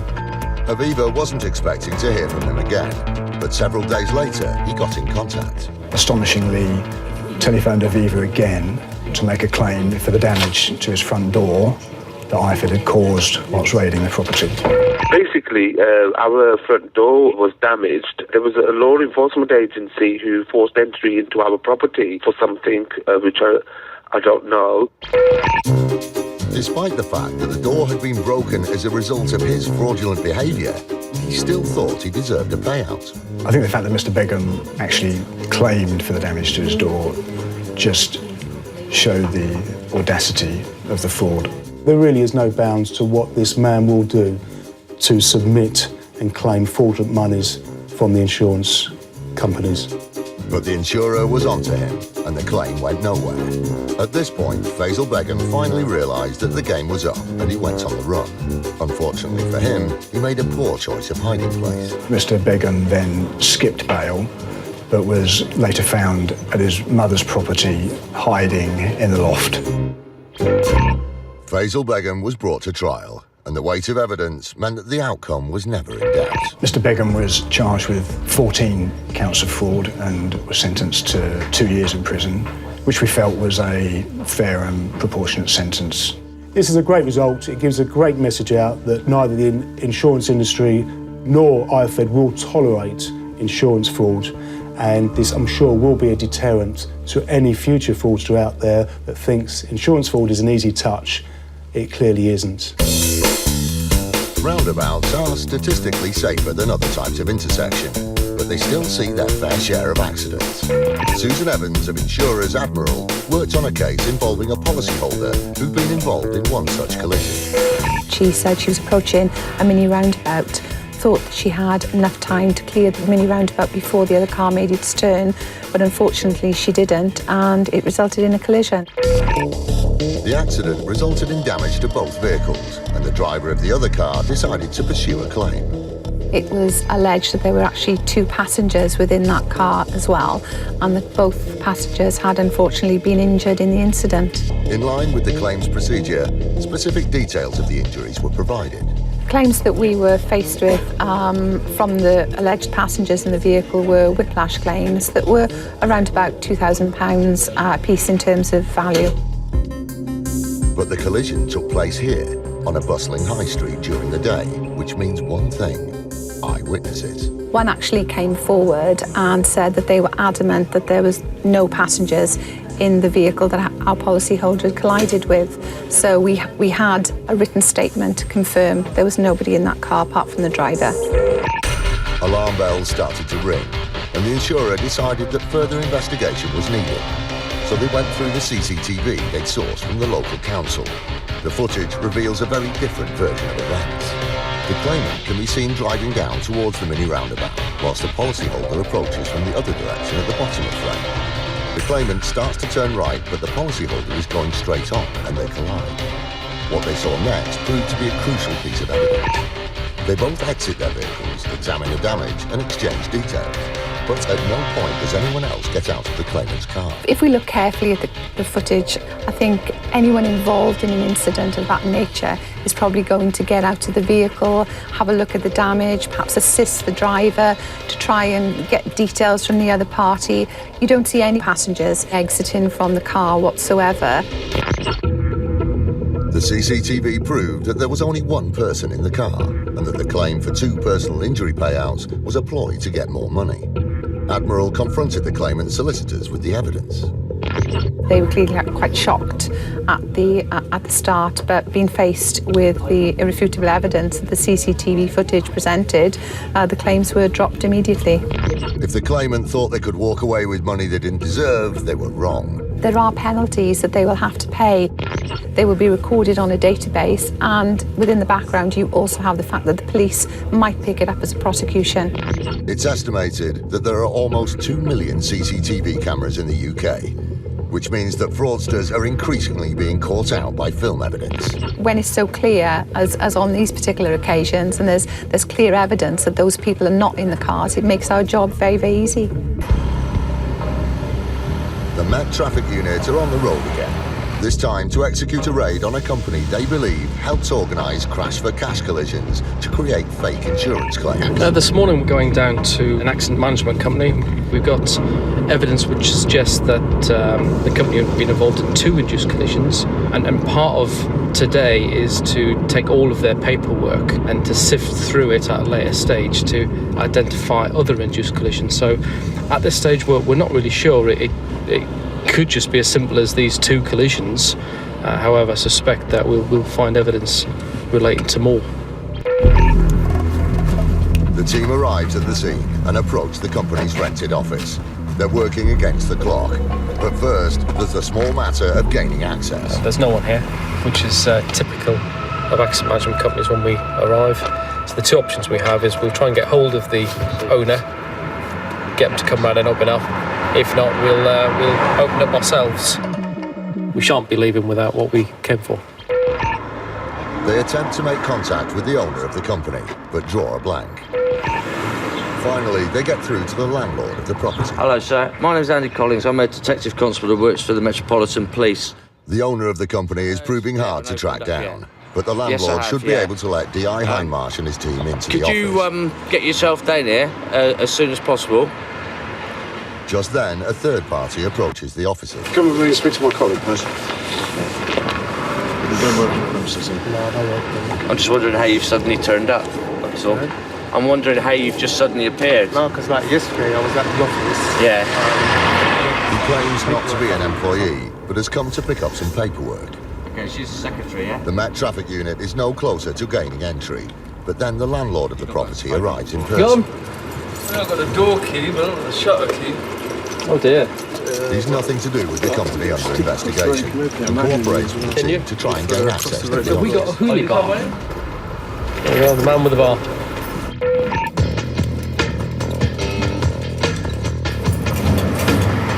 Eventually, the landlord finds a shortcut. Seriously? I said to him. And finally, they're in. Thank you. The search is interrupted by the man they first spoke to on the street. He's followed them into the office. Wait, if you want to wait outside, you don't work here, do you? No, but I do look after the police. Okay, well that's not what you said earlier, so do you want to wait outside? You said you came here to collect papers from the business. Yeah. No, you just wait outside, yeah? Okay. At last, they're able to search the company office in earnest. Although the team is investigating a small number of specific incidents, they suspect that the company is connected to more, and they hope to find evidence of this. Well, we're just going through all the desks in here looking for fraudulent motor insurance claims. We have certain collisions, accidents that we know about that have happened that we will need the paperwork for. Hopefully we'll find them when we go through it more thoroughly, but at this stage we can take everything, then we can investigate the claims and see if they may be suspect as well. Before long, the team makes an interesting discovery. Some stuff has been found in the bin over there with some dates from an insurance company that's written to this company questioning some claims that have been made, and that's ended up in the bin. So we'll have to look at that and see what their concerns were, speak with that insurance company and obviously investigate that collision as well. You find things that you're looking for, and it's just like putting together a jigsaw really, I suppose. As the potential evidence is bagged and recorded, another discovery is made.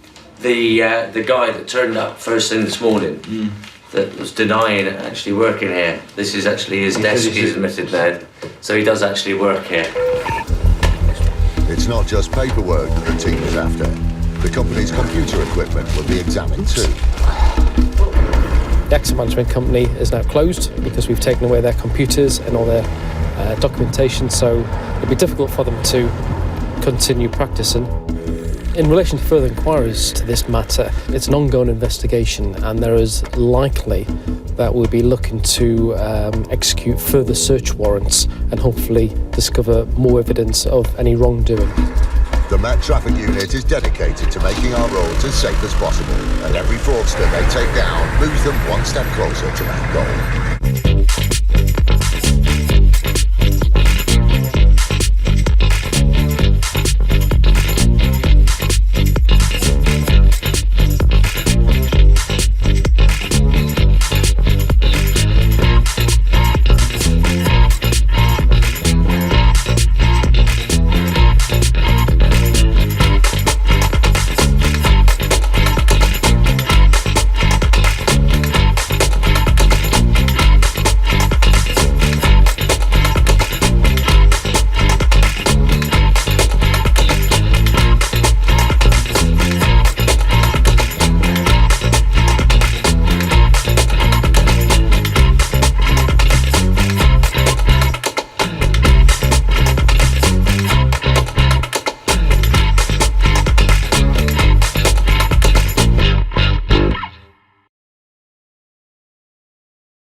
Insurance fraud in the UK is reaching epidemic levels, and it's costing us billions of pounds every year. Deliberate crashes, bogus personal injury claims, even phantom pets. The fraudsters are risking more and more to make a quick killing. And every year, it's adding up to £50 to your insurance bill. Insurers are fighting back, armed with covert surveillance systems. The subject out the vehicle. Sophisticated data analysis techniques. And highly skilled dedicated police units. Stay where you are! They're catching the criminals red-handed. All those con men, scammers and cheats on the fiddle, now they're caught in the act. And claim and shame.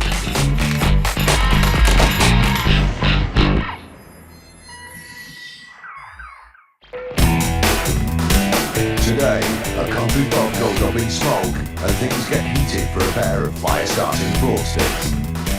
It showed Dean and Melinda looking for the bag that we had recovered, and a most unusual response to that, almost hysterical. The Specialist Police Unit IFED shuts down a gang of motor insurance fraudsters. I don't think they expected to get caught so quickly, but ultimately most fraudsters will get caught. And the con man's elaborate Stag Do cover story starts to unravel. Despite travelling to Edinburgh for a stag weekend, there was no luggage whatsoever in the minibus. In July 2011, a huge fire broke out at the Toll House pub in Lymington in New Forest. The flames spread rapidly, cutting off people trapped on the upper floor. The emergency services were called to what had quickly become a life or death situation. Justin Norris is from Hampshire Police. The fire was in the early hours of the morning, and we attended the scene within 5 minutes of the call from Hampshire Fire and Rescue Service. With the fire threatening to rage out of control, the first priority was to get everyone out safely. Duncan White is a crew manager with Hampshire Fire and Rescue Service who attended the scene. It was a very severe fire. You could see why the people were trapped in the upstairs rooms. The fire in the stairwell was the reason why the people were trapped at the first floor, because it compromised their means of escape. At great risk to their own safety, the fire officers entered the building and managed to get everyone out, undoubtedly saving their lives. According to the emergency call from Dean and Melinda Thomas, who owned the pub, the devastating blaze was the result of foul play. They suspected a burglary or somebody who tried to break into their premises. We started to treat it as a scene of a crime. The fire was so intense, it was a miracle that no one had been seriously hurt. The whole pub was completely 100% smoke damaged. With the blaze finally out, the police began their investigation by talking to the owners about the events of that night, in particular the suspected burglary. Dean had been awoken, had come downstairs, having heard a noise of smashing glass, looked around the premises, didn't find anything to start with, went back upstairs. Within half an hour, the fire alarms had gone off. He then alerted the rest of the people in the house, and he discovered a fire downstairs. Dean Thomas believed that the burglar was after the pub's takings. He reported that some money had been stolen from downstairs and that they tried to cover their tracks by causing this fire. However, there was a fundamental problem with his version of events. It's highly unusual for a burglar to break into a premise and to set fire to it without any other motive or reason to do so. Dean's story simply didn't ring true, and suspicions were immediately aroused. The police examined the scene of the fire for further evidence, starting with the smashed window, which, according to Dean, was the burglar's entry point. You couldn't have possibly got into the premises without disturbing the glass fragments on this windowsill. They weren't disturbed at all. Their next discovery threw even more doubt on Dean's story.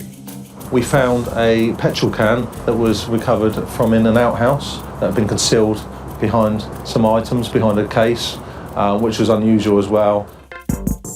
This tied in with evidence from the fire officers who fought the blaze. In a normal domestic fire, it's a grey smoke, but this was a very black smoke.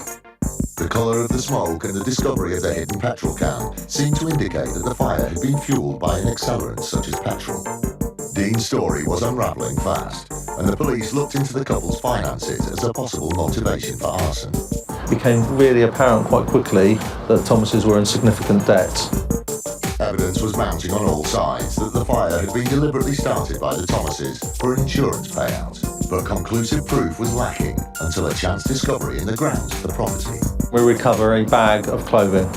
We don't know whose clothing this is, but we discover it's outer clothing, sort of tracksuit bottoms and a top, and some domestic gloves. We didn't know why it was there, we didn't know whose it was, but we suspected it was something to do with the fire. Sensing a chance to catch the culprits red-handed, the police set up surveillance of the area with a hidden camera. We thought that whoever put the bag there might come back to the scene to try and recover it, to dispose of it, because we believed at the time this was the bag of clothing that had been used to start the fire. Unlike fraudsters, the camera never lies, and the surveillance footage meant that Dean Thomas's story went up in smoke. It showed Dean and Melinda looking for the bag that we had recovered, and a most unusual response to that.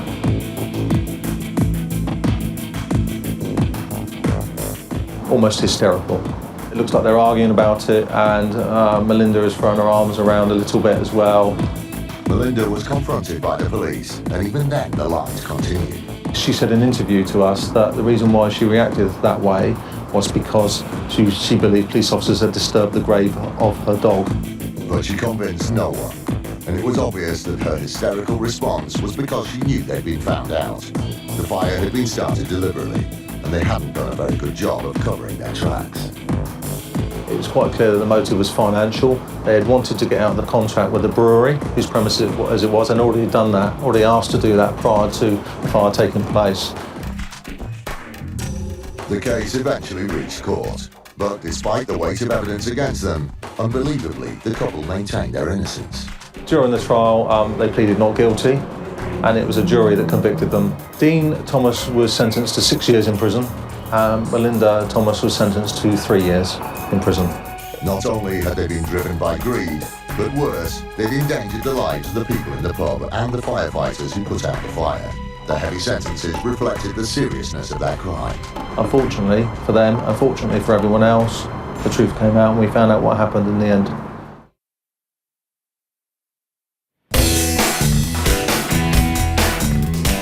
Fraud gang is scuppered after making an outrageous claim. To put a claim in on a vehicle that they were driving and or involved with that did not have damage consistent to what's been portrayed is rather foolish. And its insurance company in one corner, fake Olympic boxer in the other. It's not untypical of insurance fraudsters to have aliases. I guess what's surprising in this case is that he sought to bring such attention to himself. Combating the ever-increasing threat of insurance fraud is an elite police squad known as IFED, the Insurance Fraud Enforcement Department. IFED is a 35-strong unit that works tirelessly to hunt down and prosecute insurance fraudsters wherever they may be throughout England and Wales. From now on, fraudsters need to watch their back. In only 18 months, we've arrested over 300 people. We will start to see a reduction in the insurance fraud in this country, which is ultimately what we're aiming for. It's highly likely now, if you commit any insurance fraud, you will get caught.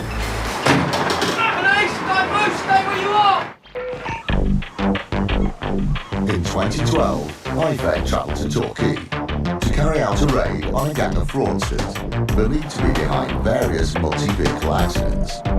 The collisions were staged in order to cash in on motor insurance policies. It all started with a seemingly innocuous accident in 2009. Mike Brown from Direct Line was on the case. The accident in 2009 involved 3 vehicles. One was driven by Mr Baker, a second vehicle driven by Mr Cash, and a third vehicle driven by Miss Shears.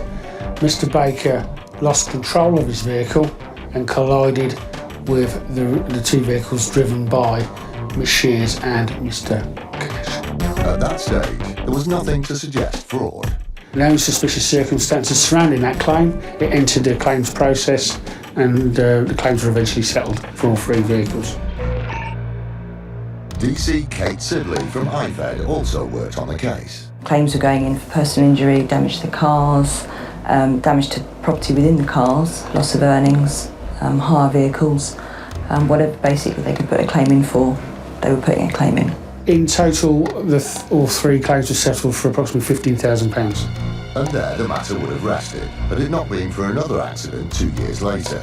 Striking similarities to the claim from 2009 led to an investigation being launched. Mr Baker appeared to be the offending driver on both occasions. There was 3 vehicles again involved. All parties knew each other, raised concerns. All those involved in the accidents were linked and alarm bells started to ring. The cars from the second accident were then examined by an expert employed by the insurers. The crash investigator basically said how they're saying the accident happened didn't match up with the damage to the vehicles. So in his opinion, it was unlikely that it actually took place. To put a claim in on a vehicle that they were driving and or involved with that did not have damage consistent to what's being portrayed is rather foolish. They made a big mistake, and this alerted the insurers to other aspects of the claim which raised suspicions, not least the huge amount of money involved. In total, £80,000 was the amount of claims that would have been paid if we had not have intervened. That intervention came in the form of an early morning IFED raid. The team started with a visit to Jonathan Baker, the man who'd driven into the back of the other vehicles in both the accidents. It was 6:30 in the morning when the IFED team arrived at the address. The father of the suspect came out to meet them and wanted to know what was going on. I'm from the City of London Police. It's my ID, sir. We're looking for Mr. Jonathan Baker. What's it for? We want to speak to him in connection to an insurance fraud that we believe he's involved in. That's all the detail I can give you, sir. Right. Okay. I can speak to him more about it, but I can't yourself. I take it you are, you're his father? I'm father, yeah. Okay. Yes, he is. He's in bed and he doesn't need to be disturbed. Well, we need to speak to him, sir. He revealed that his son was in, and Baker eventually came to talk to IFED.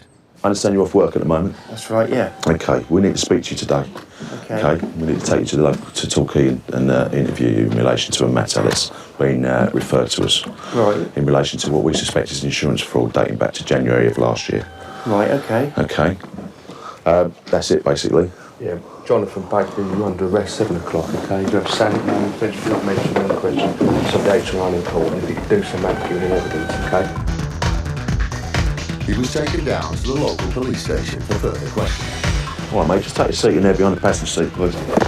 While the IFED team was travelling to their next raid location, they got some good news from the station. He's just been booked in and just been put in a cell. He just came out with it, indicated that he knew what it was all about, and said that he didn't see any point in lying about any involvement. So I don't know what he's going to say on the interview. We obviously didn't question him any further. But He asked if we were picking up any of the others that were involved, was his exact words. So what exactly that means, I don't know. It was the breakthrough the case needed. Although the raid had started well, there were still 2 crucial arrests to make, and the team had to stay focused. When they arrived at the next address, they immediately knew they were at the right place, because parked outside was a vehicle that was central to the case. Oh, his car's there. That Mazda is pretty much what it's all about. There's a bright green Mazda RX-7, which had been modified at the garage. It won numerous awards for the modifications to it and was on the front of several magazines. The car belonged to Carter Oram, the man involved in the second crash. IFED believed that this had been deliberately staged to fund expensive modification work on his Mazda. Despite the presence of his car, the suspect believed to be at the second location wasn't Carter Oram. It was a man thought to have allowed his details to be used for one of the fraudulent insurance claims. The team secured the exits and prepared to enter through the main door. We're in. After they'd identified themselves, the suspect cooperated by letting them in. Firstly, okay, I need to speak to you today regarding an allegation that's been made where it's alleged that you're involved in a conspiracy to defraud insurance companies. Right? Hear me out, yeah? Okay, so in relation to that offence and that allegation, I'm arresting you on suspicion of conspiracy to defraud, and we'll be looking to interview you later on this morning. Although he wasn't one of the ringleaders, a search of the property revealed that he was involved in more than just suspected insurance fraud. A number of things were seized there, including the cultivation of cannabis, which the local police dealt with. How many plants you got? 9. I'm further arresting you on suspicion of cultivation of cannabis. I'm proper scared now. It's all right. I don't like dealing with people on the street. I smoke weed like I've got my own bombs. I just sit in here and smoke weed. The team then moved on to the final and most important location, a garage called Shell Shot, which was linked to all the suspects and all the cars. When we delved deeper into the second claim in 2011, it became apparent that Shell Shot were clearly involved in some form of fraudulent activity. The whole fraud centred around this main garage, Shell Shot, and all the vehicles either were from there or passed through there, but were borrowed and used in the contrived accidents and then done up and returned to their rightful owners or paid for by the insurance companies to be repaired. Shell Shot was owned by Carter Oram, the owner of the Mazda, and Richard Cash. Both of these men were directly involved in the induced collision. And it was here that the IFED team hoped to apprehend their final suspect, Carter Oram. Listen, Jared, hello, mate. I'm Mark Folsom from City London Police, okay, Insurance Fraud Enforcement Department. Right. Okay. I need to speak to you about an allegation that's been made, okay, where the allegation is that you have conspired with others to defraud the insurance company, all right, namely the RBS, all right? So in relation to that, okay, I'm going to have to arrest you, okay? You don't have to say anything, but it may harm your defence if you do not mention, when questioned, something which you later rely on in court. Okay. Anything you do say may be given evidence. And that's in relation, like I say, conspiracy to defraud, okay? We'll have to take you away now, okay? Is your boss here, or are you in charge, or whatever? I'm in charge, yeah. Their hunch that he'd be at work paid off, and he was taken away for further questioning. Right, stick you in the cage, mate, and we'll take you back to Torquay. All right, jump in. The team had made 3 arrests and recovered a wealth of evidence, but the complexity of the fraud meant that there were still people to track down. The other suspects were arrested later on in Devon, and one suspect attended Bishopsgate Police Station voluntarily. IFED's swift action ensured that the scam was shut down before the fraud could get any bigger. By April 2013, IFED had collected enough evidence to bring the main players to justice.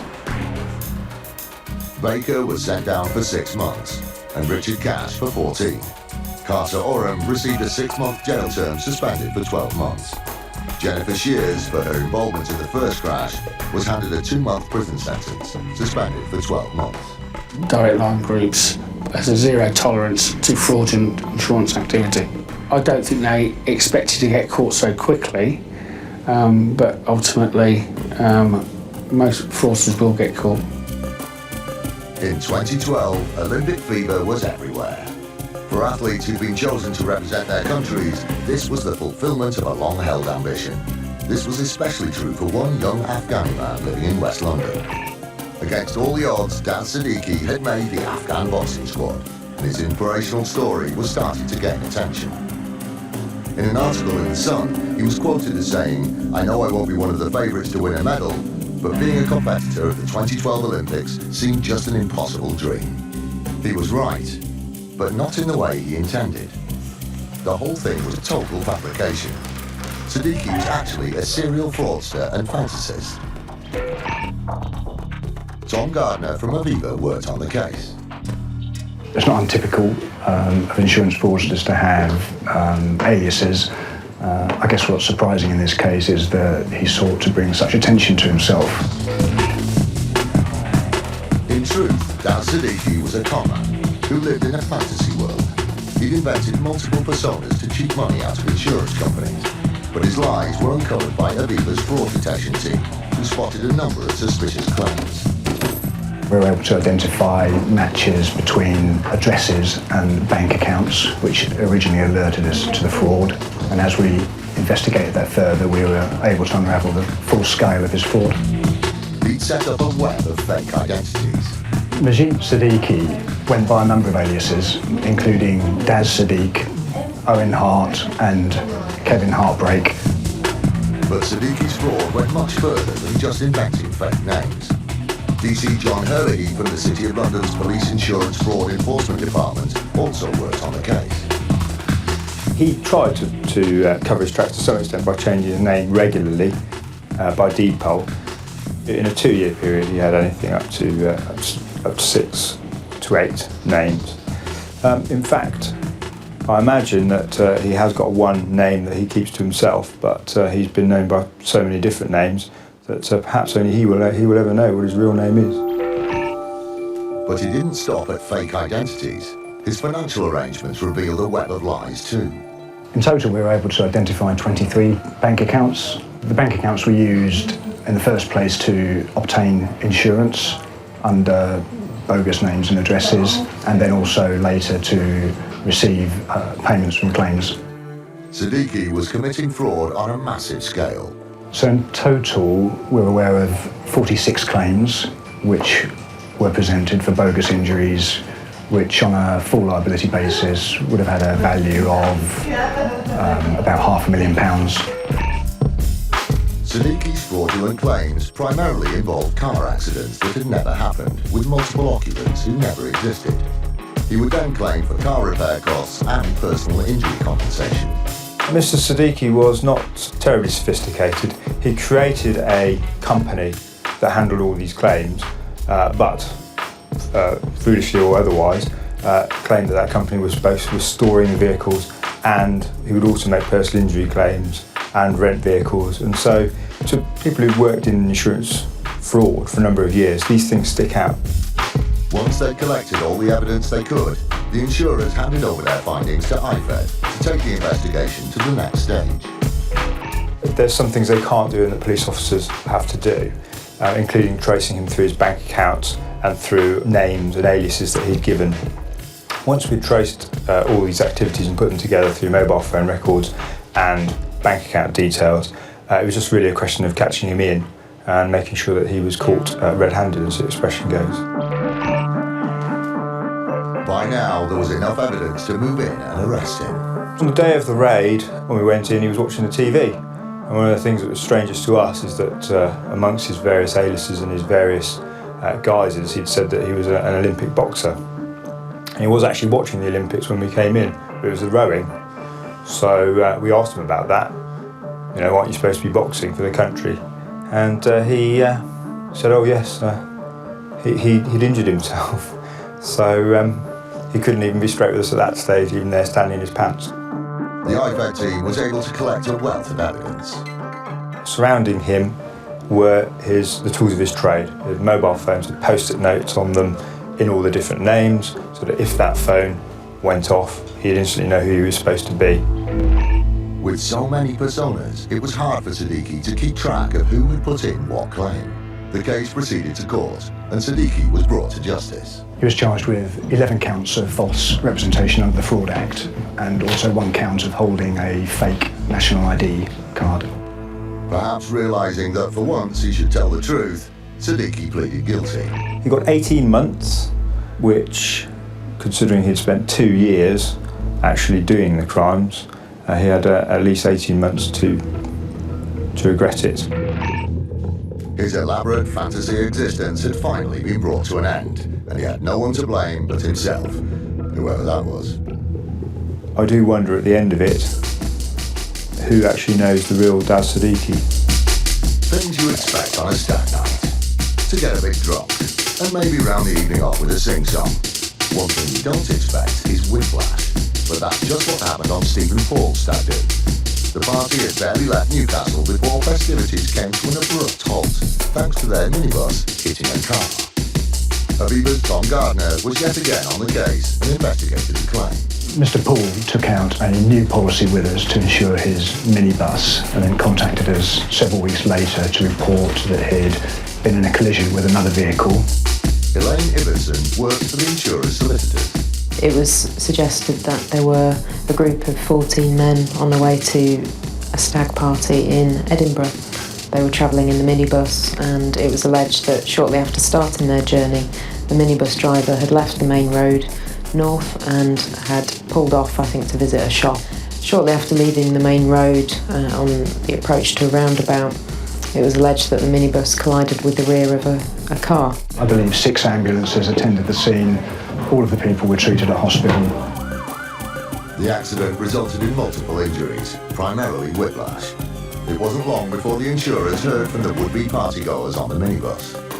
In total, 15 claims were presented for whiplash injuries, which on a full liability basis at the time would be potentially worth over £100,000. Because it was such a huge sum of money, the team began to look more closely at the claim. And what they found called the whole stag party story into question. In the first place, just the number and severity of the injuries proportionate to the accident. In the second place, that the accident happened so soon after a new policy was taken out.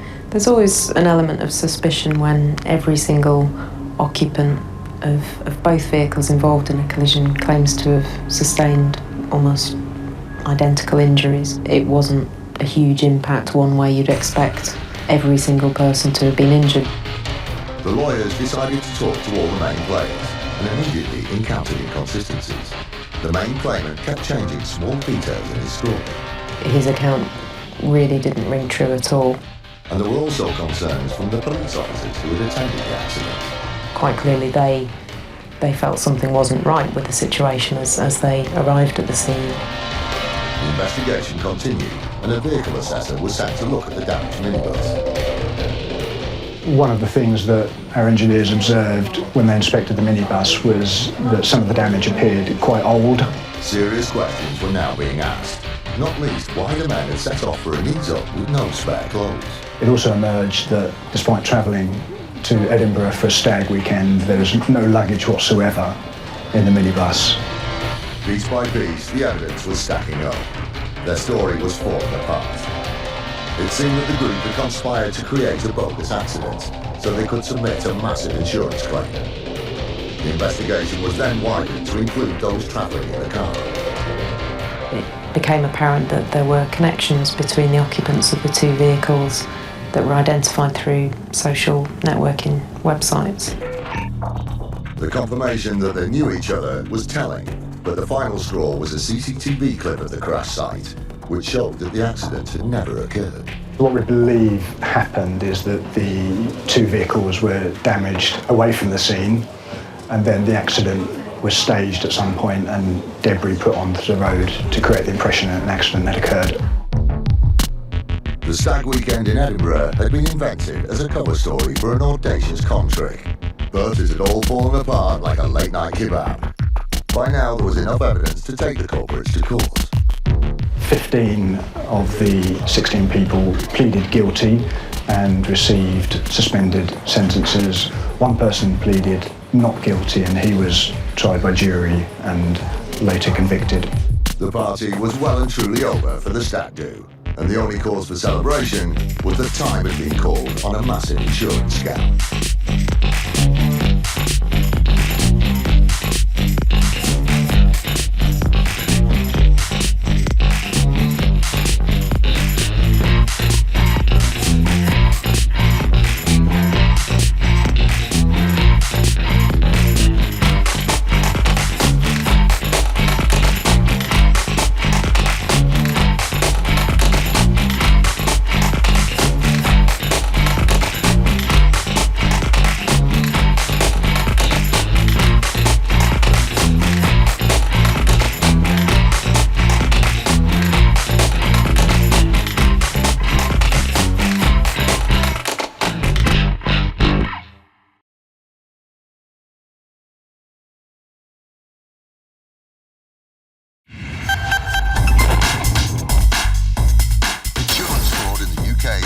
epidemic levels, and it's costing us billions of pounds every year. Deliberate crashes, bogus personal injury claims, even phantom pets. The fraudsters are risking more and more to make a quick killing. And every year, it's adding up to £50 to your insurance bill. Insurers are fighting back, armed with covert surveillance systems. The subject out the vehicle. Sophisticated data analysis techniques. And highly skilled, dedicated police units. Police, don't move, stay where you are! They're catching the criminals red-handed. All those con men, scammers and cheats on the fiddle, now they're caught in the act. And claim and shame.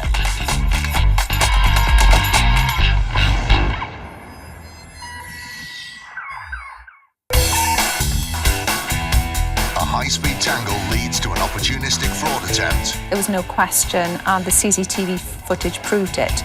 A specialist police force challenges their suspect. From what you say, we're not going to see anything in this car, right? And an insurer discovers where £1 million worth of fraudulent cash has gone. We were quite shocked. What's going on here? Smashed up cars, police, dozens of onlookers. It's chaos. That's because the police car and the small hatchback have just been involved in a severe collision on this busy North London High Street. The accident occurred on the 21st of February 2011 in Green Lanes in Haringey, very busy road. The aftermath of the accident was quite chaotic. There were lots of people milling around. The fire engines are there, the ambulance is there treating some of the injured parties. And what we can see is that there are 3 vehicles that have been damaged in that impact. The third vehicle involved in the crash is the large black saloon car. It was sat in the parking bay at the time of the collision. The small hatchback ploughed into it after tangling with the police car. Amongst the carnage, the car's driver in the white hooded top can be seen inspecting his mangled motor. He then wanders over to talk to a police officer. The person that's parked the vehicle at the roadside clearly approaches the police in the footage, and one can assume that they're asking about when their vehicle can actually be moved away from the crash. He's not just worried about the vehicle. He was in the stationary car at the time of the incident. He also had a passenger with him, seen wandering around the wreckage. The 2 men, Mehmet Ali Gul and Turan Korkmaz, suffered injuries as a result of the whack. Soon after the incident, Gul and Korkmaz both submitted personal injury claims against the insurance of the hatchback driver who was supposedly at fault. We had claims for whiplash injury and also for treatment for physiotherapy that they'd had as a result of the accident. The 2 claims that we had for the alleged people in the vehicle amounted to £2,147 apiece. In total, the insurer was facing a £4,294 bill. The paperwork began. But this was no ordinary claim. It involved a police vehicle, and because of that, the claims process hit a problem. We needed to make some further inquiries. Specific allegations had been made regarding the fact that the car hadn't been using its blues and twos. Blues and twos is industry speak for lights and siren. If the police car hadn't been using its blues and twos, arguments on liability for the crash could have taken place. The insurer had to check the allegation. They contacted Haringey Council, as they had a CCTV camera positioned near the crash site, which captured the whole event. If the police car had been travelling at speed without its blues and twos on, the footage would tell them. When the insurer watched the footage, this is what it saw. Very busy road, lots of buses around, lots of people milling around. In the distance, you can actually see a police vehicle approaching. It was quite evident that the lights were on. The allegation that the police car didn't have its blues and twos on was wrong. The CCTV captures the whole event perfectly. The driver of the hatchback seemed to be at fault. Currently hidden behind the white van, the hatchback is about to cause mayhem. Unfortunately, there's a collision. between our policyholder and the police vehicle. The subsequent impact that happens with a parked vehicle is significant. The insurer of the small hatchback would have to pay up for the whiplash injuries suffered by Gull and Korkmaz, who were about to get out of the stationary car. They're probably a bit shocked. They'll be out in a moment. Any second now. No, they won't. And that's because... When you study the CCTV footage, it's evident that the two claimants are nowhere near the vehicle at the time that the incident happened. Turan Korkmaz and Mehmet Ali Gull first arrive on scene 2 minutes after the crash. There's the driver jogging up the road towards his bashed-up motor, followed by his pretend passenger. Both whiplash claims have been opportunistic attempts to make money out of a life-threatening event. You see them approaching from quite a considerable distance away. There is absolutely no way that those two men could have been in the car at the time of the crash. There was no question. The CCTV footage proved it. Korkmaz and Gull weren't going to get away with a free shot at the insurer. When we repudiated the claims, we decided it was time to report it to the police so that they could consider a prosecution. The footage was conclusive evidence. Both Turan Korkmaz and Mehmet Ali Gull received a 3-month suspended sentence and 120 hours community service. I think it would be quite surprising to any fraudster as to the technology and the pooling of resources that is now happening within the insurance industry to actually make sure that these fraudulent claims come to an end. Fraudulent claims like this are obviously costing the honest policyholder around £50 on their premium every single year. The industry, insurers, the police are all working together to try and make sure that these people are prosecuted where necessary and brought to justice.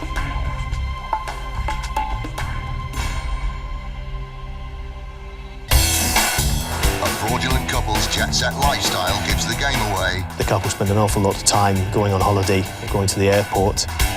And the owner of a pink limo won't back down on price. The vehicle was quite a tatty vehicle, actually. CCTV has proven indispensable in the fight against insurance fraud. But there are times when more unlikely methods uncover the scammers. This is Miss Jackson, a single mother, who back in 2009 was doing her best to make ends meet by holding down a full-time job whilst also looking after 2 kids. Britain has 2 million single-parent families. Bringing up a child on your own can be tough, not least of all financially. Luckily, there's help at hand in the form of tax credits. Tax credits, pension credits and benefits in general are designed for those who are really in need of financial help to top up the earnings of someone who is on a low income or with childcare costs. Miss Jackson, despite her efforts, relied upon the help of the tax credit system. Miss Jackson was claiming to be a single mother on a very low income of around £6,000 a year. She was claiming that she was working full-time, and in addition to that, she had high childcare costs. Money was tight for the full-time working mum, but the tax credit system would help keep their heads above water. In order to make sure that tax credits are reaching the people who need them most, HMRC do regular random checks on tax credit recipients. In 2009, Miss Jackson's name came up for one such check. Her tax credits claim was selected for a routine examination by a tax credits inspector.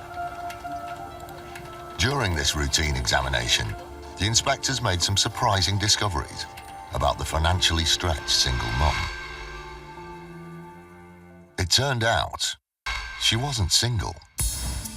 She was still living with the father of her children, Gajik Manucharian. The HMRC inspectors felt there was more to be discovered. We put the couple under covert surveillance for around 3 months. This established that the couple spent an awful lot of time shopping and going on holiday and going to the airport. Not the usual movements of a hard-up parent receiving tax credits. What was going on? HMRC were determined to get to the bottom of it.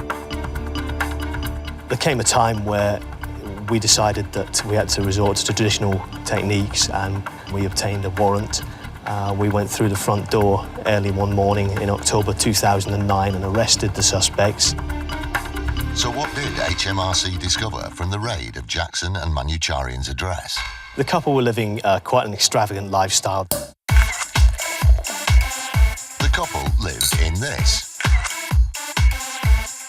They drove a couple of these.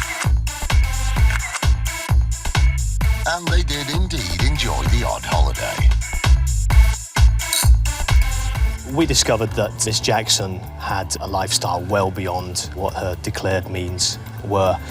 She'd recently purchased a property for around £365,000 with £150,000 going down as a deposit on it. In addition to that, she'd recently taken out a loan on a £56,000 Mercedes motor car. They spent a lot of time on holiday at locations across the world. The couple had been enjoying the kind of luxuries that are out of reach of most tax credit recipients. Over a 3-year period, they'd spent a lot of the taxpayers' money. Between 2006 and 2009, Jackson was able to obtain £56,000 in tax credits. Additionally to that, via her Latvian mother, she set up a fraudulent claim to generate £27,000 in pension credits and winter fuel payments. That makes a total of £83,000 in benefits fraudulently obtained from HMRC. But the figures didn't add up. The house alone was worth 4 times as much as that. Where were the fraudsters getting the rest of the money from? Bank statements seized during the raid held a clue. The couple were receiving significant amounts of cash deposits into their account from locations all over the UK. It was discovered that there were deposits linked to payments to a large insurer. Looking for specialist help, HMRC invited the insurer to aid in the investigation. I think when HMRC found this information, they knew that they were onto some other type of fraud that this couple were involved in, but I don't think they really understood the full extent of the sort of criminal activity that Jackson and Manucharian had been undertaking in the insurance industry. Jackson and Manucharian had been running an illegal insurance racket, a criminal practice known as ghost broking. Ghost broking is a term used for an illicit insurance broker who falsifies details to take out bogus insurance policies on behalf of drivers. If involved in an accident, their innocent customers could find that they don't have valid insurance. Jackson and Manucharian were ghost broking on a massive scale. When we started to uncover the size of the fraud that had taken place, we were quite shocked. In total, the couple had sold over 1,500 policies, leaving in their wake hundreds of customers without valid insurance. We really realised what we were dealing with when we had to print out 30,000 pages of documentation to cover the extent of the fraud that Jackson and Manucharian had been committing just with the Direct Line Group, let alone any of the other insurers that they'd also been placing illegal policies with. And also the point where we had to set up special call lines to deal with the impact that they'd had on innocent victims. After 3 years of fleecing innocent customers, the couple had made almost £1 million from their illegal insurance business. Add to that the £82,000 of fraudulently obtained benefits, and it's easy to see how they lived the high life. That was feeding a lifestyle, a criminal lifestyle, which left Manucharian and Jackson living a life of comfort and a life of privilege, while their victims were driving around in vehicles which were uninsured. Having committed both benefit and insurance fraud, Jackson and Manucharian were facing a double whammy in court. Manucharian received 5 years and 2 months imprisonment. That was broken down into 3 years for insurance fraud and 2 years, 2 months for tax fraud. Jackson received 5 years imprisonment, and that was broken down into 2 years for insurance fraud, 2 years and 2 months for tax fraud, and 18 months for benefit fraud. We have got powers available to us under the Proceeds of Crime Act to recover any assets that criminals have obtained from involvement in criminal activity.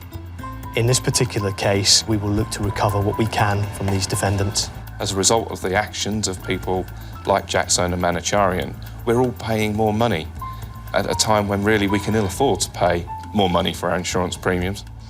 For the most part, I would advise people, if the deal is too good to be true, it probably is.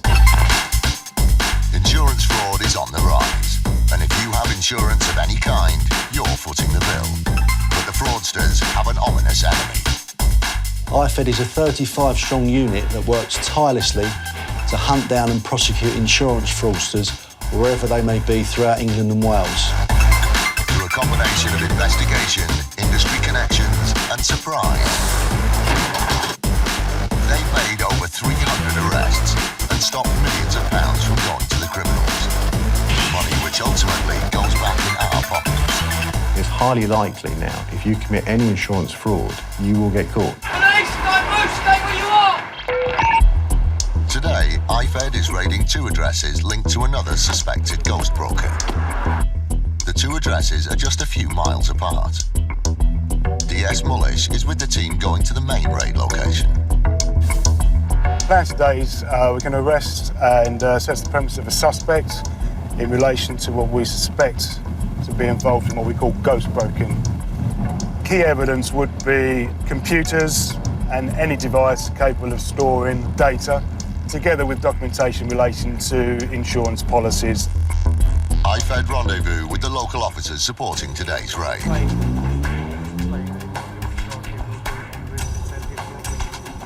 It's 7:49 a.m. The 6-strong team enters the suspect's address.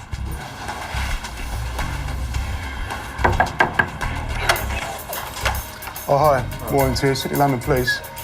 Within seconds, the door is opened. IFED recognises its suspect. Anyone else on the premises? Someone's in there, though? My wife. Right, is this a... Two lounge, we'll explain why we're here. Got a warrant to search this premises and to arrest you. You don't have to say anything, but it may harm your defence if you do not mention and question something which you later rely on in court. Sure. Anything you do say may be taken in evidence. Okay. Do you understand that? Yeah, sure, sir.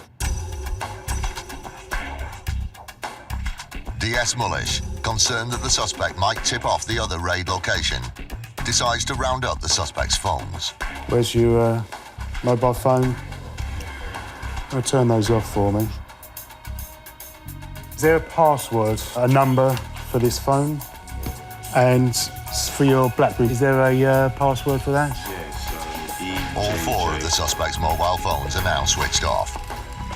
For the time being, his lines of communication are cut. Leave that there, and I'm just I will seize them. At the second raid location, DC Cooley and the team are falling into position outside the property. The IFED team has assistance from 2 local officers. Good morning. Morning. Hello, I'm Declan Malone from the City of London Police. Certainly, yes, sir. Show you my ID. It's okay. What, can I come in and explain? Yes, please. Something? Please come in. Yeah. What it is, Mr. is we've got a warrant that's been issued by the City of London Magistrates Court, which allows us to search the premises. Yes, please. It's with regard to what they call ghost brokers, which is insurance brokers that don't really exist. Right. And they advertise and people buy the insurance, but then the insurance is worthless. DC Cooley discovers that the occupant of the property is the suspect's dad, and that the suspect used to live here. So does he still have a bedroom here? I think we'll be particularly interested in looking at that. Yes, please. Thanks very much. Yeah. Confident that the raid location is safe, IFED dismisses the local officers. Good luck, James. Yes, sir.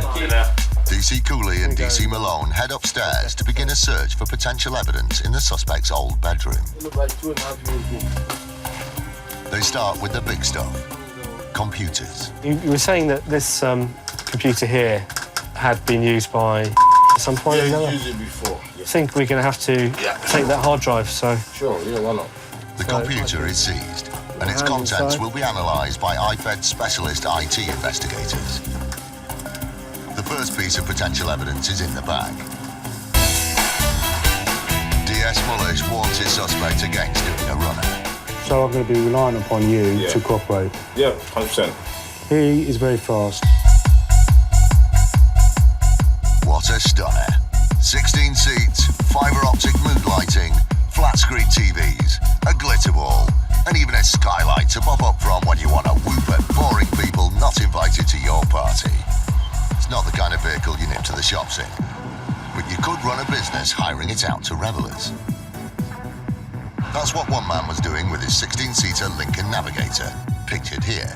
The claimant had purchased the vehicle for job purposes and was using it for private hire and parties and all the usual nice social activities that take place within a limousine.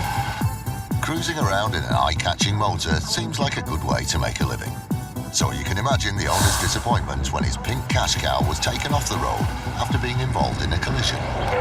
This was a straightforward road traffic accident whereby our insured had basically come out of a minor road, exited onto a roundabout and straight into collision with the limousine.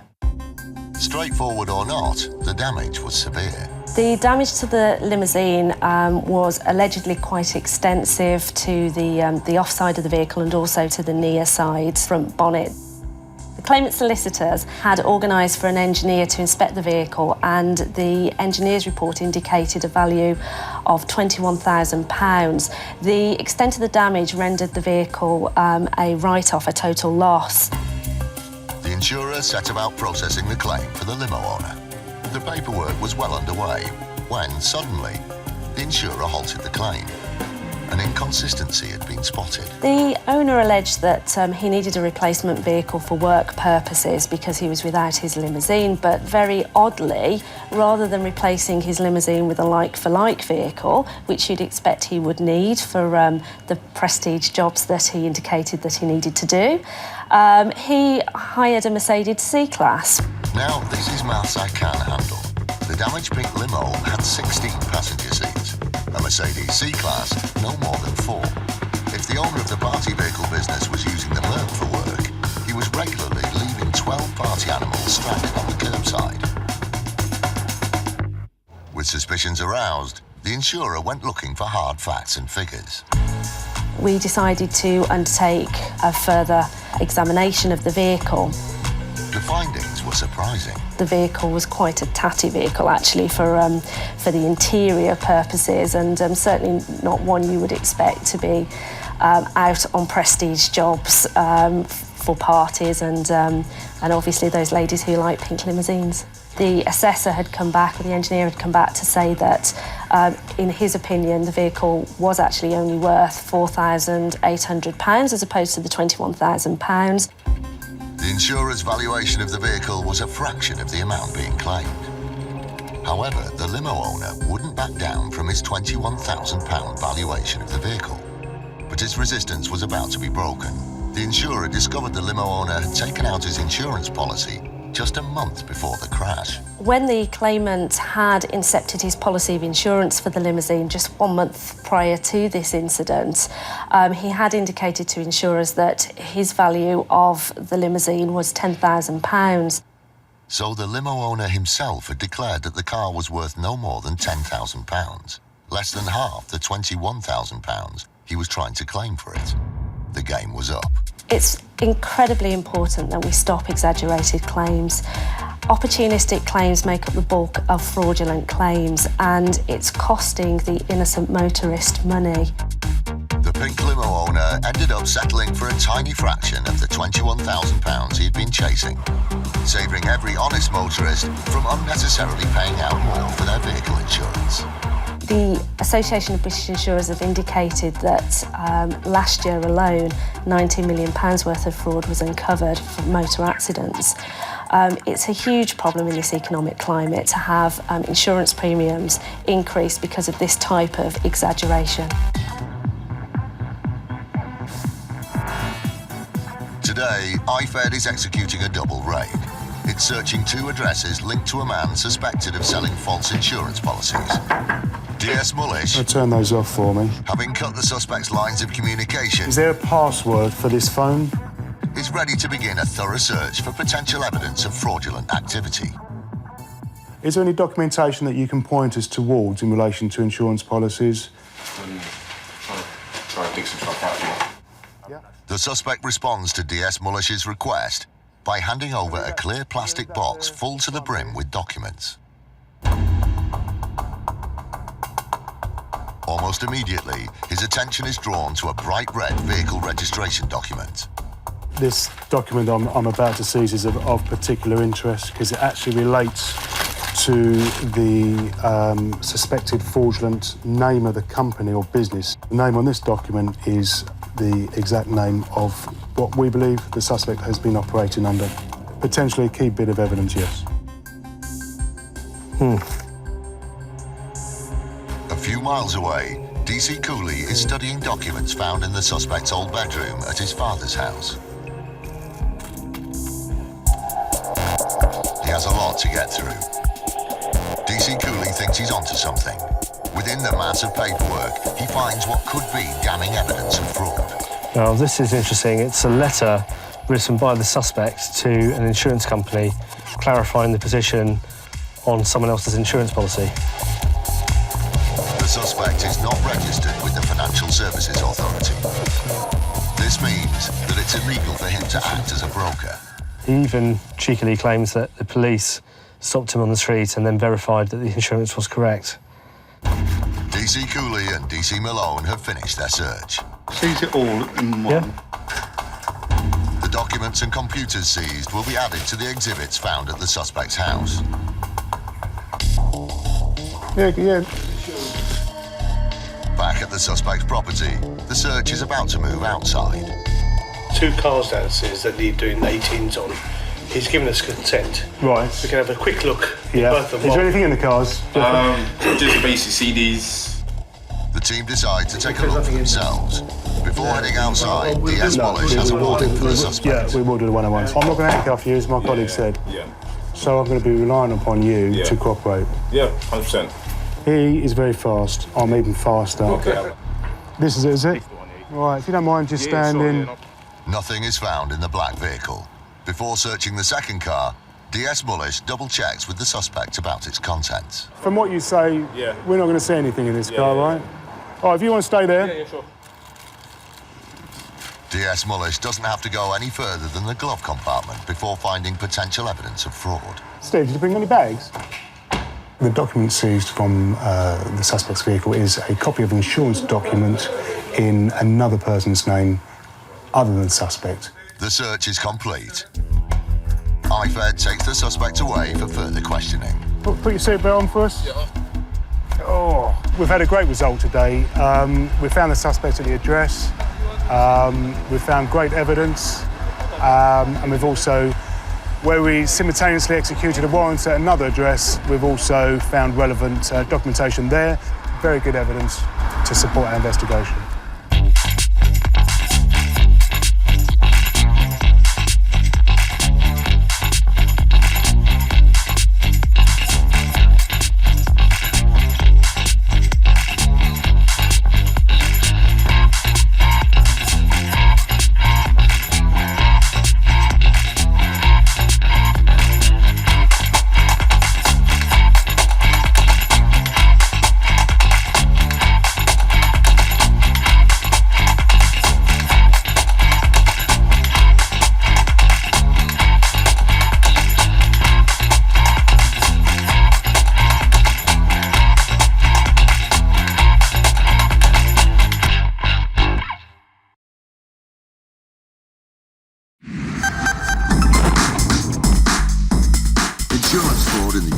Is reaching epidemic levels, and it's costing us billions of pounds every year.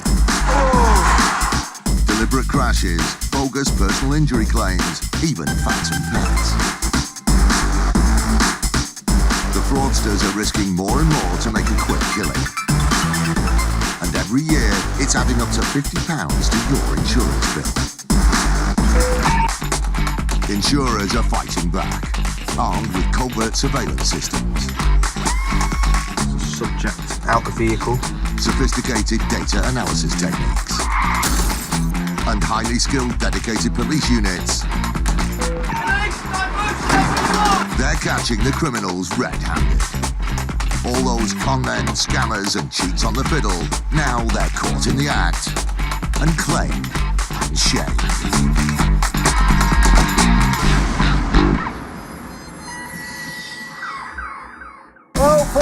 A specialist police unit coordinates a swoop on 3 suspected fraudsters. Open the door or they'll get forced open. An angry road user tries to defraud his victim in Bristol. He was stationary when a bus has hit him in the rear. And a pillar of the community comes crashing down. His reputation's gone, he's lost his career, and it really wasn't a risk worth taking. This guy is having a bad day at the office. 5 minutes ago, he was driving this bus through the busy streets of Liverpool. But now he's calling his employers to tell them he's just been involved in a crash. His bus hit a parked white transit van. The strike to the van was forceful enough to injure its occupants. Unloading in the back of the van was Melvin Williams. In the driver's seat was owner Nathan Montgomery. Mr Montgomery alleged that an Aviva bus had hit his parked van when he was sat in the driver's seat and a passenger also in the van with him, and said he'd been jolted sideways and backwards, and he'd also hit his head on the windscreen. He described quite a violent collision. After exchanging details, the white van and its rattled occupants drive away. Soon after the incident, the bus company received 2 personal injury claims from Montgomery and Williams. We then got 2 claims from the driver and the passenger, both saying that they were injured. We got medical evidence for Mr Montgomery. He had a whiplash-type injury and a contusion to the head. We never got medical evidence for the passenger. He just said he'd suffered a whiplash injury. Often, whiplash injuries don't come cheap. The reserve for both claims was £24,000, which included costs. It was a big blow for the bus company, especially as they don't use an external insurer for incidents like this. They self-insure, paying out of their own pockets. As part of the claims process, the bus driver who caused the collision was asked to provide his version of events. On receiving them, the bus company halted the case. When we got the claim form from the driver, he said it was a very minor collision. He'd just misjudged it and caught the wing mirror of the parked van. It certainly didn't sound like the kind of collision that would lead to a bash to the head and a double whiplash claim. Crucially, there was one last comment from the driver. The driver also said he didn't think there was anybody in the vehicle. He wasn't certain, but he didn't think there was. It was a statement that suggested the whole claim was a lie. So which account was true? A white van containing a pair of blokes being violently jolted, or an empty van getting a clipped wing mirror? How could the bus company tell? This is how.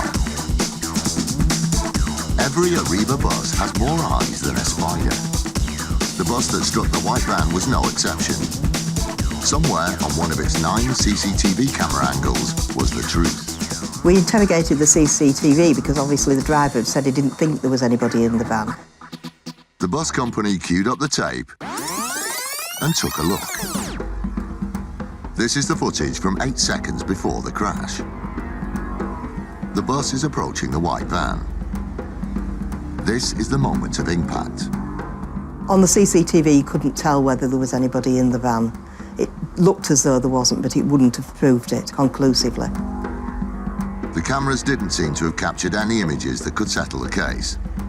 Before giving up and paying Montgomery and Williams, the bus company took another look at the footage. This time, they spotted something in the doorway of a nearby house. We went through the whole of the CCTV and eventually spotted 2 gentlemen coming out of a house straight after the collision. Seen here, top left. I believed it was both Mr Montgomery and Mr Williams because we saw these 2 gentlemen then talking to the driver. 3 seconds after the incident, the bus's side camera had caught 2 people emerging from a house, seen here top left. 2 seconds later, the rear camera captures Montgomery and Williams walking up to the driver from the direction of the house. Suspecting that the 2 people leaving the house were Montgomery and Williams, the bus company challenged the claim. Once I'd looked at the CCTV footage, I wrote to the claimant's solicitors and said that both claimants were trying to defraud Aviva and told them to discontinue. They then asked for the CCTV, which I sent to them. On receiving the footage, the solicitors representing Montgomery and Williams agreed with the bus company. It was just an opportunist claim. They saw the bus hit the van and obviously saw pound signs and decided to put in a fraudulent claim. The bus company weren't going to let them off the hook.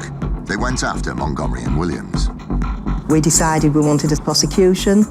We got in touch with Liverpool Police. We sent them the CCTV.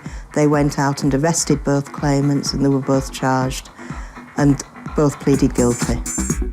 Montgomery and Williams each received 150 hours of community service and 12 months probation. Hopefully it will deter these two claimants from trying anything again. They've now got a criminal record which may affect them in all sorts of ways through their life. IFED roots out a suspect from under a bed. Is there anything here that shouldn't be here? A dishonest driver executes a reckless manoeuvre. Look at the footage again and again just to see whether you're missing something. And some faulty plumbing flushes out a fraudster in Bolton. Police officers are not above the law. Insurance fraud is on the rise, and if you have insurance of any kind, you're footing the bill. But fraudsters need to watch their back. IFED is a 35-strong unit that works tirelessly to hunt down and prosecute insurance fraudsters wherever they may be throughout England and Wales. Through a combination of investigation, industry connections and surprise, they've made over 300 arrests and stopped millions of pounds from going to the criminals. Money which ultimately goes back in our pockets. It's highly likely now, if you commit any insurance fraud, you will get caught. Today, IFED is out in force. 2 teams aim to make a total of 3 arrests at 3 different locations. They're aiming to arrest 3 people for taking out bogus insurance policies and for staging crashes in order to make money from the claims. A practice otherwise known as crash for cash. We're going to go to the address, we're going to execute a search warrant, we're going to seize as much evidence as we can.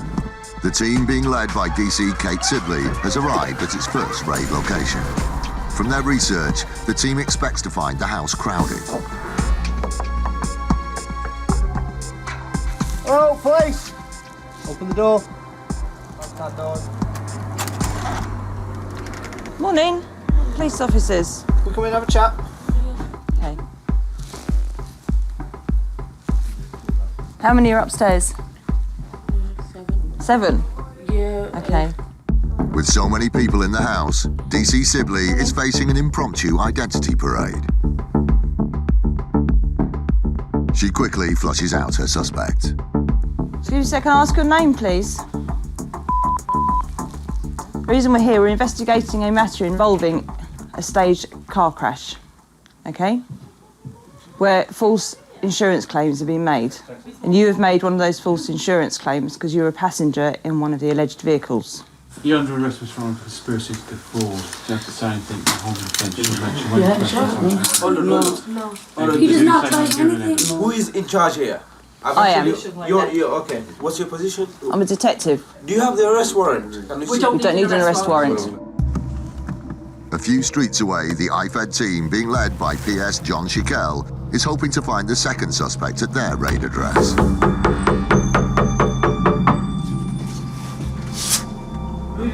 It's the police! Open the door or else it'll get forced open. Hello. Morning. Who's here, mate? Who's in the house, mate? Police. Can you open up, police? Police, mate. Morning. City Police. I'm going to make your way downstairs. Go into the lounge, please. The property has several bedrooms. In one of them, PS Schickel finds a relative of the suspect. Do you know? Yeah, he's my brother. He's your brother. Where's your brother now? I don't know. Well, we need to talk to him. Because your brother keeps on putting this address down as his home address, the police are always going to come back here.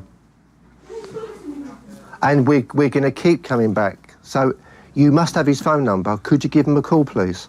PS Schickel asked the other occupants of the house about the missing suspect. Does anybody else know? I presume you must do. We are his siblings, but we don't know who he is, though. We don't have a phone number or nothing like that. Are you absolutely sure? Yeah. Why haven't you got his number? Why should we have his number after he puts us through all this? Till we talk to him, I'm afraid this is just going to keep happening. So we need to get hold of him. So if you do have his number or know where he is, now's the time to tell us. The man they came for is proving to be elusive. So we're now going to search the house looking for that. No. Brilliant. Yeah. IFED begins a search of the property. They're looking for information about the suspect and any potential evidence of fraudulent activity. Within various rooms of the property, IFED finds thousands of pounds, mostly in £50 notes. John, there's about 10 grand in one of these rooms, you know. I'm going to count this, but I want you to be here when I count it. Because I don't want someone saying there was 2,000 quid there and there wasn't. Volumes of cash like this are suspicious, but not conclusive evidence of fraud. PS Schickel hones in on a stash of driving licences found in another room. Part of what we've found in the wardrobe is several licences pertaining to different people. There's copies of the licences in different names and addresses. Multiple driving licences are seen as one of the tools of the trade for a fraudster, allowing them to obtain many insurance policies. We suspect it's fraud-related. From information discovered in the property, Hello? PS Schickel has a phone number for the suspect. Is this, I'm a city police officer. We're currently executing a search warrant. Your family aren't very happy with you. You listen to me. You have put your family in this position. We've gone to court and got a search warrant. We are going to execute the search warrant and we're going to take anything that we believe belongs to you. Can you either get round here now or I'll meet you up at the police station? But we need to talk to you. You're causing your family too much stress. He's actually living somewhere else and he's making his way to talk to us. So we'll have to wait and see.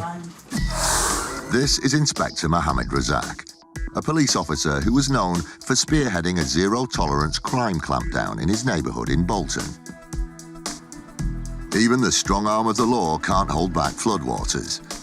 In 2008, Razak contacted his insurer, Allianz, after his house had sprung a leak. In May 2008, we received an escape of water claim from Mr. Mohammed Razak related to a burst central heating pipe up in a bedroom, causing damage downstairs. We sent assessors out and they valued the damage at around £1,200. Razak disagreed with the insurer's estimate, feeling they had massively undervalued the damage caused by the flood. Mr. Razak disputed this and provided his own estimates, two of them, in the region of £8,000. We referred this back to the assessors and they amended their report and said there were aspects to the damage which they hadn't accounted for and they gave us authority to proceed towards settlement. So Mr. Razak was paid the full sum of nearly £8,000. With his estimate of £8,000 paid in full, Razak would be able to sort out his water-damaged home and get back to keeping the riffraff off the streets of Bolton. It seemed that Mohammed Razak was an unlucky man. A while after the first incident, he suffered another flood. But Allianz, who had footed the recent £8,000 bill, were unknowingly off the hook. By this time, Razak was using a different insurer. He submitted his latest claim to them. An unlucky series of events, but that's what insurance is there for. Unexpectedly, 3 years later, Allianz found themselves digging out the details of Razak's old £8,000 claim. August 2011, we were contacted by Greater Manchester Police, who advised us that Mr. Razak was subject to an internal investigation relating to a number of potential offences. And they asked us for details of the claim. How could there be a problem? Allianz's own assessors had twice examined Razak's claim, and they'd been convinced of its validity. Why were the police interested in the event? They had made a very suspicious discovery about Razak's second flood claim. It turns out that Mr. Razak had actually used the same estimates and tried to make another claim for the same damage with another insurance company. Even if his original claim for £8,000 had been genuine, It was deemed extremely unlikely that the second flood would be created under identical circumstances and lead to identical damage estimates.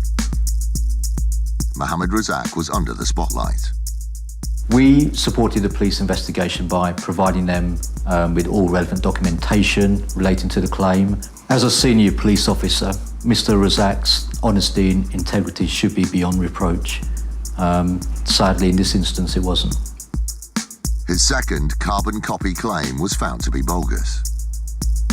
It may well be that Mr. Razak did suffer a genuine incident in regards to the original water leak, but once he realised that he could obtain more money than he was entitled to, probably thought it was a good idea. It was just the tip of the iceberg. Razak was also scamming money from mortgage companies and submitted other bogus claims to various insurers. Greater Manchester Police were investigating Mr. Razak for £46,000 worth of fraud. It's not very common for us to see police officers committing insurance fraud, but it does happen.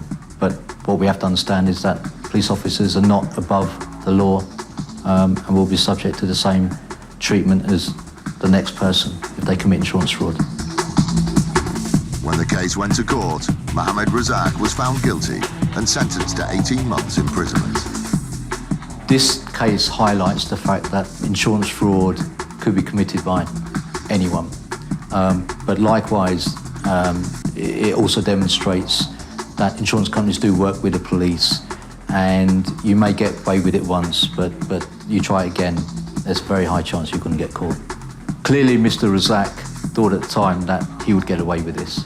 He wouldn't have done this otherwise. As a result, his reputation's gone, he's lost his career, his standing in the community, which he worked so hard for, is gone, and it really wasn't a risk worth taking. Today, IFED is executing a triple raid, looking for 3 suspects under investigation for allegedly selling illegal motor insurance. One of the suspects has been arrested. Another has been located but is still outstanding.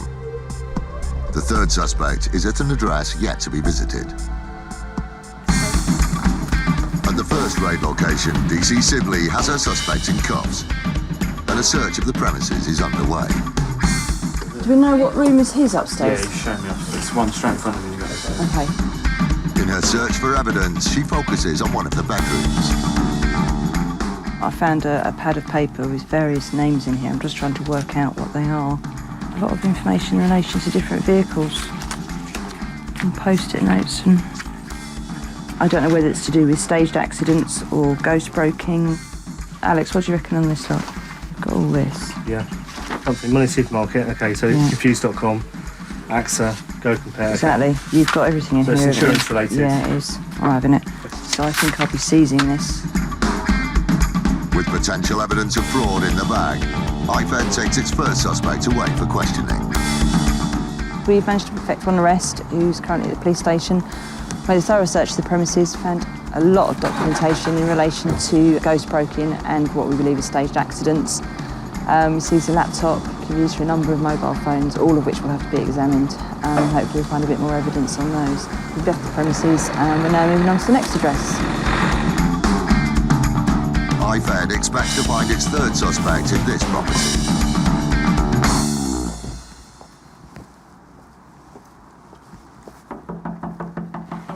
Open the door, Flower. What happened? Come We're down police and open the door. officers, can you I'll give open the door? 3 seconds and then I'll put the door in. Morning. Hello, is this your house? Who lives here with you? My husband. Car, not a lamb? No. Anybody else in the house with you at the moment? No. No, just you on your own, yeah? Yeah. Okay, I'm looking for... Why? Because I need to speak to him. Do you know him? What? Do you know him? Not why, do you know him? What happened? Tell me. No, I need to speak to him. Does he live here? No. Where does he live? I don't know. You don't know. I need to speak to him. Do you know him?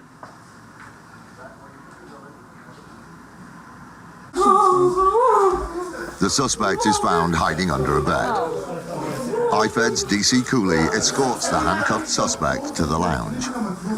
Right, I'm arresting you on suspicion of conspiracy to defraud. You do not have to say anything, but it may harm your defence if you do not mention when questioned something you later rely on in court. Anything you do say may be given in evidence. Do you understand? Okay. Where are all your documents and things? Upstairs. Papers? How long have you lived here? It's nearly 2 years. Nearly 2 years. Is there anything here that shouldn't be here that we're going to find? Drugs, cash, weapons. Sure? Yeah. Okay. There's nothing for you to be worried about. Just don't lie to us. With the suspect arrested, IFED can begin the search for evidence of suspected fraudulent motor insurance claims. We are going to be taking your laptop. Just to let you know. I found a Visa debit card in our suspect's wallet, not in his name. I believe linked to the other address, but that's something we'll have to check out. It just makes the case a lot stronger. The fact there is a link there. We're not just coming to two totally separate addresses. At PS Shakel's raid address, the search is coming to an end. Yeah, it's been very successful. We've had over 40 exhibits that we've seized. That includes money, we think over £10,000. We've received or seized numerous driving licences, vehicle documentation, insurance policies, claims, different crib sheets. And the outstanding suspect PS Shakel phoned earlier has handed himself in. We're just going to go now to a local police station where the suspect has arrived, where I'm about to arrest him and interview him and see what he has to say. So we're extremely pleased. A few streets away, DC Sibley sends her suspect away for further questioning. Hi, John, all right? We've got number 3 as well. He tried to hide beside the bed, but the uniform jumped on him, so we've got him. So you got a full house? It's a good result. We weren't expecting to get 3 out of 3, if we're honest with you, possibly 2, but we've got all 3, so it's a good result for us today. What do you do when a 12-ton bus slams into the back of you at 30 miles an hour? The owner of this recently rear-ended car decided to have a stern word with the bus driver. This is an incident that occurred in Bristol on the 7th of January 2012, around about 1:15 in the afternoon. The third party in his statement advises that he was stationary when a bus has hit him in the rear. After exchanging details, the bus and car driver continue their journeys. The third party submitted a claim arising from this incident for injuries to his neck and back, his leg and his foot.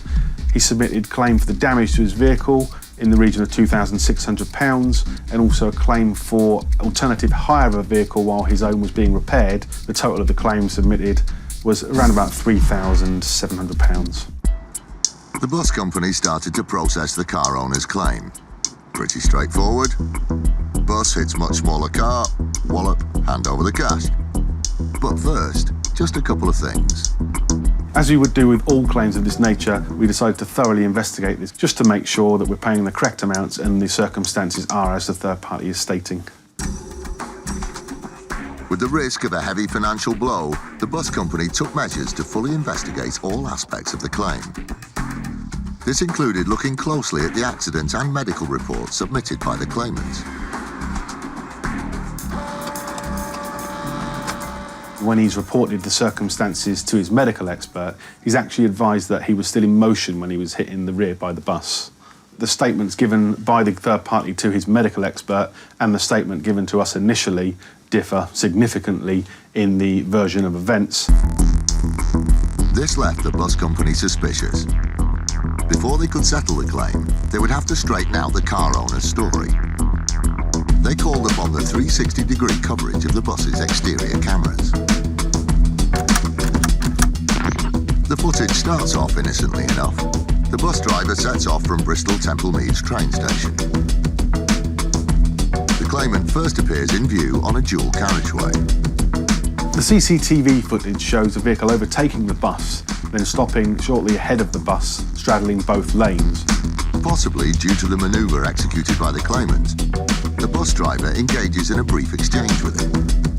The bus driver sounds his horn at this driver and goes round him and continues. The bus company were originally looking to see what happened in the moments leading up to the crash. But they were now watching a potential road rage incident. Shortly, they were going to find out who was at fault for the collision. The third party in his statement advises that he was stationary when a bus has hit him in the rear, but the third party has neglected to advise what's happened in the build-up towards the incident or what happened in the aftermath. This is what happened. Seconds after their first exchange, the claimant overtakes and pulls in front of the 12-ton bus. What occurs next is incredible. The claimant executes a triplet of hard braking maneuvers. 1, 2, 3, causing the crash. The innocent bus driver had no chance of protecting himself, his vehicle and passengers against the reckless actions of the claimant. It's a case where you look at the footage again and again just to see whether you're missing something. You begin to second guess whether you're viewing the footage properly, but looking at it, we can see no reason why he braked. Guess what? The bus company refused to pay the claimant. What did happen was we alerted the police of our concerns regarding this matter, and subsequently the third party was prosecuted, fined £265 and received 7 points on his licence. Whenever a motorist deliberately carries out an action, whether it be out of anger or to commit a potentially fraudulent claim, the key thing to remember is that it does put people at risk, and this is what has happened in this situation.